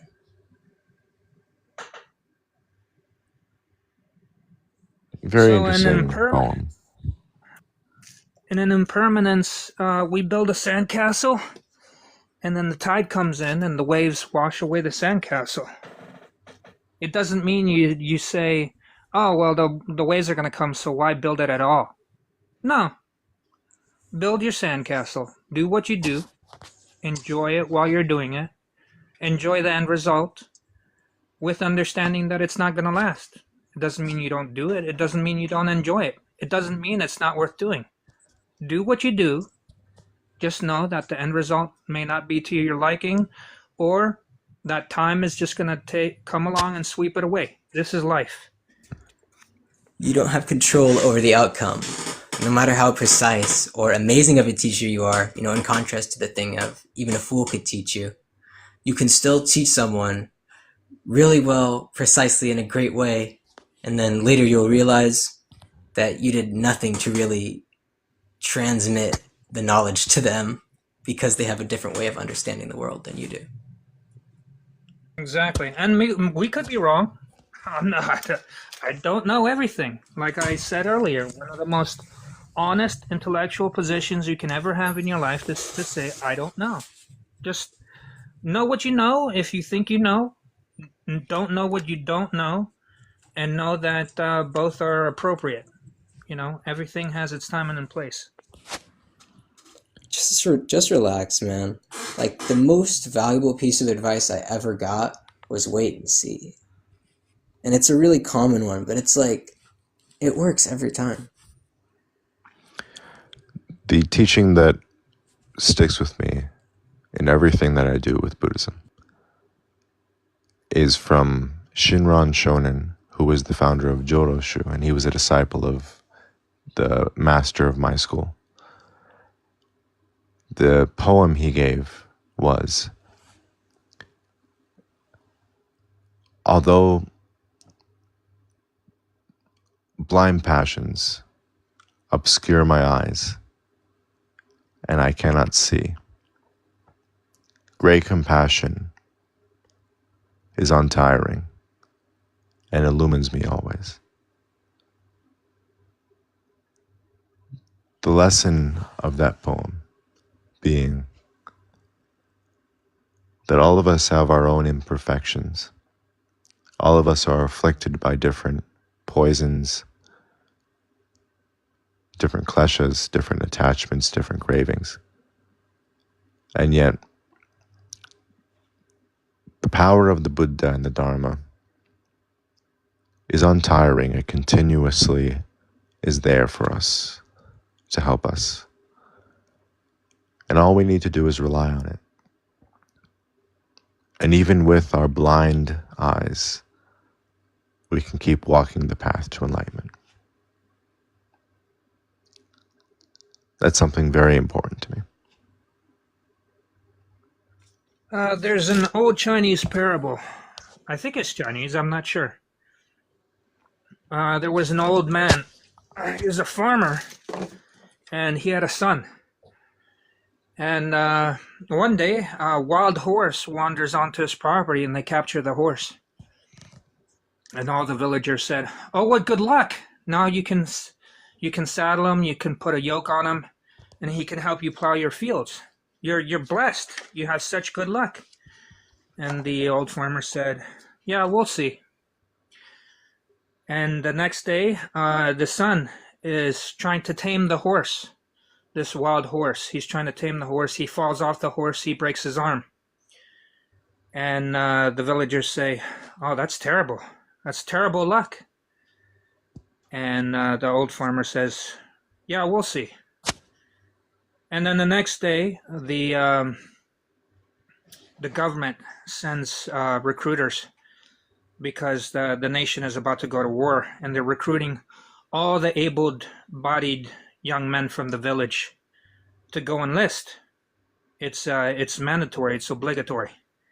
But the farmer's son is excluded from this recruitment because he's got a broken arm. And the villagers say, "Oh, look, your bad luck gets turned into good luck." And the farmer says, "Yeah, we'll see.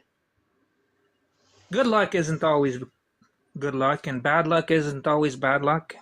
And you don't know the future, Do the best you can, and pay attention to the changes. The changes can be important." So on that note, I'm going to go to spatulas, and then I think we're going to wrap up because it is 4:00 by me, and I'm starting to feel myself getting tired. I see someone, Jack Liu said, "Huh?" And I think that's an indicator that I'm very tired. So I'm gonna go to the guest, and then I think I'm gonna wrap up. Hi, I used to be Breakfast Car, and then I changed my name a bunch, and I settled on Spatulas. So you've talked with me before. All right, welcome back. Hey, so yeah, my thing is that, so first of all, I love these lives, I love this Sangha, it strengthens my Buddhist teachings, because I have a Sangha in Seattle, but I haven't been attending, and over the past summer, I had a bunch of health stuff going on, they thought I had narcolepsy, I could meditate, things like that, and I found that when I was in that sick state, I don't want to call it faith because it's Buddhism, and faith doesn't seem like the proper term for Buddhism, but more like my belief in the teachings wavered a lot to where I just started looking at other religious traditions. And I didn't find any satisfaction in them. I'm glad I did the wandering. And then I decided to come back to Buddhism, and I came back to Buddhism in a pretty interesting way. It was like that luck story that was just told, where it's I was studying at home, and the fire alarm next door goes off. So I put on my pants, put on my shoes, go outside. What's going on with the fire alarm? Someone tries to sell me crack, I politely decline, and then I go into a neighborhood tea shop just to get away from the drug dealer. I don't live in the best of neighborhoods. And the tea shop owner and we sat and talked for half an hour about the neighborhood, and then I saw in her corner that she had a little Buddhist shrine.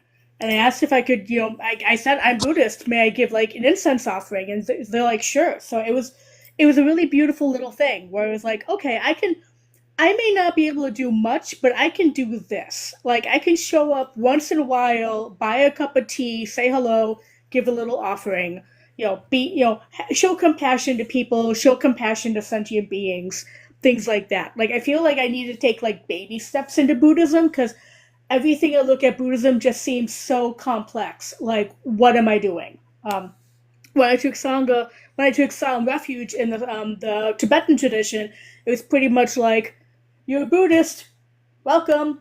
Here's a bunch of, teachings you can absorb, and then I'm just like completely lost. So I'm glad I'm back, and I think that I found a literal refuge in the Thai forest tradition. So yeah. How did you find the Thai forest tradition? So I also have asthma, and I my old sangha, Sakya Monastery of Tibetan Buddhism in Seattle, they use a lot of incense, and I wouldn't go because the incense would always make me wheeze. So during the pandemic, I started looking for other religion. Then everyone went to Zoom, and I started looking for other sanghas, and I noticed that there was one called Clear Mountain Monastery, which is run by a couple Western monks, but they have received teachings, like they went to Thailand to study, and they started a monastery here in Seattle. And I attended some Zoom, teachings, and this is back in like 2021. Nothing clicked, and then I rediscovered them earlier this year. Where I was thinking like, oh yeah, when I actually attended the teachings on Zoom, it's on Zoom. Maybe they're still doing it on Zoom, and they're still doing it on Zoom. Where like every Wednesday they have a Dharma talk, and then they have like a question and answer period for like an hour afterwards. And if you go in person, they don't use incense. I actually went in person once because it was next to a church that my friend was having a wedding at. And I was like, well, I'm not going to go hang out in the Episcopal Church, but the Buddhists having a service right next door. And that was 2 years ago, and I completely forgot about it. So yeah, I was just Googling, like, Zoom Buddhist Seattle, came across it, and then started watching their Dharma talks, and now they have a podcast. Oh, well, that's very interesting. I'm happy that you were able to be attracted to how they teach. Yeah. Yeah. I learn best with, and this is one of the things I think is just a massive strength about Buddhism, is that there's so many different practices. Like, if you want me to chant in Tibetan for an hour, I'm not going to do it. It just I can't wrap my head around it. I still have sleep difficulties, so I have a hard time meditating. But like reading the sutras and listening to a Dharma talk, I can do that. That's the practice that clicks the most with me. Yes, you got to do what you can. If you just Yeah. end up listening to a Dharma talk for 5 minutes a day, or if you do a meditation when you're on your commute to work, or if you just pray right before you go to sleep, do what you can. And that's being a Buddhist. There's no such thing as, oh, you're not a good Buddhist because you're not this or that. If you do any Buddhism, you're a Buddhist. So very, very good. Yeah. I think, and one thing that I also that also has been pointed out to me is that, like, not only are the humans the teachers, like the all sentient beings are teachers. Like, I think one of the most powerful Dharma lessons I got was from my former cat, Sam. He always got hairballs. And I lived with a roommate, and Sam was the roommate's cat, and he always got hairballs. And the roommate would chase Sam around with his hairball medication, and Sam would resent it. And then finally, I moved in, and the roommate's like, "Well, you're more agile than me. Can you like try to give the cat this hairball medication?" So for the first month or so, I would chase the cat around, give him his hairball medication. Everyone had a bad time. And then one time, I just sat there with like the tube. It was like, "Well, what's the cat gonna do?" And the hairball medication was salmon flavored, and it turns out he loved it. He loves the hairball medication, so it turned out to be a treat for him. All I had to do was like sit there and be patient and like show compassion to this animal rather than terrifying it, and he just ate the medication willingly, and like much less stress on my end, much less stress on his end.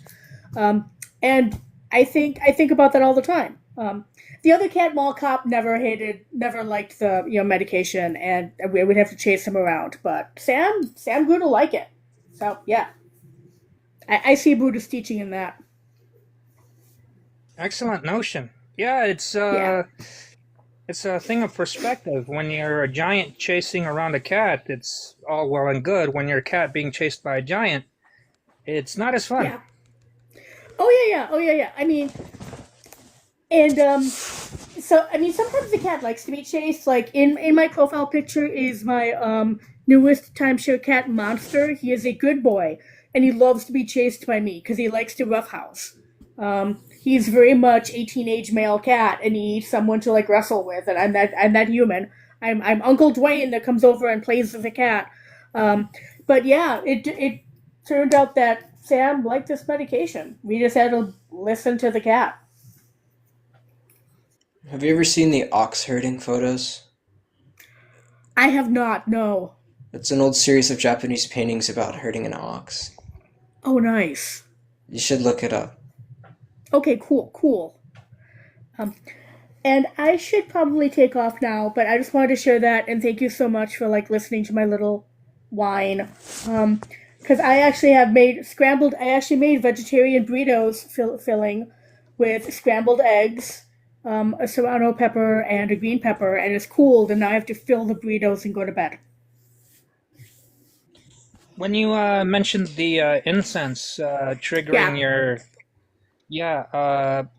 I felt it at my core. I have allergies as well, and people wear cologne all the time and perfume all the time, and it smells great.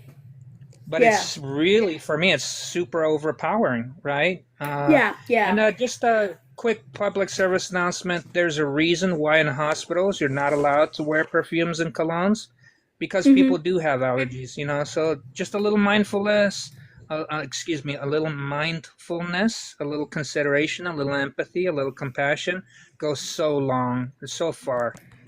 So yeah, thank you for bringing that up. No worries. Okay. Whenever I still go outside, I wear a mask all the time, so that doesn't affect me. But in the Sangha, it's can't deal. Okay, in terms of meditation, if you can't meditate while sitting, meditate on burritos. Meditate where you make them. Meditate where you eat them. Yes. You'll become enlightened. Yes. Everything is meditation. Nothing is not meditation. You're already doing it. It's too late. You can't stop. You can't stop at all. Dope. Oh no. I'm introspection all the time. Despite myself. Keep practicing and you'll be good. Yes. Thank you so much. I'm going to take off. I have to go fill a bunch of burritos now. But thanks a lot. And I don't know what the Thai. I think the Thai forest people say sadhu. So sadhu. Sadhu, sadhu, sadhu. Namo Buddhaya. Thank you for being here. Okay. No worries. Bye. Have a good night. Bye-bye. You too. Bye. All right. I sense that you're winding down. With that I note, just want to mention. With that note, it is very late by me, and I'm going in and out of consciousness. So I think that I'm going to get some sleep. I appreciate those of you who have been here. I appreciate the conversation that we've had.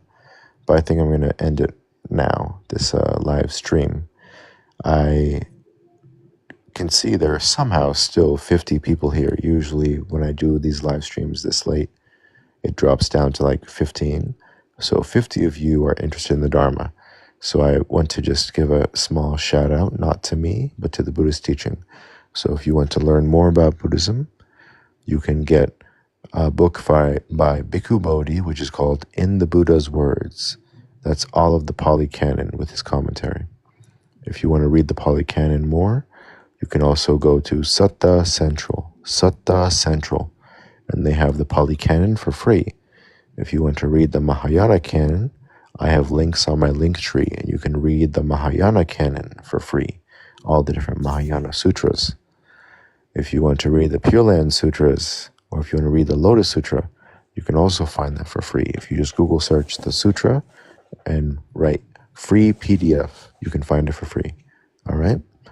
And then I highly recommend for Dharma talks, you can look up Bhikkhu Bodhi, you can look up Ajahn Brahm, you can look up Guancheng, you can look up Thich Nhat Hanh. Those are some of the people you can find on YouTube to watch their Dharma talks and learn about the Buddhist teaching.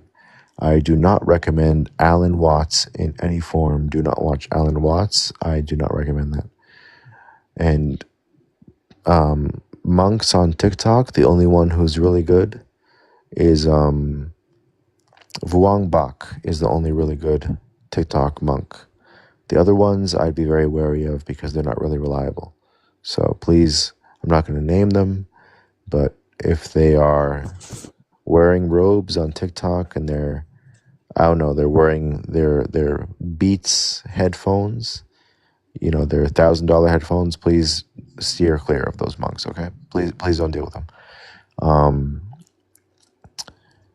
And with that, in my sleepy stream of consciousness commentary, I'm going to let the guests have a final word real quick, and then we'll do Refuge and Nimbutsu. So, Tyler, you can go first, then Torin, then Splats Loki, and then I'll do Nimbutsu. I don't really have anything to add, but just wanted to share appreciation for obviously you and everybody else in the stream. Your live streams are always very informational. Very happy to hear that, Tyler. You have a good night. Namumi Nimbutsu. You too. All right, Torin, you have anything to say? Yeah, I want to plug that book by Gyampo Solchim Rinpoche, Progressive Stages of Meditation on Emptiness. It's a Yogacara text, and the whole thing is on YouTube, so if you search up Progressive Stages of Meditations on Emptiness, it'll come up. You can watch the entire thing. Like, you should watch it in, like, small portions. This is for everyone. Like, you should watch it in small portions because it's, like, a lot to digest, but it's really comprehensive if you wanted to get into Yogacara. Very good recommendation. A side note to you too, if you look up Guancheng and you look up consciousnesses, because he's a big proponent of East Asian Yogacara. So if you ever want to look at Yogacara from his perspective, he goes over the 8 consciousnesses and especially the Alaya consciousness, if that's something that interests you. Yeah, like the Alaya Vijnana and the... Yeah, the Alaya and then the different cultivations and everything. Mm-hmm. Yeah.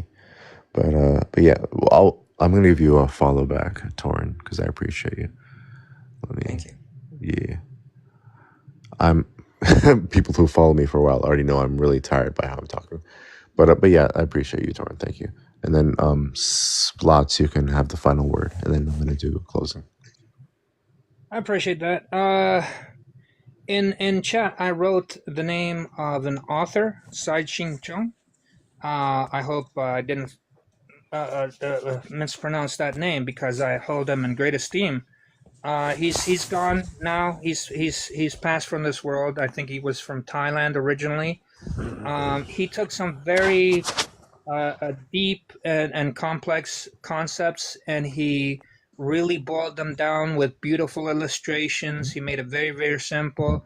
And don't be fooled. Don't be fooled by the nature of the graphics. Don't be fooled by the simplicity, because wise men have always said, if you can't explain it, you don't know it. And if you can't explain it simply, no one's going to understand it. So by him simplifying it, it really demonstrated his mastery of the subjects. And he touched on many teachings from many different masters. I think for a beginner, it's a beautiful work of art, and I highly recommend it if you can get a chance to find some of his works. I think you can find it for free. I hope you have luck with that. In closing, I just want to mention that I am essentially outside of the Sangha. I have no community, and my life has basically made me a pilgrim. It's a very hard life, and it's taking me away from TikTok. I don't know what's going to happen with this app. I think it's going to go beyond January 19th, but this is my final live. I'm saying goodbye. I don't consider it a sad affair because I really try to live in the moment, and I'm grateful to have met any of you and all of you, and the time we shared, the stories and the lessons, and just the kindness and the patience. I'm grateful for all of you, and This has never been about me. So I hope that you reside in the three jewels, the Buddha, the Sangha, and the Dharma. May they accompany you always. Thank you for your time, and thank you for bringing me up. Thank you for that, Splats. And I would definitely recommend try to attend a Zen temple near you, or Dharma Drum Mountain is a very good Zen community that has a lot of Zoom sessions. So that's another Zen community you can find if you want to find a Zen community. So with that, I think we can wrap up here, everybody. I know this is the late session. I technically did 3 Jewels and Nembutsu an hour and a half ago. But for those of you who are still here, let's do 3 Jewels and Nimbutsu chanting to finish up. All right? So feel free, if you're a Buddhist, to put your hands together in Gassho, and let's take refuge.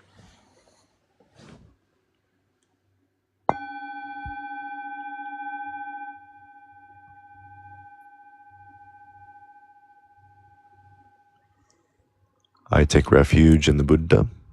I take refuge in the Dharma. I take refuge in the Sangha. Now we'll do 10 times Nimbutsu chanting, 9 times Namu Midabu, 1 time Namu Midabutsu.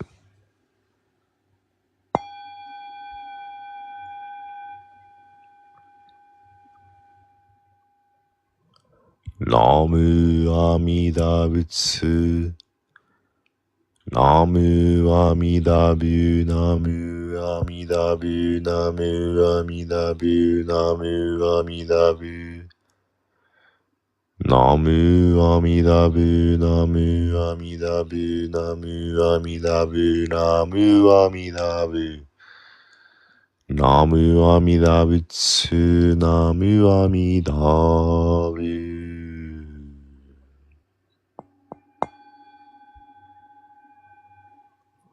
I take refuge in the Buddha, I take refuge in the Dharma, I take refuge in the Sangha. We dedicate these merits to all sentient beings. May we all attain birth in the Pure Land. Namu Vidabutsu.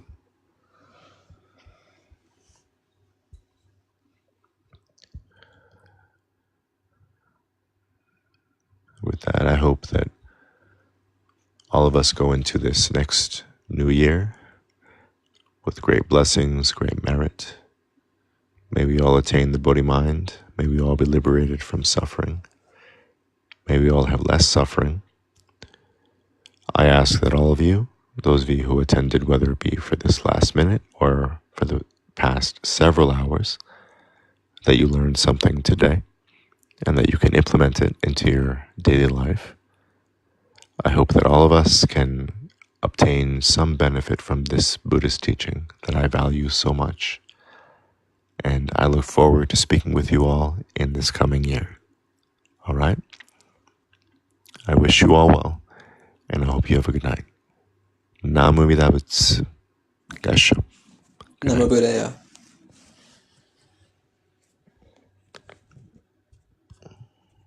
Happy New Year, everyone.